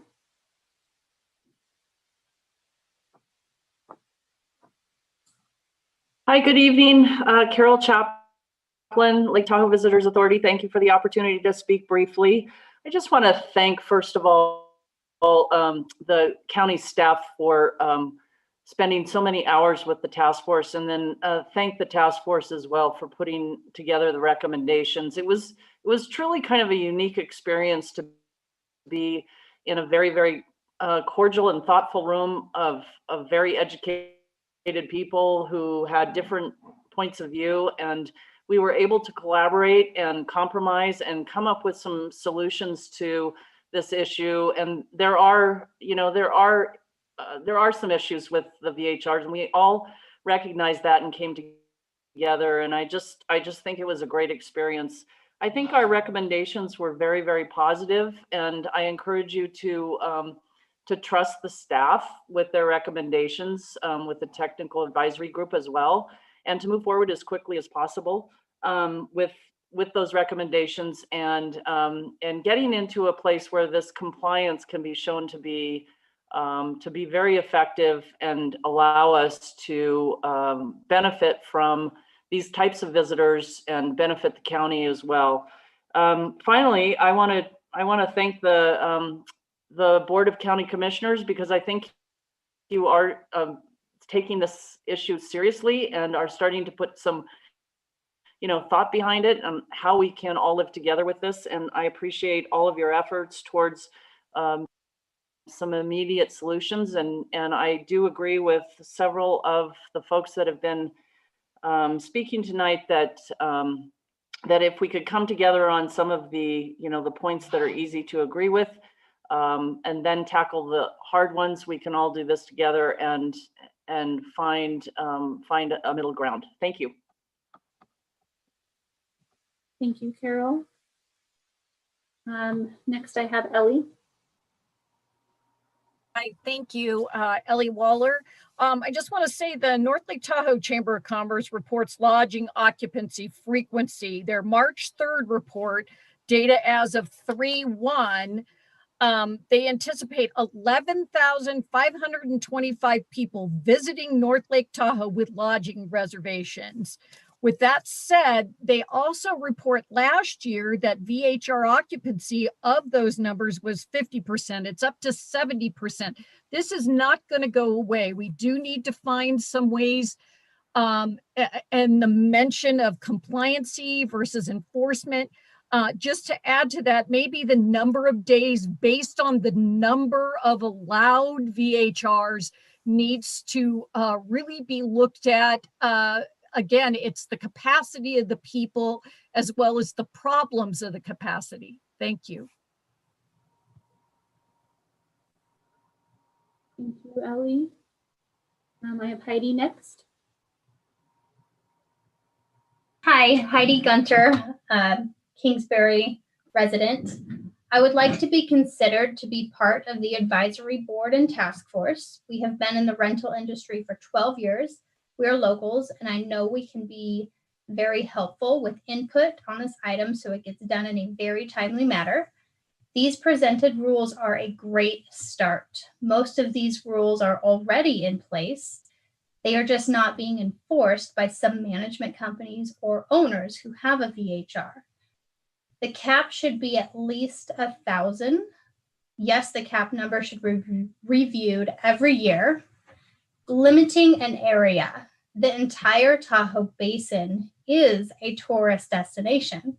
We're next to a ski resort and the lake. It's all a destination area. Under permits, consider a tier 4 permit, an under construction permit. For those who are under construction or in a very long escrow, allow these owners to get a permit number now. They would pay for the permit and put the fire department inspection on hold. The Tahoe Beach Club is still building 97 residents to complete their community. It will be several years until they are 100% complete. Their CCNRs support vacation home rentals. However, many are worried that a cap on permits will be reached before the beach club community is completed, and they will not even have a chance to obtain a permit. Same goes for any homeowner under a remodel. It might take this homeowner more than a year to complete, and they might not have a chance to get a permit. Thank you. Thank you, Heidi. Okay, I have Andrew. Yeah, can you hear me? I can. Okay, I want to echo Andrew Nook for the record. I want to echo what a lot of people have been saying and thanking the commissioners and the task force who came up with these regulations. It makes it a lot more tolerable to think about having VHRs with these regs. I want to comment on the 3-time violation comments that we've had tonight. I'm chuckling because as though I appreciate the regulation and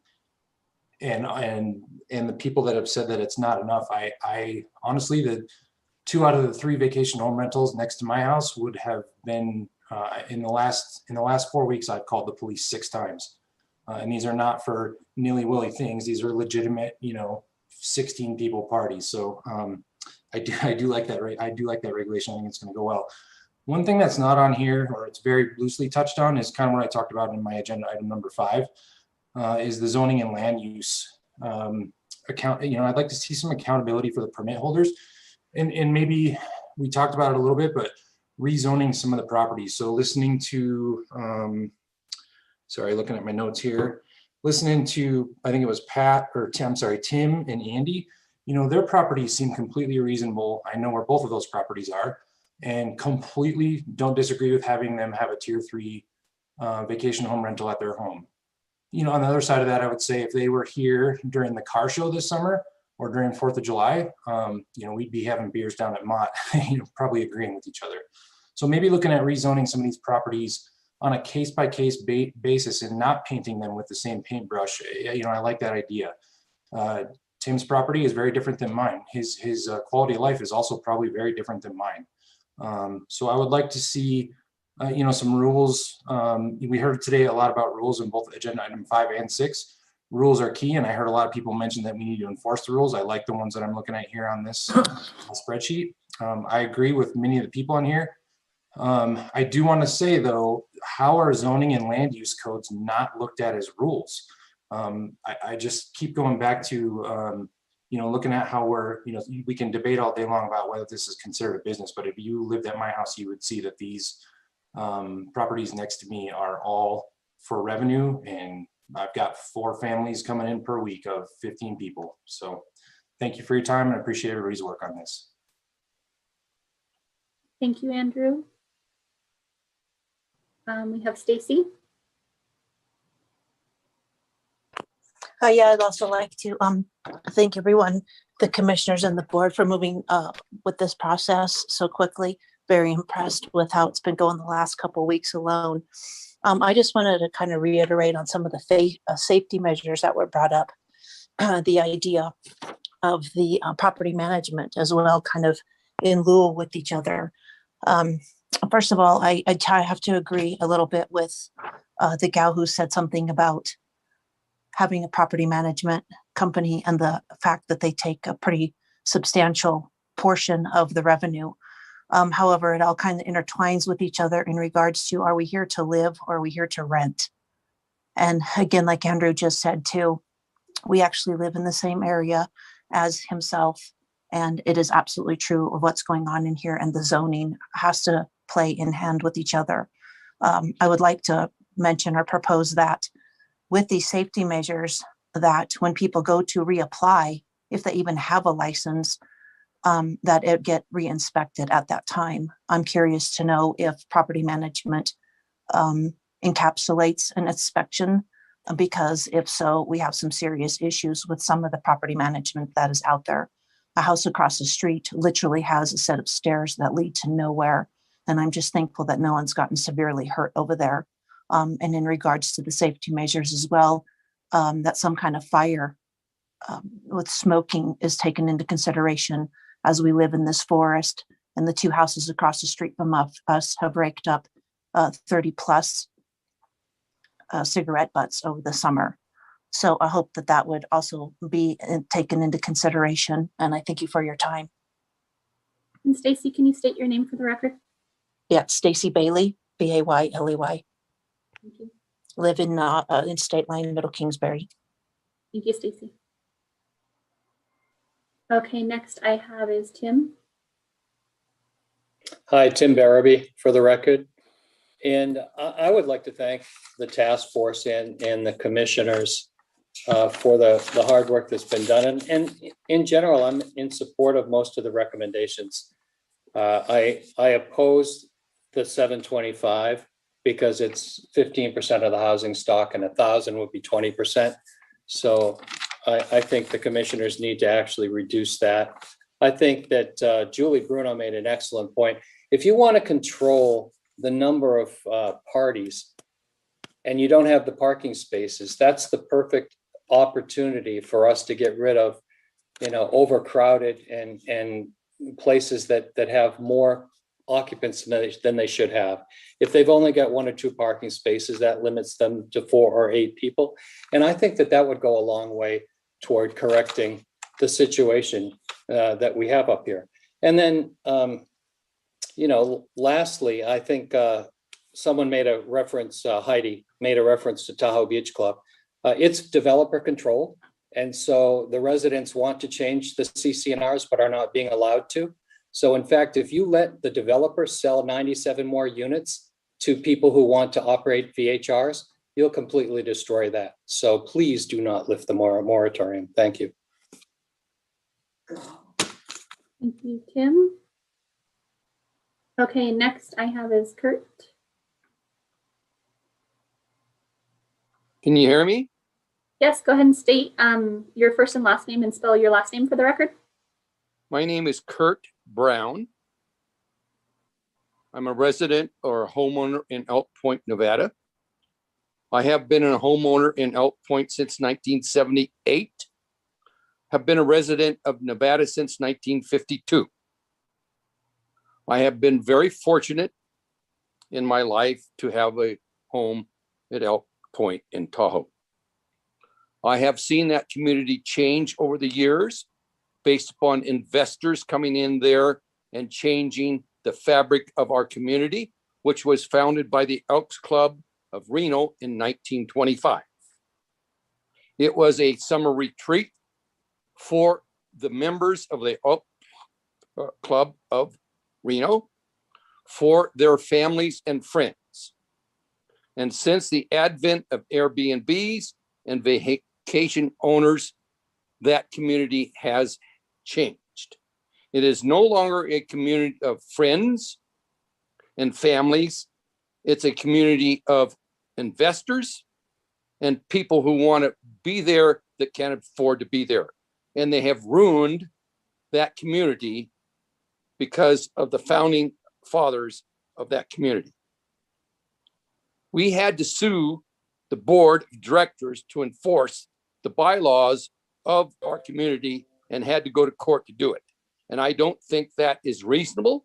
And I don't think that's right, based upon me wanting to enjoy What I bought into Elk Point for was family, friends, and enjoyment of a particular lifestyle that I enjoyed.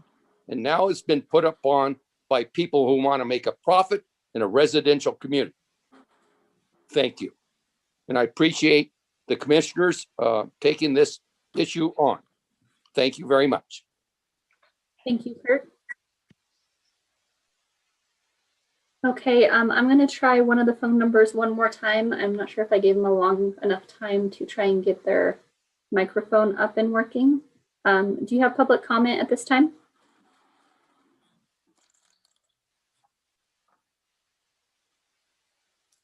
And then while we're waiting, does anyone else have public comment on this time? Please raise your hand if you do. Okay, no response. And I don't see any additional hands raised. So I think we're good to close public comment.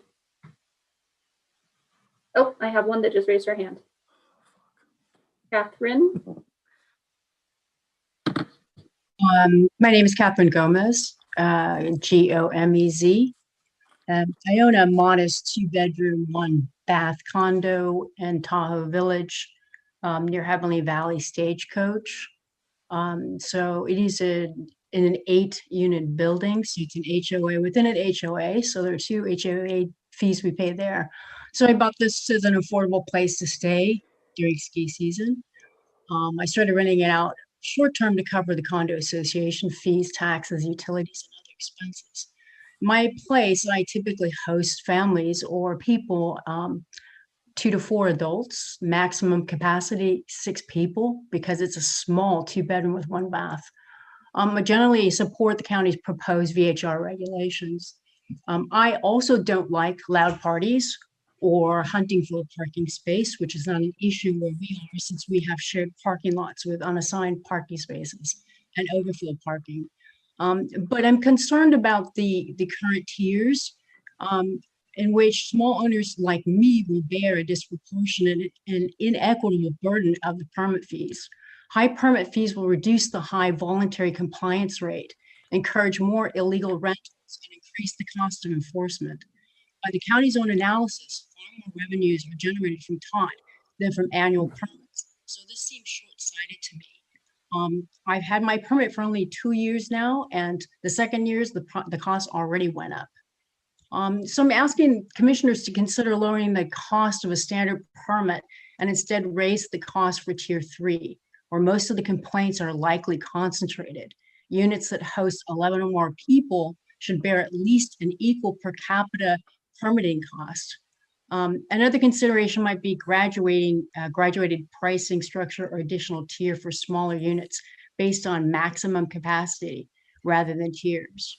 I would also suggest that enforcement considers working with the hosting platforms. Airbnb has a hotline anyone can call to complain about Airbnb rentals, and with an address, and they will know who is renting there.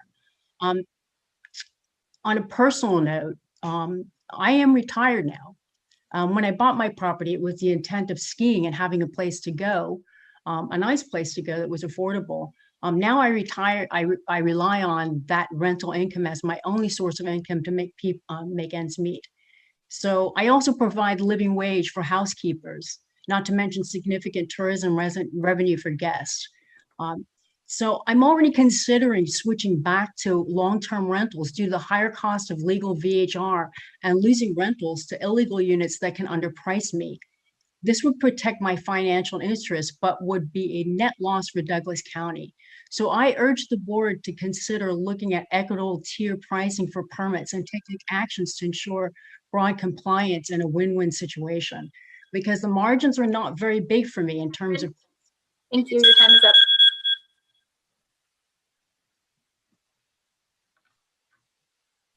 Okay, I don't see any additional hands raised. Do we have any additional public comment at this time? It looks like we have a commissioner. Oh, no, this is, if Chairman Engels is ready to go with the commissioners on. Okay, we're gonna discontinue public comment and we'll turn it over to the commissioners. Okay. Well, thank you. There's a couple comments that I wanted to talk about with respect to what was said in the public comments. And then also I wanted to talk about the first issues. I want to have that in front of me of what was presented by Patrick Cates. First of all, with the comments that were made, they're saying that after COVID, they think things are going to go back to normal. There won't be a VHR problem.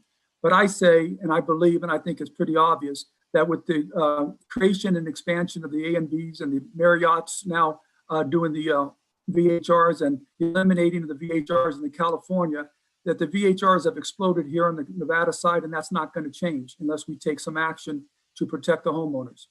I've heard a lot of people talk about property rights and that we shouldn't take away or limit people's property rights. But property rights are limited all the time by zoning. The homeowner is in a residential zone, has property rights to the quiet and peaceful enjoyment of the home. When we limit a property owner from having a hotel or motel on their site, we are limiting their property rights. And a hotel and a motel are daily and short-term rentals. When we say, okay, you rent it for 30 days or more, and that's an apartment, now that's a residential use. So property rights are limited all the time. And to say that we shouldn't limit people's property rights by renting VHRs, I think is wrong, and it takes away the property rights of the people who want quiet and peaceful enjoyment of the home. I don't see this as a financial decision. I hear people talking about what the county will lose and this and that, but I believe most of the rentals will go to hotels if they can't get into a VHR. They're not going to just not come to Lake Tahoe. And even if that is the case, that interest should not outweigh the property right of the peaceful and quiet enjoyment of someone's home in a residential zone area. There's been a lot of talk about whether VHRs are commercial activity or residential use. One of the callers said, well, the TRPA has said it was a residential use. Well, the TRPA is not a legal authority. The most recent court case in Douglas County by a Douglas County District Court judge ruled that this activity was the VHR permit was a commercial activity in the Elks Point case. That's the most recent decision by a Douglas County judge. You know, I keep hearing all the time, and I got a lot of people that were very upset at me because they said that I'm not relying upon the task force recommendations. Well, the task force wasn't elected by the public. We were elected by the residents, and we're going to be the ones that are accountable to the residents if this thing turns wrong. And I think that we should be making the decisions with the advice of and input by the task force, but we don't have to agree with everything the task force says. It was mentioned today that we should not tackle the tough issues. We should pass the easy ones first and come back and get the tough issues. Well, look, that's happened to the commissioners over the past several years. They don't want to take the tough issues. They want to kick the can down the road. They don't want to make the tough decisions. I say now is the time to make the tough decisions. I know all of us are very tired. We've been on this thing now for 4.5 hours with one break, but we got to get mentally tough and make some tough decisions here and not kick this down the road. I agree with what, I'm going to forget, where's the guy's name? Tim Paskin said about the tier 3 deal. I was one of the people that said we should eliminate the tier 3, but there are circumstances where you have a home, 7.5 acres, not adjacent to anybody, that it would be a good place to have a family reunion with more than 10 people. So I think that the tier 3 should be allowed, but it should be on a case-by-case basis, reviewed and approved by the advisory board, making sure that it's not going to have an adverse effect on the neighborhood. I also, with respect to tier 1, I don't think tier 1 should count against the cap rate or require a local property manager. You have the homeowner there and there's only 1 or 2 people that are there. Okay, all the reasons against different rules for different locations that one of the callers made, we're dealing with financial problems. This is not a financial problem issue. This is an issue where we're talking about homeowners that are being affected in their neighborhoods in residential homes. Somebody said, well, you shouldn't have a Nevada property manager. You could have problems if you force them to do that. There'd be a fiduciary relationship. Well, Nevada and every other state requires you to use an attorney from their state for a privileged license, which a law license is. And we are saying that the VHRs are a privileged license. So I don't see any problem with requiring a Nevada property manager. And I know some of the county commissioners have mentioned this is an enforcement issue. This isn't just an enforcement issue. And this comes to what I think is the most important issue we're going to discuss today. And after I get done with this one, I won't talk as much, I promise, Mr. Chairman. I believe that just as important is the location issue. If we say that VHRs are appropriate in all of Lake Tahoe, that we're taking the lady's statement that all of Lake Tahoe is a tourism location. Well, Carson Valley has a lot of great tourist places, the hiking and many things, the fishing and the hot springs. Are we going to say they're all tourism place? Would anybody say all of Clark County is an entire tourism place just because there's a strip? Of course not. There is an area in Lake Tahoe where VHRs are appropriate, and there are areas where they're not appropriate, and there may be some buffer zones where you could have some. And I think with respect, and this gets to my, and actually this is also what Andrew Brewer said. He was right on the money, and Andrew Nook. They both said the same thing. You can't treat all the VHRs the same in Lake Tahoe. If you do, you got to allow VHRs in the Carson Valley. You can't say that you're going to have them only up to Lake Tahoe in residential areas and gated communities with one-lane roads that prohibit commercial activity, but at the same time say we can't have them down here at the Carson Valley. It's not fair, it's not equitable, and I think there would be a potential litigation against us.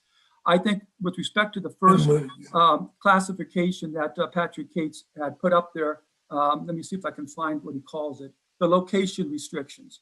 To me, this is what I think we should do instead of issuing a cap.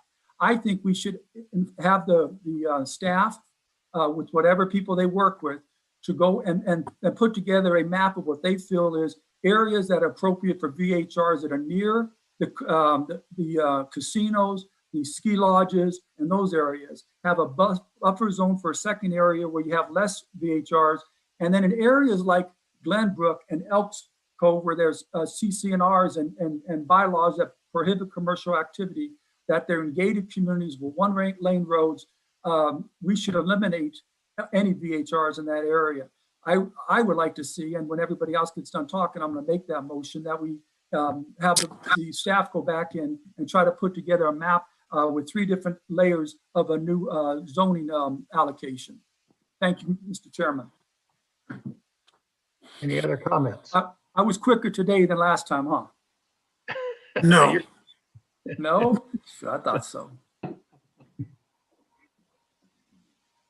Any other comments from the commissioners or questions? Commissioner Gardner? So I guess my question is, are we going to try to go down through this list and try to come to some consensus on individual items, or how do you wish to proceed, Mr. Cates? So what I was hoping we could do is go down the list where I have marked possible consensus. If any commissioner has a concern with that being a consensus view, I'd remove the X and highlight it for further discussion. Once we do that, I do have a proposed motion where you could go through and approve all of those things that are marked in the proposed consensus column. Should be pretty straightforward, and then we can tackle the highlighted areas and you guys could have further discussions and votes on those areas.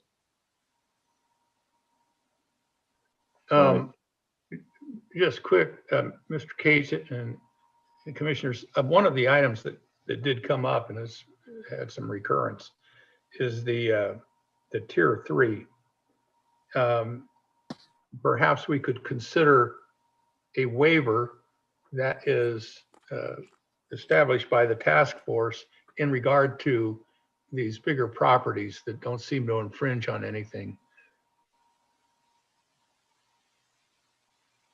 It's just, that's a consideration.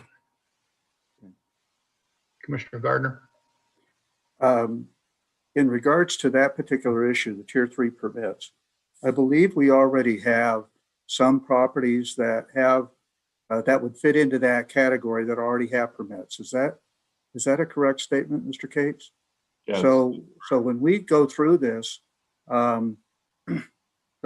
we couldn't revoke those. I don't think it would be appropriate for us to revoke those permits just because they are already I would think they would already be grandfathered in to the tier 3. So I don't think we could remove that. I don't think that would be fair to those owners. They would still be under all the other requirements that we are going to impose. And if they don't create an issue for us, then and they're compliant, then it really doesn't cause us an issue with code enforcement. I think this would be Doug Rich would answer this question, but I don't think we can revoke any of the permits that have already been issued. We're talking about Right. issuing Yes, we new can. permits. And if these people Right. that had it for 1 year and the permit expires, they're not grandfathered in anymore. If they're not appropriate to have that many people, they shouldn't have that many people. Okay. Well, I think the idea here is we know that there are smaller homes where bunk beds have been stuffed into the living room and everything. They shove people in there, and that's the problem. Somebody who has a bigger property and they're having weddings and things of that nature, they probably have permits for that already, which is different than a VHR. But at any rate, a waiver could be obtained so that this would be recognized by the task force and they could continue to operate as usual. What we're looking for here are where they're putting people into these houses like sardines. And that was the whole intent of this. Any other comments?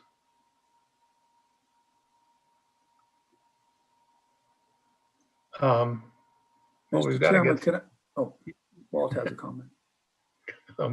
do I dare? Walt, you're muted. Walt, you're muted. I will unmute. Okay. There you go. I'm looking at this form, and it says create a three-tier permitting system with maximum occupancy. And in another place, we have a statement that says 1 bedroom would allow for 2 people in the bedroom and possibly 4 in the rest of the area. That might accommodate for a bunk bed or a sleeping bag, it wouldn't matter. But tier 3, I think tier 3 is compatible with somebody who's on like a 10-acre plot.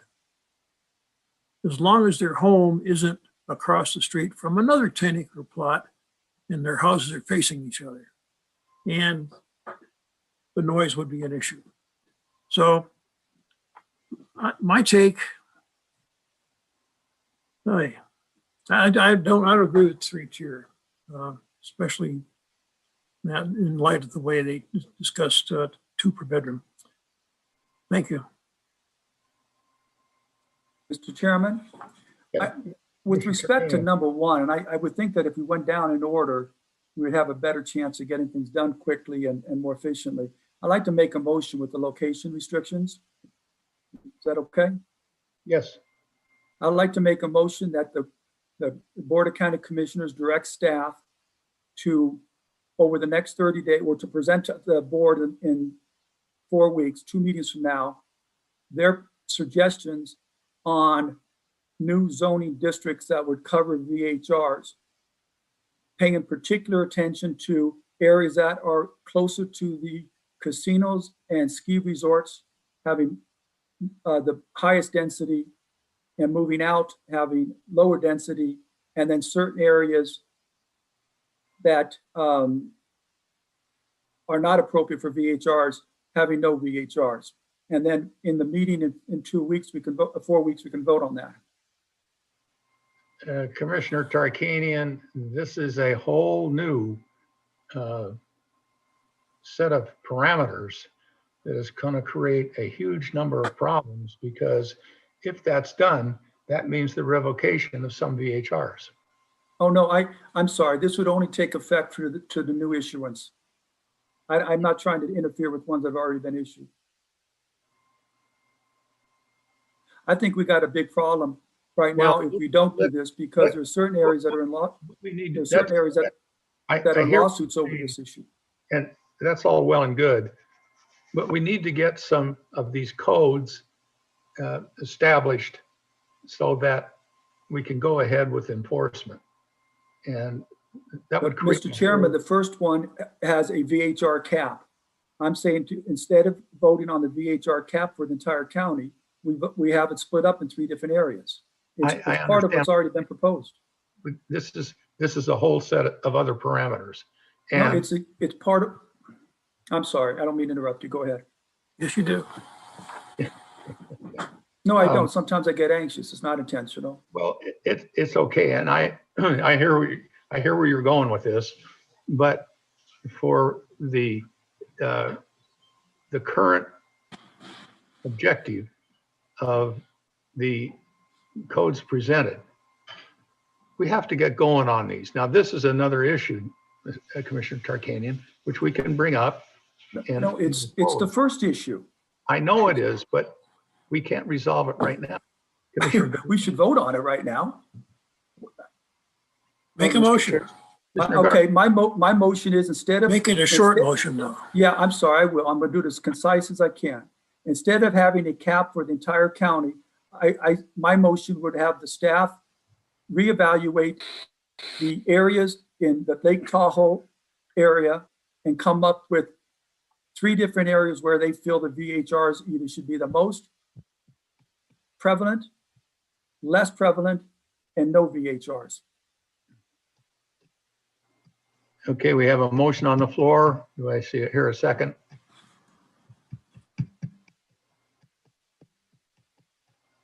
All right. Commissioner Tarkanian, I don't hear a second, so. Neither do I. We have to move on. Who's that? Tom Delaire? You want to say something?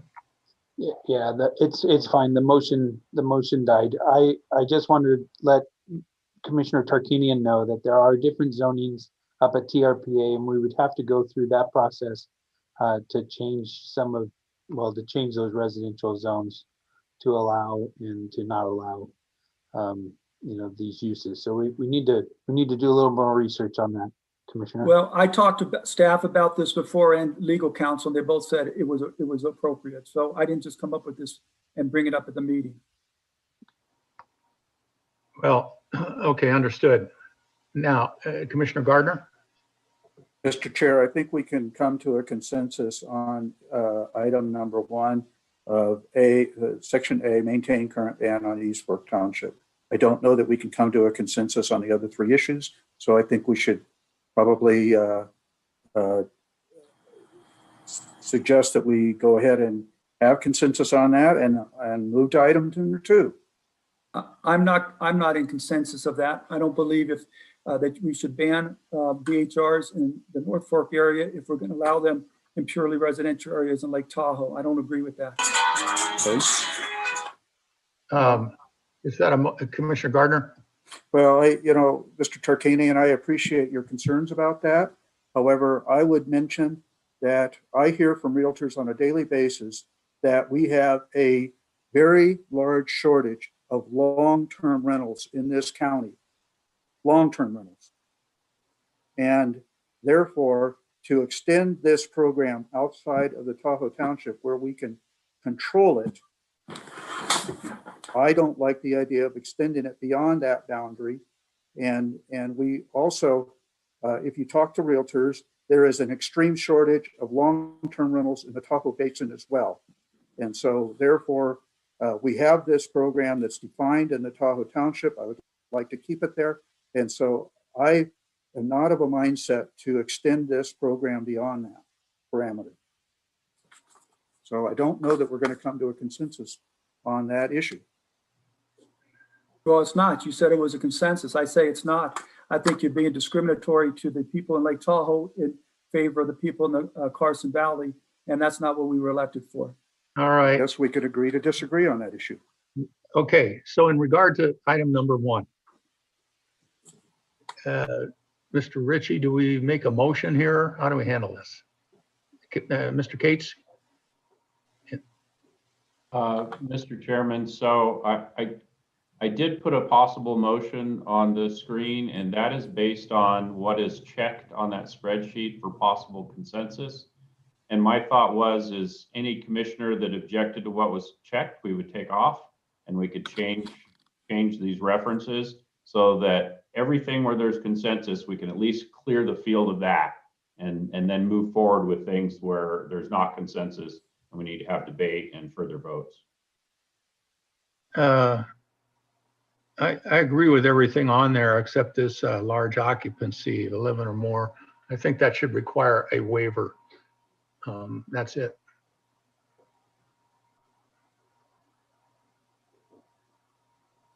Any other comments?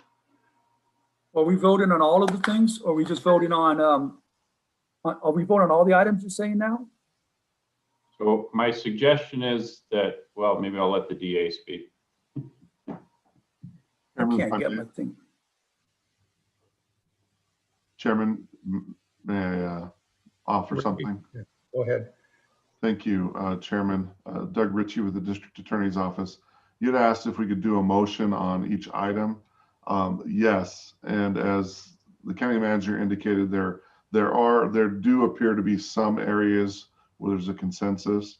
What you could do is go through each one of those, either this screen or the previous screen, and a commissioner could provide a motion to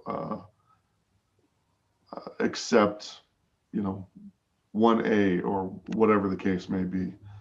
Okay, so we're effectively, we've got the agenda item, but we're going to have sub items to the agenda. Something like that. Okay. Yes, Chairman. Basically, you can take each of these in sub items and have several motions. Okay. A commissioner could make a motion right there and move to approve recommendation 1A, 2D through 2O, 3A through 3D. But if that's too much, you could break it up into smaller pieces. Okay. Well, let's try this. Okay. Do we have a motion in regard to item 1, location restrictions? Commissioner Gardner. I move that we maintain current ban on East Fork Township, item 1A. Do I hear a second?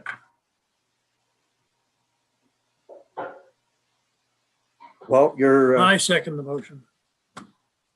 Okay, we have a motion from Commissioner Gardner, a second from Commissioner Nosad. All those in favor signify by voting aye. Aye. Aye. All those opposed? No. The vote is 3-1. The motion carries. Okay, now we have section 2, permits. Do I hear a motion in regard to permits?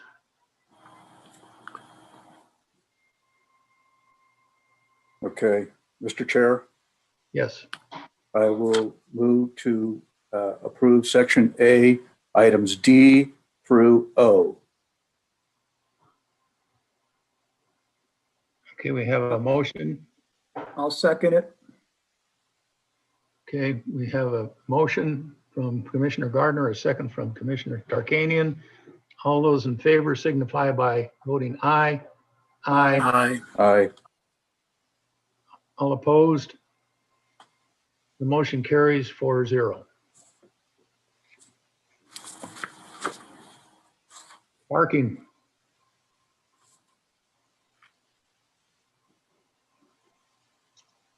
Anybody want to bring a motion forward on parking? Moving around. What?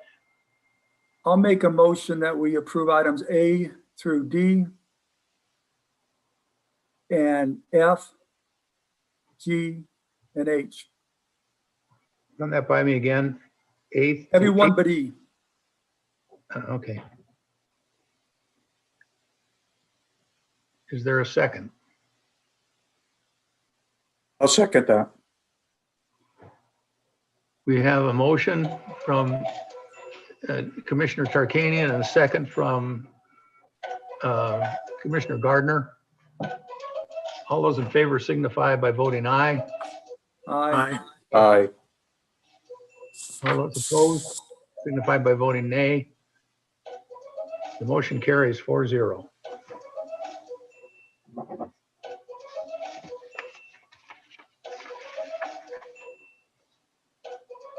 Noise. I'll make a motion to approve A through D and F and G. I'll second that. F. We have a motion from Commissioner Tarkanian, a second from Commissioner Nosad. Commissioner I Gardner, have a quick question. Yeah, I have a quick question on that. In other areas, we've eliminated the reference to tier 3 because we haven't determined whether or not we're going to have a tier 3. So would it be appropriate to go ahead and approve item C on this, or? You're correct. We need to take that out until C3 is done. Okay, so I'll amend the apologize. motion to do that then, okay? okay, you want to, I'll second that amendment. well, do you want to restate the motion, Commissioner Tarkanian? Okay, so I make a motion to accept under noise A, B, D, F, and G. Commissioner Tarkanian has brought forth a motion. Do I hear a second? I'll second that. There's a second from Commissioner Gardner. All those in favor signify by voting aye. Aye. Aye. Any nays? Motion carries 4-0. Health and safety. Would anybody care to bring forward a motion on health and safety? I make a motion that we pass pass A through G, 5A through G. Do I hear a second? Second. We have a motion from Commissioner Nosad, second by Commissioner Tarkanian. All those in favor signify by voting aye. Aye. Aye. Any opposed? The motion carries. So, Mr. Chair, I just want to make a comment in that area. There was a public comment that was made regarding the health, life and safety inspections prior to issuance of renewal, and that is included in that particular area. So for that individual that made public comment in that, I wanted to make sure that they understood that that was already included in this. Thank you. Thank you. Item number 6, trash. Anybody care to make a motion? I'll move that item 6, A through C be approved. Do I hear a second? Second. We have a motion from Commissioner Gardner, a second from Commissioner Tarkanian. All those in favor signify by voting aye. Aye. Any opposed, vote nay. The motion carries 4-0. Compliance enforcement fines and permits, or penalties, excuse me. I'm going to make a motion to approve A through E. A through what? A through E, and then the first line of F, G, H, I, J, K. G, H, I, J, and K. Do I hear a second? I will second that, but I would like to make a comment in regards to item K. Right. Okay. I'm gonna do. It says maintain public website with homeowner's name, address, and contact number, address of VHR property, maximum occupancy, and parking limits. I am concerned about the display of the homeowner's phone number, because I'm afraid that surrounding neighbors might take an opportunity to call that owner versus calling code enforcement on issues. So that's my concern with that particular clause in there. Okay, I will amend my motion, take out the phone number. You appreciate where I'm going there, Mr. Tarkanian? Yeah, yes, I do. Yeah, okay. Okay, we have a motion. I have a comment. We were in discussion at the time. I would say that we should probably, that is going to be used by code enforcement. So why don't we keep that in-house to the use of the code enforcement officers? That way you don't put all that stuff out in public. So what you're saying is eliminate item K altogether. I would, yeah, it was, we're not in discussion of rewording any of these items. So I'm saying, yes, let's drop K. I'll second that amendment then, to drop K off of this. So we have a motion to accept all the items except item K. Is that correct? That's correct for me. Does that look correct on the screen? And a second. All those in favor signify by voting aye. Aye. Aye. All opposed? The motion carries 4-0. Budgets and staff levels issues, no ordinance is needed. So we won't wrestle with this. All right, so now we need to come back to item 6 and have a motion to accept all the motions that we put forward. Is that right, But Mr.? we're not done yet. We still got to discuss some of these other ones that are in red, yellow. We got to determine what to do with tier 3. There's still some left over. Do we need to go, excuse me, Mr. Chair? Yeah. Mr.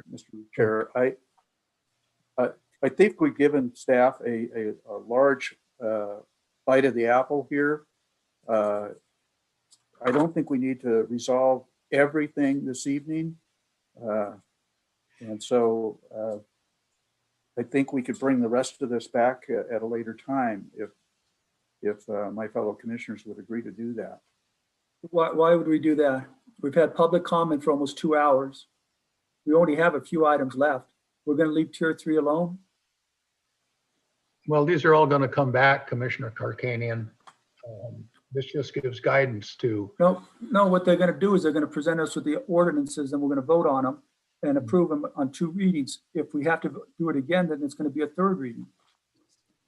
First of all, I think tier 3 should be voted on, but if you guys don't want to, that's fine. I have one issue that I tried to raise last time, and I guess I said a double motion, but I used a double motion, and Mr.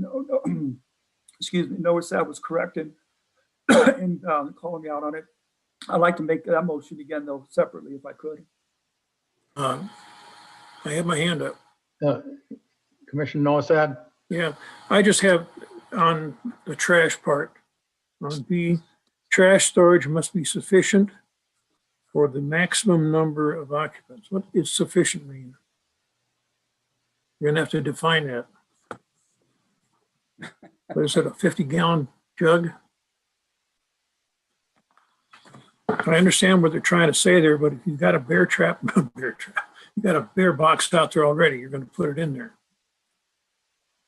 Well, trash storage must be sufficient for the maximum number of occupants.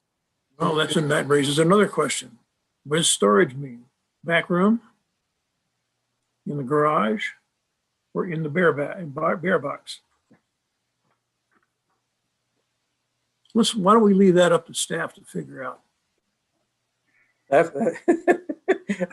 Mr. Chair, that was exactly, some of these things we're going to want our task for, our appeals and advisory board also to take a look at and weigh in on as well. So,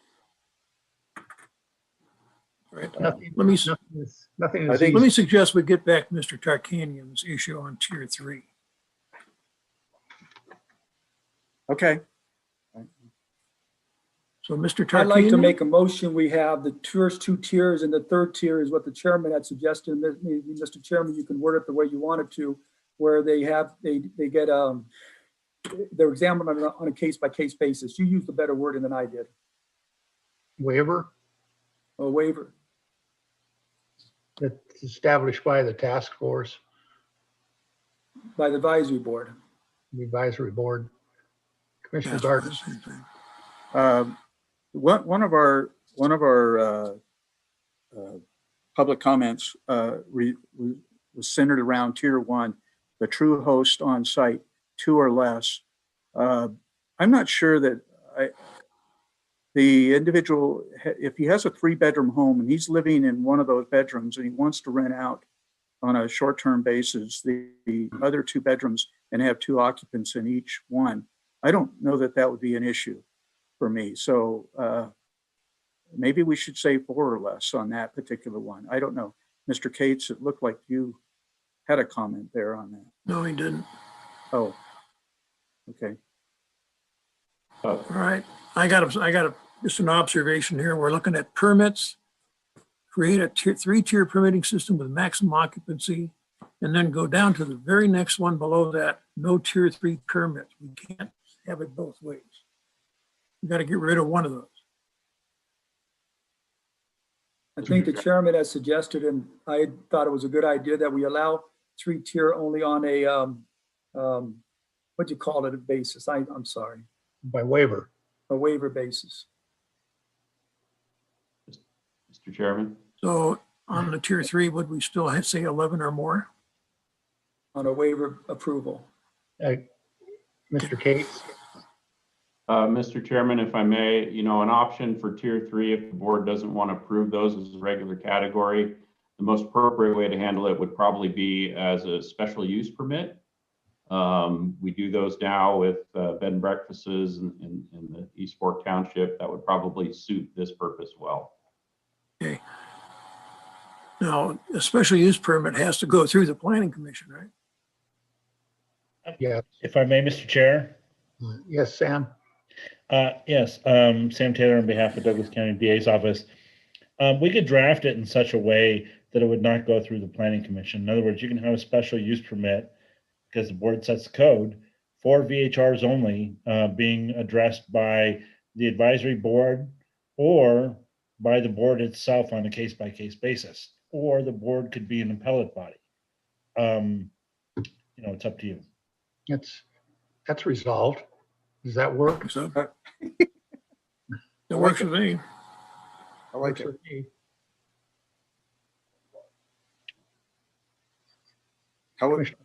Commissioner Gardner, are you? I guess so I'll make a motion, Mr. Chair. Okay. I move that, let's see, tier 3 permits require a special use permit that, would that be appropriate, Mr. Taylor? That's in there right now. Right.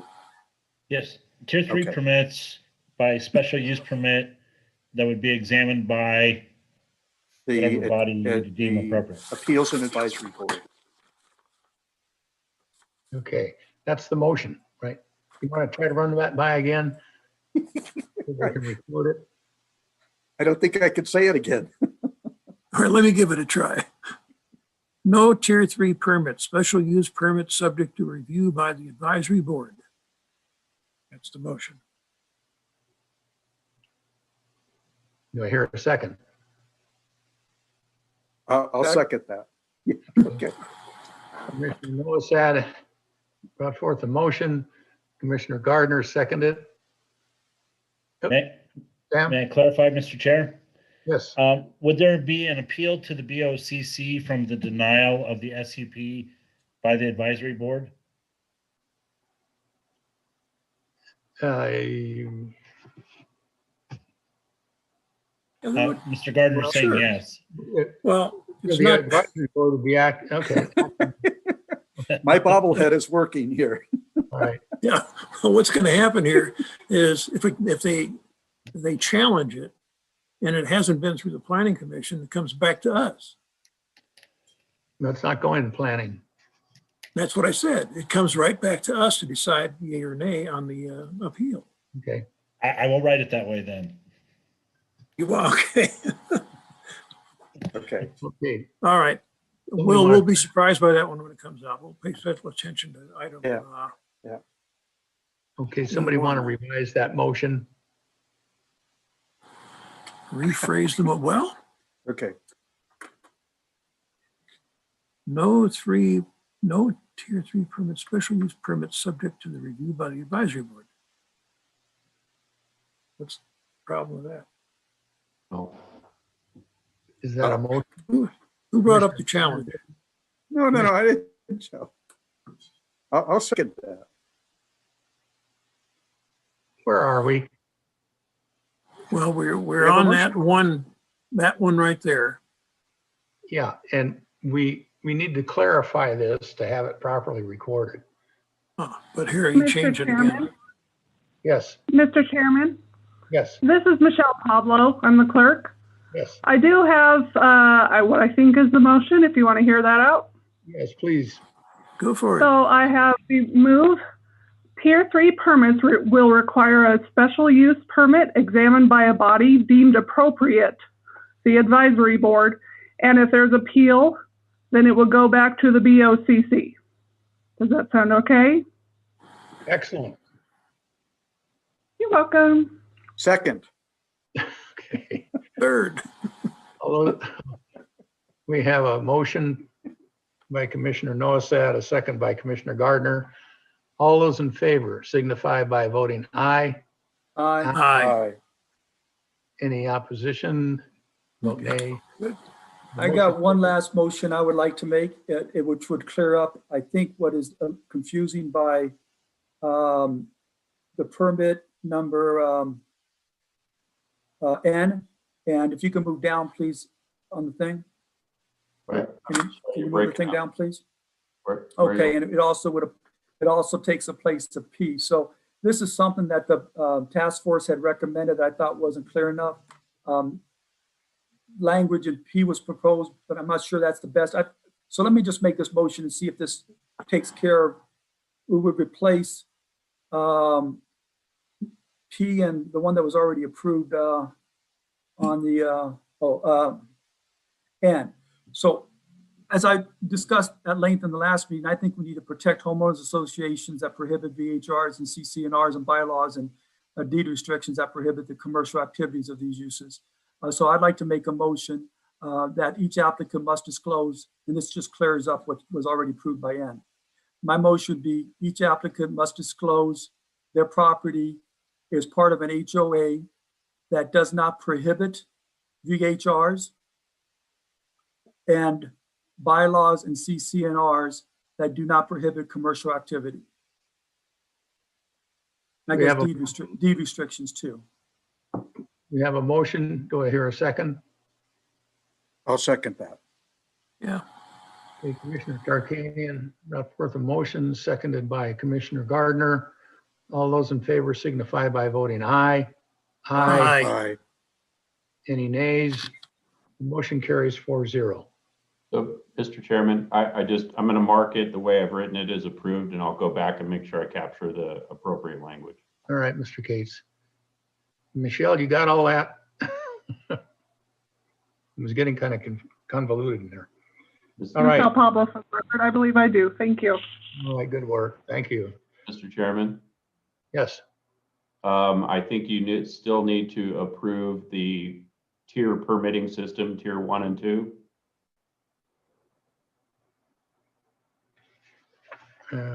I kind of thought that would be without saying.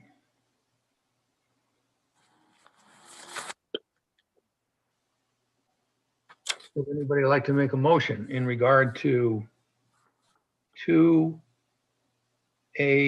tier 1 and tier 2?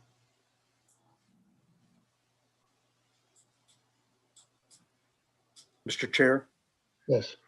I think what Mr. Case was referring to is the fee schedule that is Oh. not part of, am I wrong? No, Yes. no, we already had that approved. That was D. I think all you did Oh. was vote for tier 3 permits to require special use permits. You haven't voted. I'll make a motion to approve tier 1 and 2 tier as recommended by the task force and staff. Do I hear a second? Second. I'd like to offer an amendment to change tier It's time for, 1. wait. Okay, Under the rules, it's time for discussion. We haven't taken a vote. All we have is a motion and seconded. So discuss away. right. And I believe, if I'm not mistaken, I can offer an amendment at this time. Yes, you That can. we would, okay.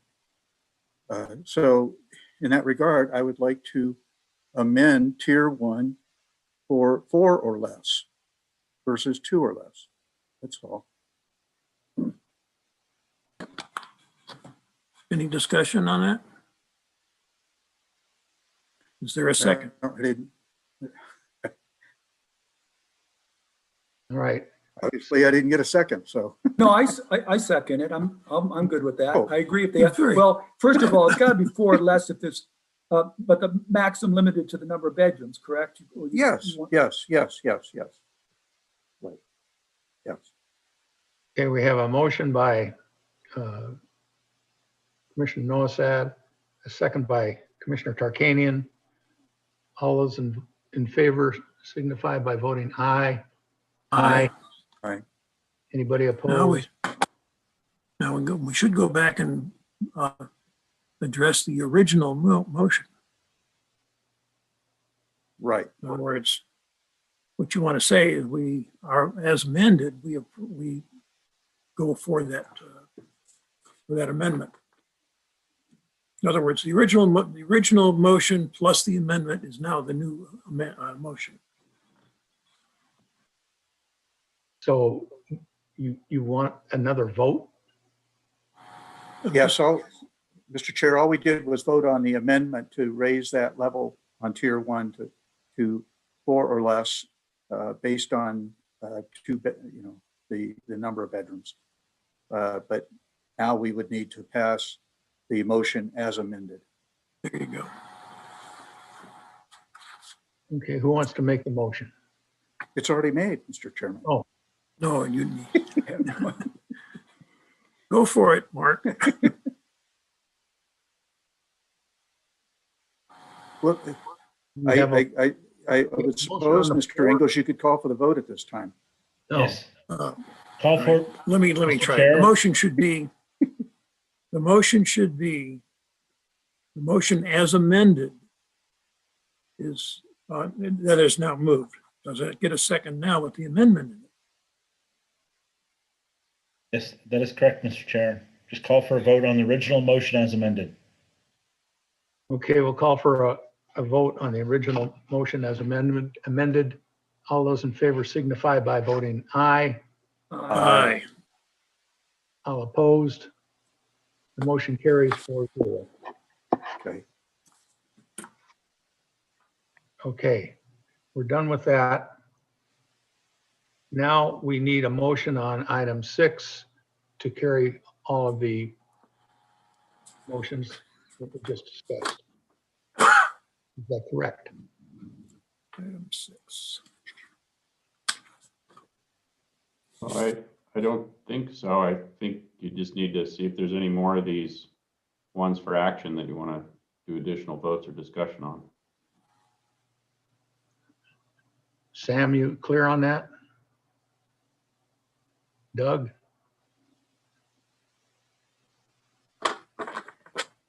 Mr. Chair, if I may, the only thing that I think that might, this Sam Taylor, by the way, for the record, Douglas County DAs, the only thing I think might be pending that wasn't voted on, that was in yellow, if you go down, Patrick, was the language there, require any VHR applicant to, I realize that might have been replaced by the other motion relative to HOAs. Yes. No, it wasn't just HOAs. It was deed restrictions, bylaws, and CCNRs that prohibit the commercial activity. I think it takes the place of P. Oh, okay. That was your intention, was to replace it. Okay. Yes. But I think it's duplicate, basically. Right. Okay, so we have clarification on that. There's still some items up above if you want to tackle those, to require tier 3 permits to be managed by a Nevada licensed property manager and permittee noticing requirements for tier 3. This would be handled in the waiver that's applied for, or the special use permit, would it not? Yeah, that's true. Yep, you're right. Good call. Except for 2B. Be or not to be? 2B is unrelated to the special use permit. Okay. Right.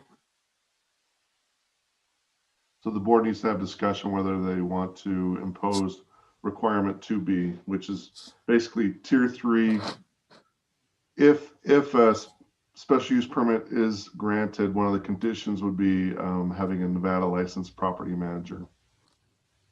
I'd like to make the motion that if tier 3 is permitted by the special use permit, they're required to use a Nevada licensed property manager. I'll second that. We have a motion by Commissioner Tarkanian and a second by Commissioner Gardner. All those in favor signify by voting aye. Aye. Aye. Aye. Any opposed? The motion carries 4-0.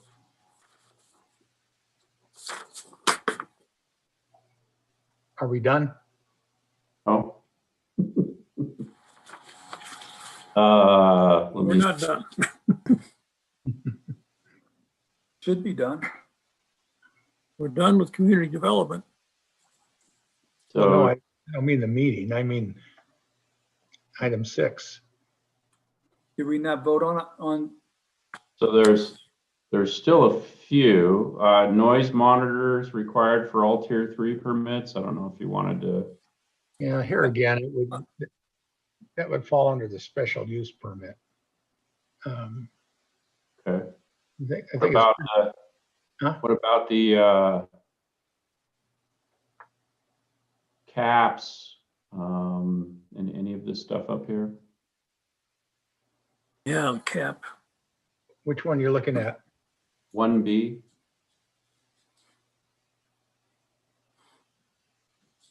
Well, What? then, Establish cap 705 or other number in Tahoe Township. I don't understand that. So the task force recommended a cap on permits at 725. The Okay, last meeting, there was a lot of discussion that that number was too high. okay, I agree.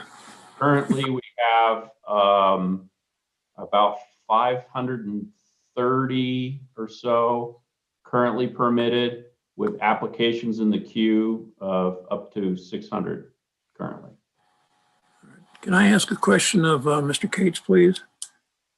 Can we get an honest to God current report of how many DHRs we have issued and the dates they were issued and so on, so we can get a better grasp? But personally, I think you're 604. That was quoted by somebody in public comment. So 600. Go ahead.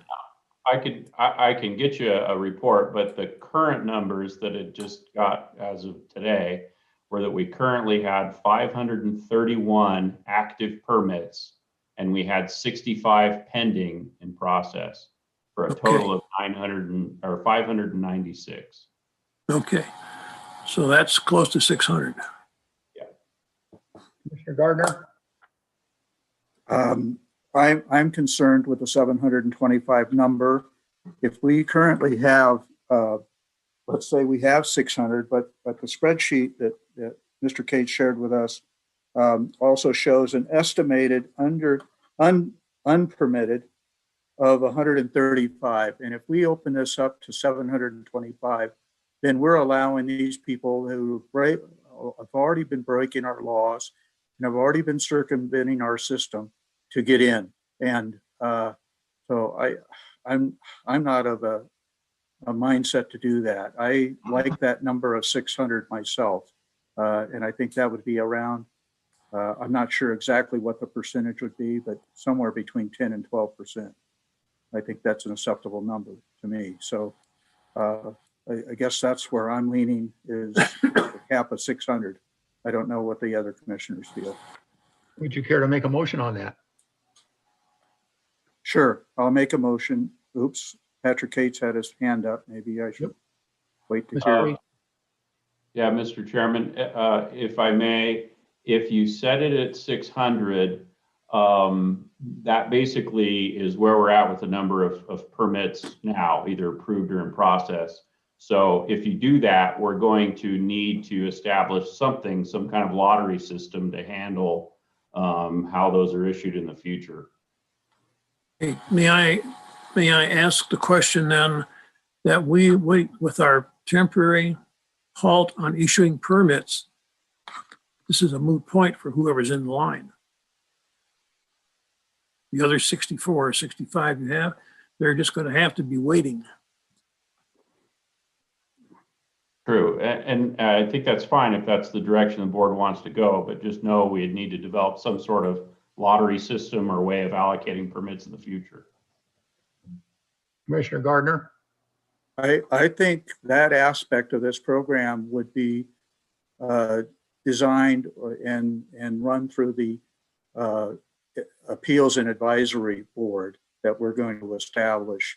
Once we set a number, then they can determine what process they want to establish of people who don't renew for 1 year. That may develop a pool of available permits that could then be done through a lottery system or some nature in the years forward. Once again, I think that's something that our advisory board should be doing, is trying to determine that format. So anyways, I think I moved for a cap of 600. And so that's where I'm headed. All right. I'll second that motion. All right, we have a motion by Commissioner Gardner, second by Commissioner Noasad. All those in favor signify by voting aye. Aye. All opposed? No. Motion carries 3-1. We have number D left, and number D is an issue that I think has been brought up to me in probably 50 different emails. I tried to address that with my motion that was denied. So I guess the second best option would be is what's suggested here is, I mean, what's a suggestion? Who would consider coming up with the control of the density and the radius analysis? Would this be for the staff? What is the staff's recommendation on this? The staff or the advisory board? I think it'd be the staff, because they're the ones who know about. Okay, then I'll make the motion. Then I'll make the motion, because I think this is important. I mean, all of you guys are getting the same emails as me, I believe. The concerns about the density amount and the radius analysis. Obviously, if we don't like what staff comes back with, you can vote no against it. But for the time being, I think it's probably best to let staff come up with a proposal. So I would make a motion to have staff propose to the county commission in their next meeting a density percentage and radius analysis for the VHR permits. You're suggesting that this be done in 2 weeks? Well, I'm trying to get things done so we can get everything approved and the moratorium lifted. I was hoping we could. If you guys don't think that, the staff doesn't think they could do it by then we're going to have the moratorium longer. I'm just trying to get the moratorium lifted. This looks like a pretty complex request. Mr. Case, what do you think? So we might need a little more time than that. We've had some discussions with GIS about how we approach this. We have to do some calculations so that when you implement those radiuses, you still end up with the cap that you intend. So there's definitely some legwork and analysis that has to go on that. I would prefer to have maybe the following meeting have us come back, if that's okay. I'm open with whatever you want, Mr. Cates. So is 4 weeks enough, or you want longer? Well, actually, it's not my choice. It's whatever the board says. So I'm open to anything. I just want to add one thing here, that the far right-hand column said that the staff proposed this. So it's going to end up going to the staff to figure out.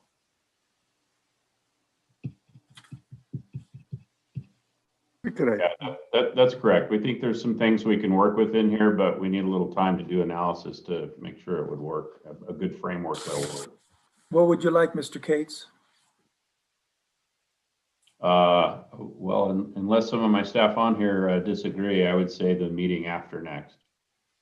Okay, so then my motion would be amended to say that I would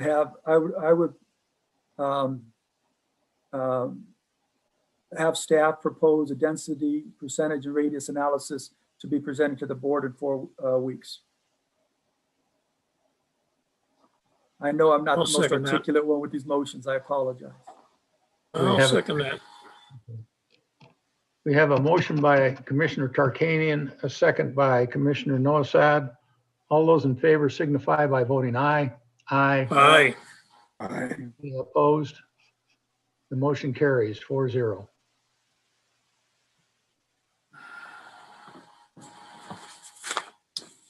Can we take a break? 5 minutes? Yes, we can. The bladder will contain only so much. Let me check. Okay, can you be back by about 6:40, 6:45? Absolutely. Okay, we're going to take a quick break and try to be back here about 6:40. Thank you. Thank you. Yay.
D? I think it was E. E. Yeah, let me put it back up on the screen. It's number 3. Natalie, do you need to restart the recording?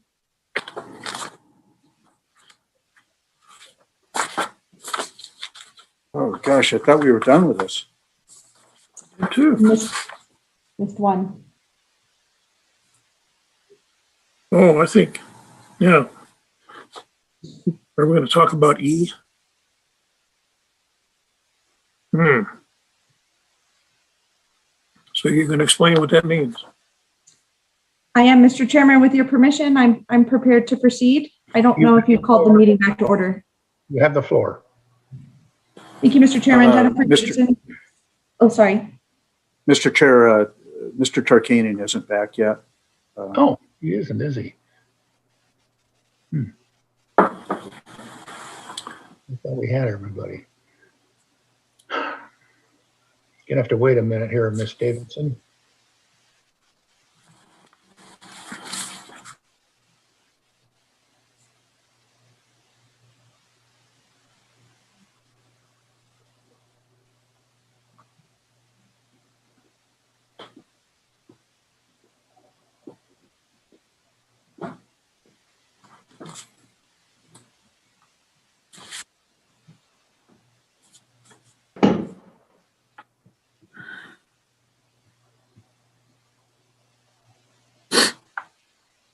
There we go.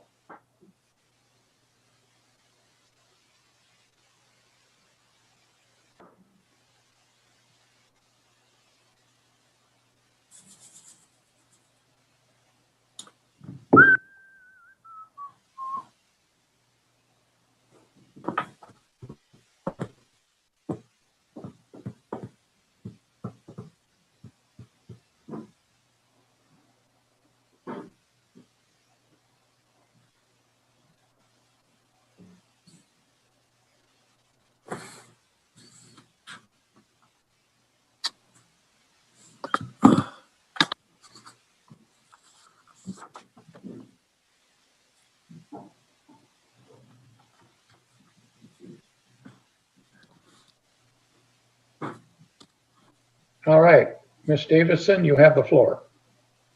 Thank you, Mr. Chairman, members of the commission. Jennifer Davidson, Assistant County Manager for the record.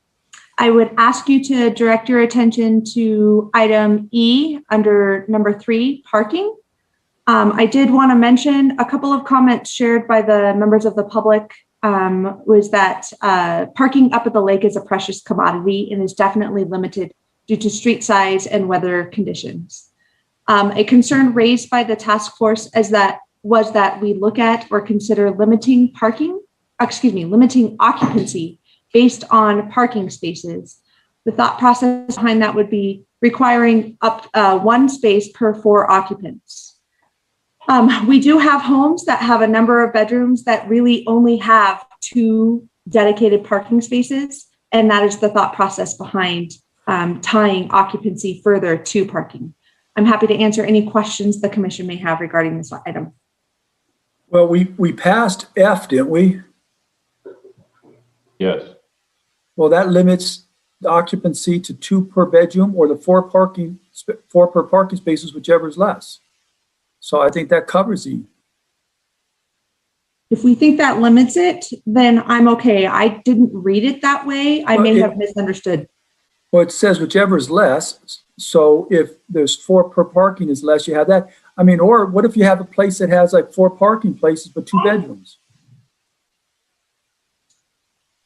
The intent is to limit it to 4 per occupancy to 4 per parking. I think F actually does cover it. I apologize. I think I misread F. It's been a long day. Thank you, sir. What does your daughter have to say about that? Yeah. I think she's ready to be done. Thank you, gentlemen. I appreciate your consideration. Good. Okay. Good point. Okay. Now, if there's no other comments or motions or anything, we'll move on. Everybody in accord? Mr. Chair, Oh, there he is. Okay, yeah, yeah. Commissioner Gardner. Yeah, I think we should congratulate ourselves for tackling this issue and getting as much accomplished today as we did. I think the public is going to be very appreciative of our time spent on this issue. So we owe staff and ourselves a big round of applause in that regard. So thank you. You raised a good point. It has been a monumental undertaking, and I don't think we're through yet, but this is a huge start. So well done. We're on to item 7. For possible action, discussion and direction to staff regarding legislation or legislative issues proposed by the legislation or by other entities permitted by the Nevada State Legislature to submit bill draft requests or such legislation issues that may impact Douglas County as may be deemed appropriate by the Board of County Commissioners. Mr. Cates. Thank you, Mr. Chairman. Let me share my screen.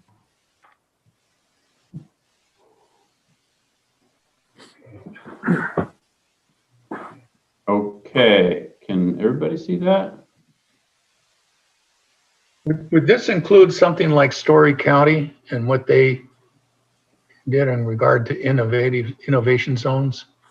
Yeah, I have a little bit on that. Okay, thank you. Can everybody see the presentation? Yes. Yes, sir. Okay. I'm just going to update you on bills that you've taken positions before of, and I have one bill to talk about. So I'll try to run through it. I know it's getting late. Where's that going? Here we go. There we go. Okay, so to review our deadlines again, I just want to point out, I've highlighted a couple of those in red. March 15th is the deadline for legislative bill introduction. Currently, as of this morning, when I did a count, we had 357 bills that have been posted by LCB. There's another 780 bill draft requests that have not been drafted and published yet. So between now and March 15th, which is a week from Monday, we're going to see another almost 800 bills. Sure. That's a lot of ground to cover. Most of that will probably be issued next Friday and Monday. And then they only have until April 9th to get them passed out of the committee in the first house. That is where most of the bulk of the work is going to go in the legislature, and for me and my staff and our lobbyists to wade through all of those bills. So there's going to be a whole lot more coming. But I just want to point that out. That's really going to be crunch time. If we got any input on bills, we got to get them in that first committee passage before April 9th. So we'll be working like dogs when all those rest of those 800-ish bills drop. Moving on, a brief update on China Springs. Since the original committee hearing on February 8th, there have been a lot of ongoing discussions between stakeholders in the counties, legislators, and the state. There is a stakeholder meeting scheduled for tomorrow, March 5th. I believe we're making really good progress. The goal is to get all of the participating 15 counties agreeable to the proposal that was made by Judge Young, which was for the camp budget to be reduced by 12%. For the next 2 years, the camp would absorb that. They may be able to make that up with Medicaid. I think I've mentioned that before. But there would be no increase to county assessments during that time. And that we would form a committee of stakeholders to review the camp programming, governance, and transparency to form and maintain a consensus in the camp. And then we'd report back to the 2023 legislator with any recommendations to modify the funding formulas so that all 16 counties are willing and able to offset any future state reductions. So this has been scheduled to come back for hearing on March 10th. So we're trying to make sure all 16 counties are all singing Kumbaya before we go back to March 10th. I do not expect the committee to take a vote on the bill at the March 10th hearing. I think they're just looking for an update. I have also heard that they're probably not going to make any decisions on budgets until there's some resolution at the federal level with the aid package that Congress is putting together. That'll make a big difference. If that passes, they may just restore all of these things. So that's where we're at with China Springs. I'll pause there if there's any questions about that. Okay, seeing none, I'll move on to innovation zones.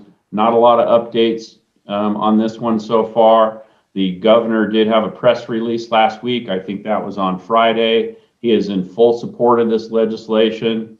From what I'm hearing, there's not a lot of support besides the governor for this legislation, even among legislators on both sides of the aisle. I know all the counties are pretty opposed to that. Some of them their boards have voted to oppose it. Some have not. They're planning on it. So they're in various stages of that. I don't think there's a lot of support. And we still have not seen language. We know it's been submitted to LCB for drafting, but all we have is the draft language that I shared with you previously. So I don't know if it's going to look different or if that'll change anything in terms of our position. So just a real brief. Yes, sir. We previously took action on that, correct? Yep, to oppose it. So yep, you voted to oppose thank that. you. Okay. Yeah, I see that. Okay. And the China Springs cuts as well. And so on the other bills that you've taken positions on, AB1 you supported. That was the new legislator training on local governments. That had a hearing on the 18th of February. It was well received. There should be a work session pending. And just so you understand how the committees work, when they introduce a bill, there's a hearing, no vote. And then they come back with a work session where they may consider amendments, and then they'll vote the bill out of committee. So that one looks like it's good to go. It just hasn't been scheduled for work session. AB 90, that was inter-county impact fees. You voted to oppose that. There has been no action, no hearing scheduled. My guess is that one's DOA. SB 98, that's the adding Story County to the Carson Water Subconservancy District. You supported that. It had a hearing in February 25th that went well, and there's a work session scheduled for March 9th. So I expect that to pass out of committee. Why do I have those on there twice? I might ask you the same question.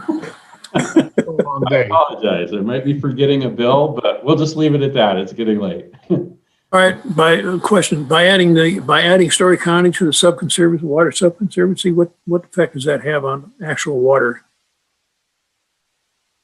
I don't know that it does. It just adds, so Douglas County has the most seats on the Water Subconservancy District Board. This would just add 2 seats for Story County because a portion of their county is in the Carson River watershed.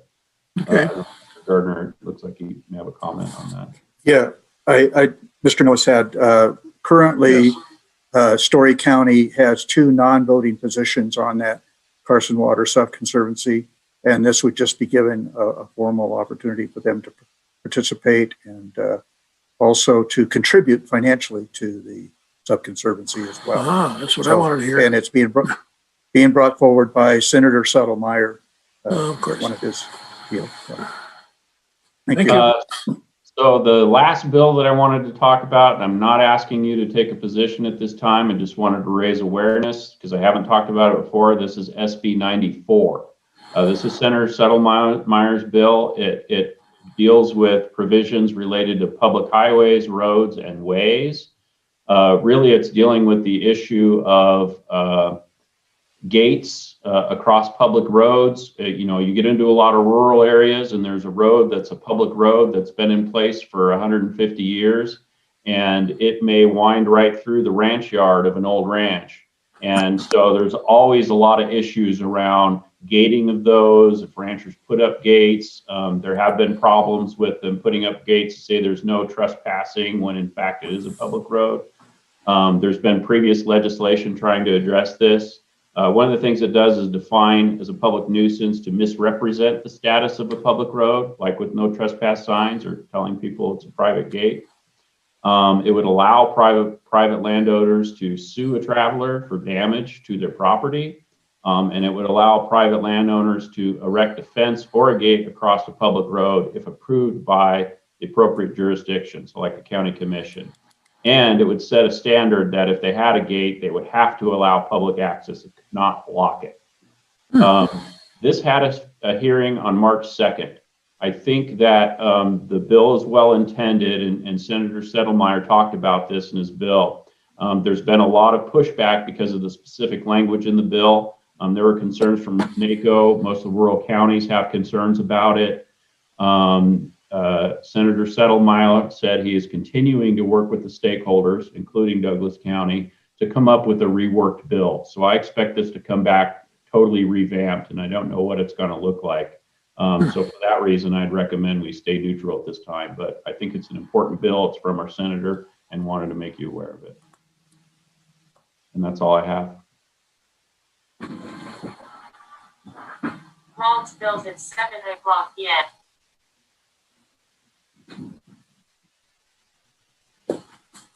Was that?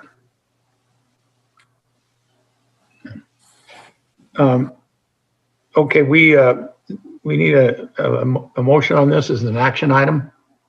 No, there's no motion needed. Okay. And we'll move on to item number 8. For possible action, discussion on the start time of future board county commissioner meetings, considering the considerations may include moving the regular start time from 1 p.m. to 9 a.m. We've had a request about having a start time of 9 a.m. I'm of the persuasion that we keep it at 1. This allows people time to get organized, getting things there to the meeting. When we go back to in-person meetings, you know, if anybody's coming from the lake or TRE, they have travel time. At any rate, do I hear a motion one way or the other? Well, let me just, so the reason why I asked for this change in time, it was me that made the request. Because of the problems that I've had, and I mentioned earlier with the Douglas County School District, my kids are attending school in Minogue. So I need to pick them up from school. My wife has been able to do so up until this time, but school is opening in San Diego, where the daughter is going to school, and she's going to be down there, will not be able to help me. I need to pick my kids up, my son up from school at 3, and my daughters get out at, well, they're in sports now, they get out at about 5, but when they're not in sports, they get out at 2:15. So starting at 1 makes it very difficult for me unless I can get somebody else to pick the kids up. I'll do everything I can to find somebody if that is what the board so chooses. But it's my understanding of talking to Patrick Cates that the staff thought 9 a.m. would work better for them. It certainly does for me. And if the rest of the board members don't have a problem with it, it would make it a lot easier for me. So this would accommodate you 2 days out of the month, correct? Yes. Gardner? Oh, well, Mr. Tarkanian, I appreciate your personal issues. I read the background material on this, and my attitude is that we're here to serve the public, and therefore any possibility of the public not being able to participate in our meetings, I don't like the idea of that. There is no guarantees, even with starting at 9. For instance, we started this meeting at 1 o'clock and we're now at 7 o'clock. So there's no guarantees that we would even be out at 3 o'clock in the afternoon. I believe, if I'm not mistaken, Mr. Cates, the chair has the discretion to move a meeting to 9 a.m. or any other time based on the length of the anticipated agenda.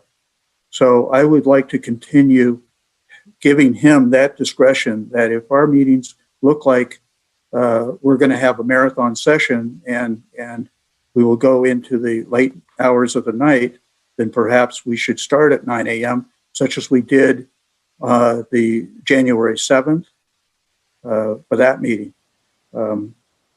So I'm inclined to just stay with our normal operating hours of 1 o'clock and allow our participants to, our public to have a maximum amount of participation. Thank you.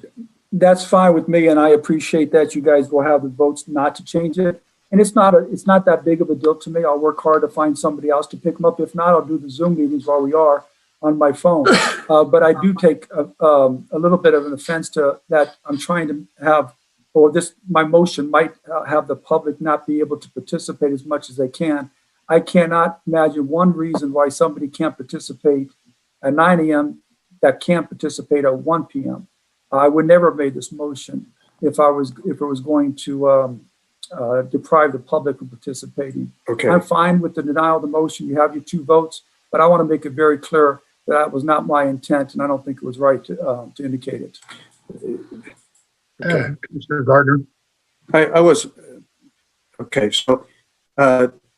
Tarkanian, I wasn't trying to do that. And I apologize if that's the way it came across. But what I'm suggesting is we have a lot of working families here in Douglas County that would have to take off almost an entire day to participate in our meetings if we started at 9, because we don't have time-specific issues that are on our agenda. If we did, then maybe they could, and this is also in anticipation of going back to in-person meetings and them being able to participate in person. So I would like to accommodate our public as much as possible. I know that there's a lot of public bodies that actually don't even meet during the day. They meet at night to accommodate their residents in that format. So anyways, and I read, like I said, I read the background information. I know, Mr. Cates, you've indicated that there's a number of other neighboring counties that meet at other times, but I would just like to, our policy has been 1 o'clock, and I would like to maintain that unless, once again, if the chair determines that it's going to be, a midnight meeting, then I would like to start at 9 as well, and not avoid that, So, well, anyways, that's just my feeling. You deprive the public from being able to participate then if you're doing that. Well, okay, gentlemen, Mr. Ritchie, you have any comment on this? Thank you, Chairman. Doug Ritchie with the District Attorney's Office. The only thing I would request is that the board try to be consistent.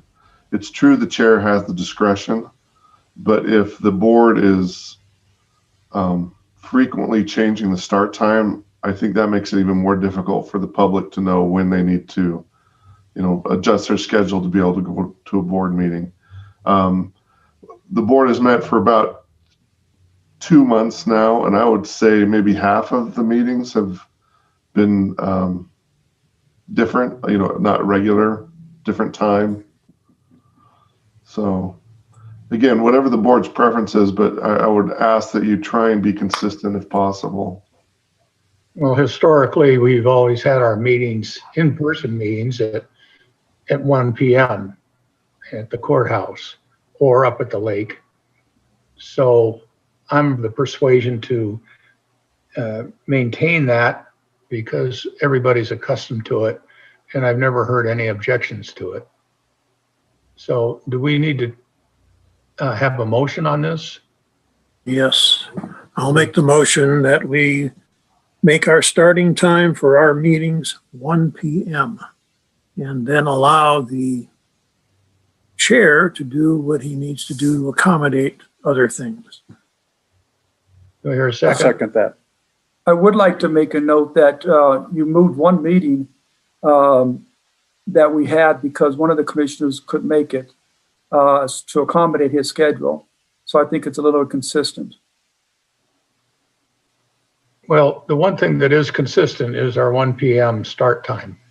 And historically, that has been when we start the meetings, and there may be a mitigating circumstance where we change that to accommodate somebody. But as a regular start time, it appears we I have a motion from Commissioner Noasad and a second from Commissioner Gardner. All those in favor signify by voting aye. Aye. Any nays? Hey, The motion carried. I'm gonna get used to this. 3-1. Well, no. You don't have to get used to it. You just need to Okay. think about it a bit. We got one more item, right? Yes, for presentation only, reports and updates from county commissioner members concerning various boards and commissions that they may be a member of, or a liaison, meetings, functions that they have attended, et cetera. Anybody have any comments? I have one. All right. I'm a member of the audit committee, and I listened to everything that the audit committee decided on and found deficiencies and found the ones that were met. It's a very well-run organization, very tight, and I'm glad I'm on it. Any other comments? Commissioner Gardner? In the interest of time, I will keep it short, but just to indicate that I have been a participant on all the assigned committees that I've been involved, that was assigned to, and have enjoyed that participation. It was noted on the Douglas County Parks and Recreations Commission. We had that meeting on Tuesday night, and it was recognized that I'm the first commissioner that's actually served on that commission since past Commissioner Barbara Smallwood back in 1996. So it's nice to be on that commission, and I think I going over from senior services to Parks and Rec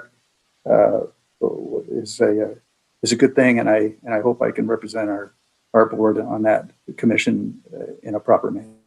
Thank you. And I'm assuming that you are accepting the sage advice of former Commissioner Barbara? No comment. Yes, yeah, that's not a violation of open meeting laws. So no, it isn't. Are there any other comments? I'll just make one real quick. I'm on the Carson Valley Arts Council, and last March, when COVID hit, everything stopped in regard to the Genoa Stagecoach project. It has been resurrected. We had a meeting with the Genoa Township and the other participants, and it is being resurrected as we speak. So hopefully we'll get a stagecoach for Genoa. There's an extensive history of stagecoach activity, and Genoa being a stage, it'll be fun for the tourists and for all of us who reside here. Any other further comments, Mr. Cates? I would just mention that there was, for the Chamber of Commerce up at the lake, there was a State of the South Shore address. We had several participants. I gave a presentation. It was pretty informative to hear some of the things that they were doing on the California side. They're doing a lot of low-income housing stuff, and I received some questions about what we're doing on the Douglas County side, and I told them that we weren't really working on anything in that direction. It's a much bigger issue on the California side. I think that's about it as far as what I've attended. Mr. Ritchie? Just glad to be here. Is the Wasatch getting snow? No. Wow. Well, with that, we'll take closing public comment. Natalie, are you available? Thank you. Yes, Natalie Wood for the record. Please raise your hand if you would like to provide closing public comment at this time. I do have a handful that have started to raise their hands, so I will start going through them, starting with Jim Slade.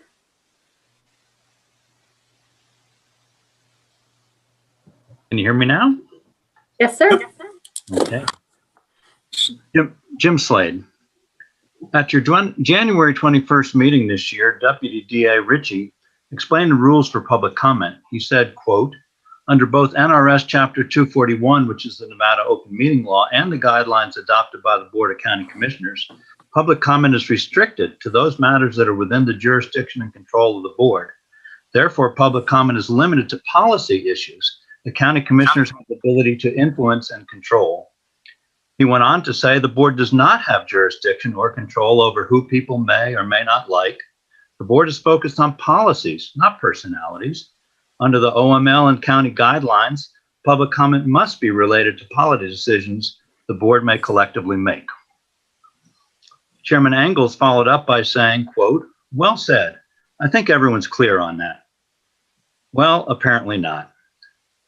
Less than a month later, Doug Ritchie himself clearly violated those rules by making public comment solely about Rush Limbaugh, including this. One of the formative experiences of my youth was listening to Rush Limbaugh on the radio. I don't know if Governor Sisolak is going to issue an order requiring flags to be flown at half staff, but I did want to indicate that Rush Limbaugh is a great voice for America. His comments were solely about a personality and not at all about any policy issue. His comments were completely on matters outside and control of the board. The board, needless to say, has no control over whether the governor requires that the flag be flown at half staff.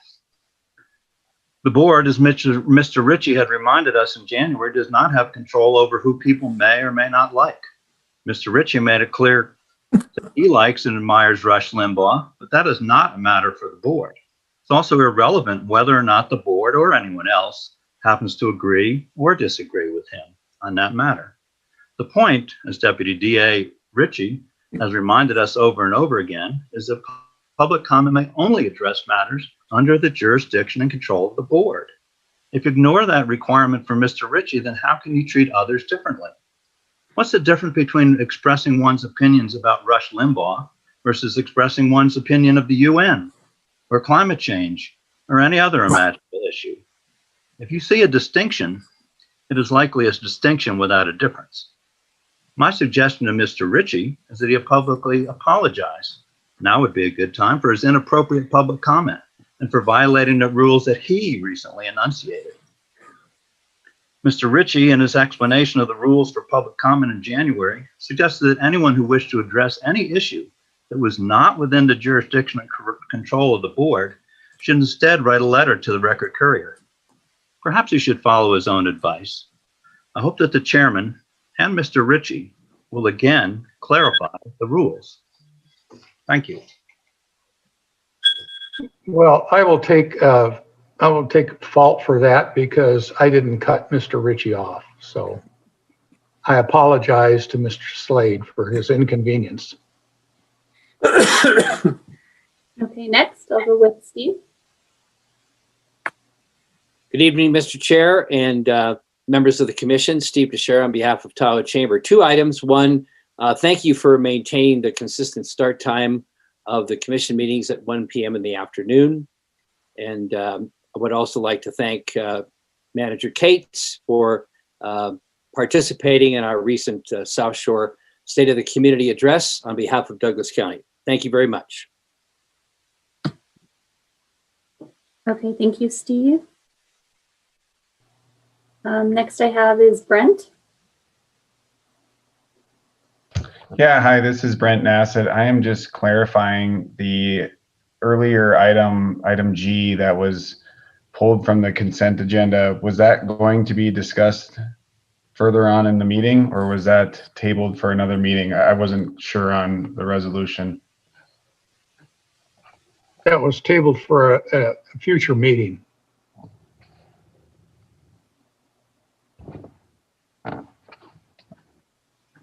Understood.